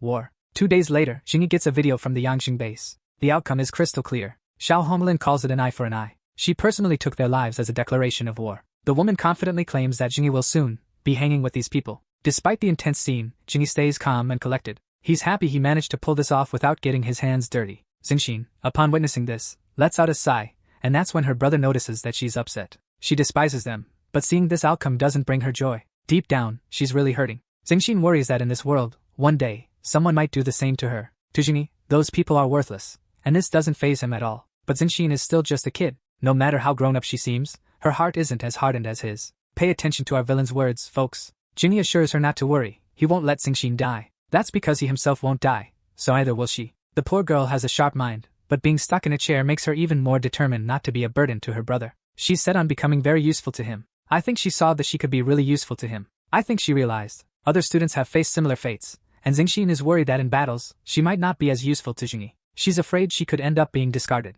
Do you see where she's coming from? After comforting her, he suggests they prepare Liang for the news. Xingxin should get her mentally ready, and use this medicine to help her stay calm. Later, the villain gathers everyone to reveal the Yangxing base's response to them. Liang is anxious, fearing it might be a new threat to her students. Whatever it is, she's determined to bring them back. When they turn on the TV, the scene is heartbreaking. Even I felt a pang of sadness. They all seemed lighter than usual. Her mind couldn't handle it, and Zhu Qi and Yang and I were more shaken by Liang's reaction than the video itself. Liang fainted, and Xingyi mentioned he had given her tranquilizers. He anticipated this, so now she just needs to rest. Even though they aren't connected to those people, everyone feels down, knowing Liang is a dedicated teacher. This is a huge blow for her. Our protagonist steps in to she just needs to rest. Even though she has no ties to these people, they were all upset, knowing Liang is. She's a truly dedicated teacher, and this situation hits her hard. Our main guy steps in to help out. take the woman to her room. The two girls should help calm her down and ease her negative emotions. He warns Juqier that they're using tranquilizers to keep her in bed for a few days. Everyone knows a showdown with the Yenxing base is coming.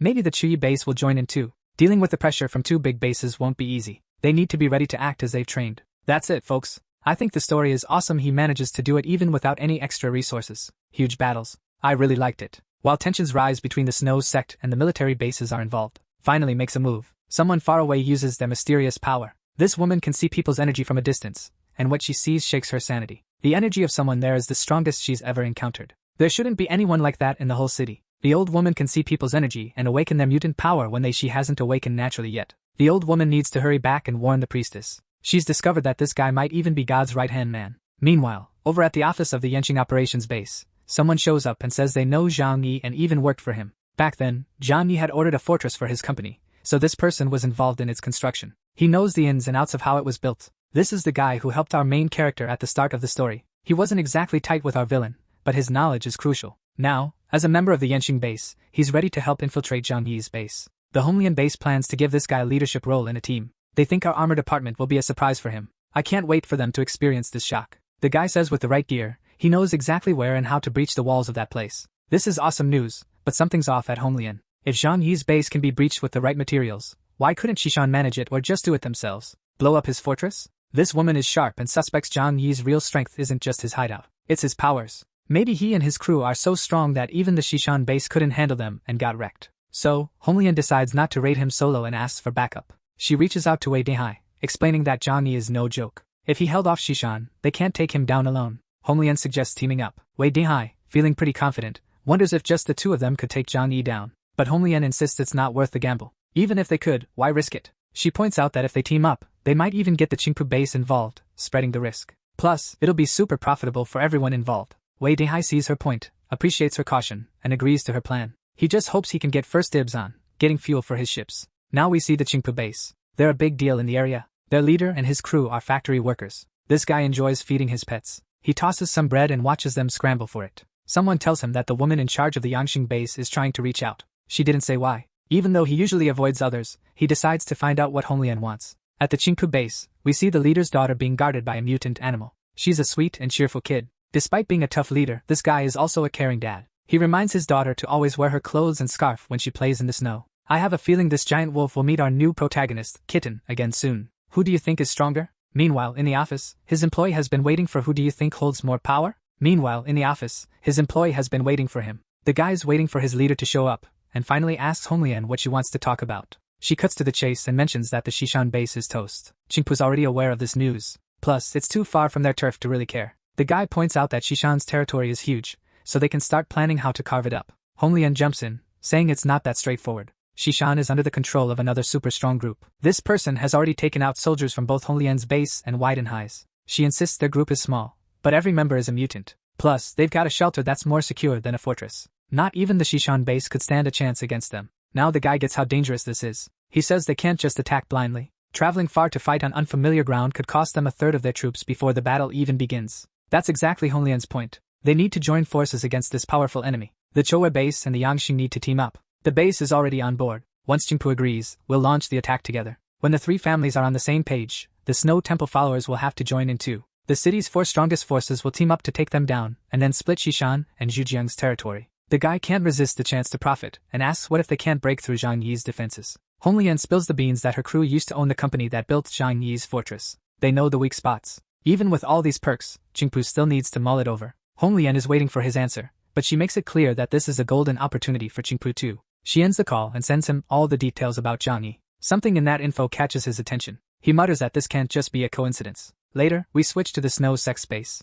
The person they sent out is digging for info on the mysterious Zhang Yi is back, and the old woman insists she's completely loyal to him. She urges everyone to trust her words. She claims this mysterious figure is as powerful as the great leader, maybe even like a god's right hand. She thanks them for their service and sends the old woman away. Everything's different now. If this guy's god-level strong, the other bases totally underestimated Zhang Yi. Megumin thinks that even if they team up with the other bases, they still can't catch him. So, they should consider joining forces with Jingyi instead. Meanwhile, our villain is chilling at home when he gets a message from someone claiming to be an old high school buddy. Turns out, Jingyi actually knows this person and asks how he's been. The guy is doing great and is now the director of the biggest steel factory in Shanghai. If that's true, then his old classmate, Xing Huainan, has become the head of the Qingpu base. And yes, it's legit, but the man isn't. It's the head of the Qingpu base. That's true, but the guy isn't exactly what you'd expect. Jinny's pretty slick with words, so his old classmates are talking about him. He mentions that the head of the Qingpu base is called Xing Tian, which means he changed his name. The guy confirms it, saying Xing Tian sounds way more impressive. Our villain sees this as a good sign and wonders why he's being contacted now. His friend just wanted to reconnect. Back in the day, Xing Tian wasn't great at school and didn't look as good as Jinny. But now, who would have thought he'd be so successful? It's wild they're meeting again after all these years. The villain agrees to meet up later, but right now, it's all about business. His friend spills that Jinny took out people from the Yanqing and Choi bases. Now, they want to take him down and think Qingpu should join the attack. If all four team up, Jinny's done for. The idea of these four big forces joining was the last thing the protagonist expected. Jinny then asks if this call is beyond what our protagonist imagined. Jinny then asks if this call is legit. So, is this about declaring war? Xing Tian points out that right now, nobody's going to declare war openly. They just launch a surprise attack. This is more like a call to chat about old feelings. But Xing Tian mentions that to stay out of the fight, he needs a favor. If Jinny can hand over 10 tons of food, Xing Tian will sit this one out. This request leaves our villain stunned. His buddy's got some nerve asking for that. It sounds like a crazy amount of food these days, so Xing Tian must think it's over the top. But for Jinny, that's just a Walmart shelf he raided earlier, so he doesn't want to reveal that he's got way more than that. Jinny says he needs time to think it over. Plus, Xing Tian's asking for too much food too quickly. Our villain has a day to mull it over and respond. After some thought, Jinny realizes 10 tons is less than what he snagged from the Shishan base. He's got more food than he even counts. There's a lot he can donate, but can he really trust this guy? To be safe, he decides to propose paying half now and the rest after the battle. Jinny is all in, ready to prep like a pro and fight hard to secure peace later on. He gathers everyone for a meeting. Turns out, the situation isn't as dire as it looks. The big four powers are united, but they're also wary of each other. The only ones truly gearing up for a fight are Yang Qing's and Shoyo's forces. Uncle Yu points out their biggest issue: they're outnumbered. If they have to split up to take on the enemies, that's going to be a real headache. Jinny notes that because of the snow, the enemy can only attack from one direction, and that's exactly where they'll concentrate their forces. The villain lays out his defense strategy, emphasizing that the goal isn't to defeat them but to push them back. Just making them fear his forces is enough. After that, the villain plans to negotiate with them. Shin, the territory's owner, thinks that even with 3 forces, they can break through the first line of defense,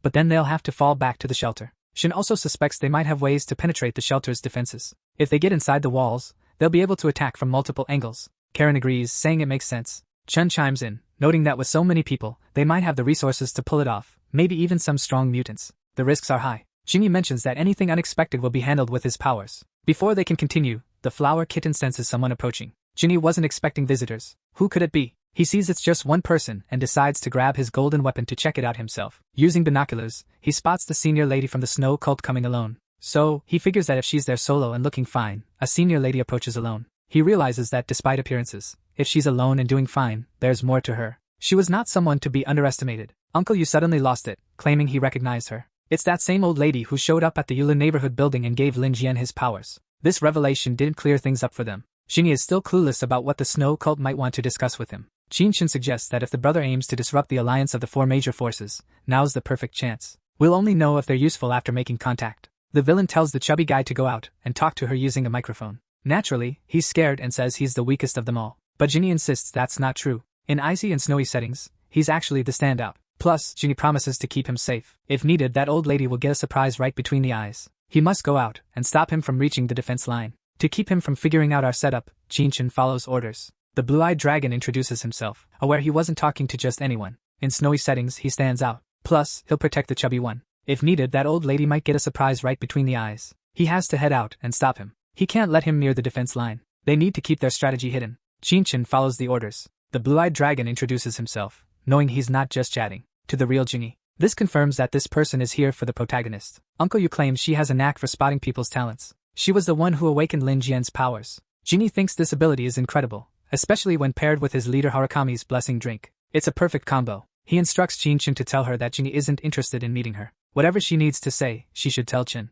The lady is impressed by how cautious he is, avoiding meeting anyone on his turf. She then reveals that she's here on the leader's orders. There's crucial news from Mr. Jinny. In 3 days, the major city factions, Yanqing, Chouyu, and Qingdian, plan to attack his shelter. The old lady cheerfully mentions that these fools thought of attacking such a beautiful place. Qin is shocked by her fanatical words. She insists that the gods always spread love across their lands. These people need to be stopped, and the sect decides to back Jinny, and that's when he reveals his true villainous side. This is just what he needs for his plans. In Qianhai City, the four major factions are constantly at each other's throats. There's no unity, just betrayal whenever it suits them. Jingyi knows that the more he can divide them, the easier it'll be to take them down one by one. Through Qin, he slyly asks if the ice cream sect wants in on the attack. The old lady corrects him, saying it's the Snow Clan, not ice cream. Their mission is to battle evil and spread love. Teaming up with Jingyi could bring more peace. She explains that the other factions fear the Snow Clan's growth, just like Jingyi does. They're all under pressure from other powers and struggling to survive. She insists they need to unite to stand against these force-driven organizations. Through Qin, our villain demands a show of sincerity if they want to join forces. The mistress expected Jingyi to be cautious, and she was right. She sent him something he's going to love, a sacred item made from ice soul. They're curious about what this thing actually does. The old lady explains that the ice soul has a straightforward purpose. It helps people awaken their spiritual essence and become mutants. For mutants, it can unlock hidden potential, making them stronger. The old lady insists that Jingyi should already be familiar with the idea of boosting his powers. He doesn't buy what this mysterious lady is saying and demands the real story. But she stands her ground, claiming the ice essence is a sacred item with no side effects. She adds that the four major bases have already used it, which is how the Snow sect gained recognition from the others. If what she's saying is true, Jingyi is looking at an incredible opportunity. He asks Qin to dig through the Shishan base files to see if there's any record of this. The girl confirms that the documents show the Shishan base did use it to create mutants. They're using some mysterious energy. Apparently, that's what's causing these cells to replicate mutants, and it's happening on a massive scale. The girl mentions that the records show the four major factions requested eye souls to create these mutants. These cells aren't harmful and can't be manipulated or implanted into hosts. So, it's true, just like the old lady said. If that's the case, it's fantastic news. He sends Qin to find out if ordinary folks can use this stuff. Jingyi doubts anything could be that good. The lady explains that the effect varies based on a person's potential, so she advises using it on strangers. Chen wonders if the Snow sect isn't worried about Jingyi rejecting that partnership even after agreeing to this. The Snow sect realizes that even if they can't team up, various forces will unite to attack. Strengthening Jingyi and taking out more members of the other factions benefits the Snow sect. The lady says her clan will pretend to attack with them. The Snow sect plans to fake an attack with the other three bases, then betray them when the time is right. This strategy benefits Jingyi, but it leaves him feeling uneasy. Despite his discomfort, he knows he has to be rational. So, he agrees to work with them. But what does the Snow sect want from him in return? The lady simply requests the right to spread the divine Snow religion in his territory. This goal seems odd to our guy. Just evangelizing and recruiting followers? Jingyi agrees. If that's all they want, he's down for it. With the deal sealed, Jingyi is confident in King Poo's neutrality, and the Snow sect is now an ally. Things are getting interesting. Chun walks up to the door, wondering if it's safe to bring this inside. Jingyi stores the box in his dimensional space to check it out. He senses it's not dangerous, so he takes a bigger risk and decides to examine it directly. When he opens the box, he sees the spheres inside. This stuff is like ice. Could it really unlock people's special powers? He's still skeptical. It seems too good to be true. But if it worked for Lin Jian, he can't just ignore it. Unlike that guy, Jingyi isn't thinking about helping others. He's all about using it for himself. Later, he's deep in thought about these two ice crystals. With them, he can create two new mutants. It's wild how all his girls are hanging around, waiting for his decision. Who's gonna be the lucky one to get turned into a mutant? Yang Yanai, one of his wives, is the first to ask directly who he's planning to use it on. Jingyi tells the girls that everyone who's tried it had side effects. He doesn't believe in miracles. To be safe, he wants to test one on a random person first, and then use the second one with confidence. Despite his caution, Youngmi says she's ready to be his guinea pig. Right after she says this, the other girls want to do the same. But since the redhead's determination is the strongest, she's the one who gets to use the sphere. She's thrilled to hear this. Among all the women without powers, Youngmi is the least combat ready. It was tough hearing the villain's words again. He mentions that since this is an experiment, he's glad it's on someone insignificant. After making this decision, Jingyi suggests they forget about King Pooh and the Snow sect as allies. There's a high chance they'll betray them. Because of this, the leader insists they must be ready to face attacks from all directions, so they aren't caught off guard if something unexpected happens. Later, Jingyi goes to attach the sphere to Youngmi. He places it on her head, and the result is shocking. The ice sphere sprouts tentacles and spreads across her face. The energy it emits is intense. The outcome was unexpected. The ice ball sprouted tentacles and spread across her face. The energy it gave off was intense. The girl passes out, and Zhu Qi is put in charge of keeping an eye on her. If she wakes up and starts freaking out, Zhu Qi can give her a sedative. His wife agrees to the plan, but she notices something's bothering him. This guy is seriously the smartest protagonist I've ever seen. He tells her she's naive if she thinks he stopped Zhu Qi from using it because he cares more about Yang Mijing. He admits he's actually worried about possible side effects from the crystal. That's why he didn't let Zhu Qi use it. His words felt like a love confession to the girl. Zhan mentions that Shou Qi is a crucial doctor for the team, even more important than the mutants. But Yangmi doesn't see it that way. She's desperate to prove her own value. With this, he manages to ease his main wife's concerns. Later, Jingyi reaches out to King Pooh and suggests a change of plans. If they're going to team up, he proposes this. Zhan will provide double the food King Pooh requested, and in return, King Pooh will send people to back up Yang Xing and Cho. In return, he'll send people to back up Yangxing and Cho. Yu and Snow SEC bases are in the mix. The leader of King Pu clearly doesn't get it. The offer flies over his head. He even admits he's not the sharpest tool in the shed. Jean tells him he doesn't need to get the plan. Just act like he's backing the attack on the battlefield. Even with all this info, the King Pu leader can't see why this is better than sitting out. But since there's no downside, he goes for it. He sets up an expedition to snag the reward. Jinyi promises a third of the payment up front, with the rest coming after the war. After sealing the deal, he hangs up. Our guy's got deals with 2 of the 4 forces, but he's not blind to the chance they might all gang up on him. If that happens, he'll ditch the base and hide underground, where the defenses are rock solid. If it comes to that, he'll make sure they all pay the ultimate price. His thoughts get cut off when someone knocks on his door. She's there to let him know that Yang Mi finally woke up. Jinyi dashed over with Sugar to his girlfriend's room, and there was Yang Mi, awake and breathing heavily. She seemed to have some suspicious thoughts and desires on her mind. Meanwhile, Jinyi was worried about any side effects on her, but despite his anxious look, the kitten seemed calm, so there was no danger. He asked how she was feeling and if Yang Mi could use her powers now. She then tried to sense what her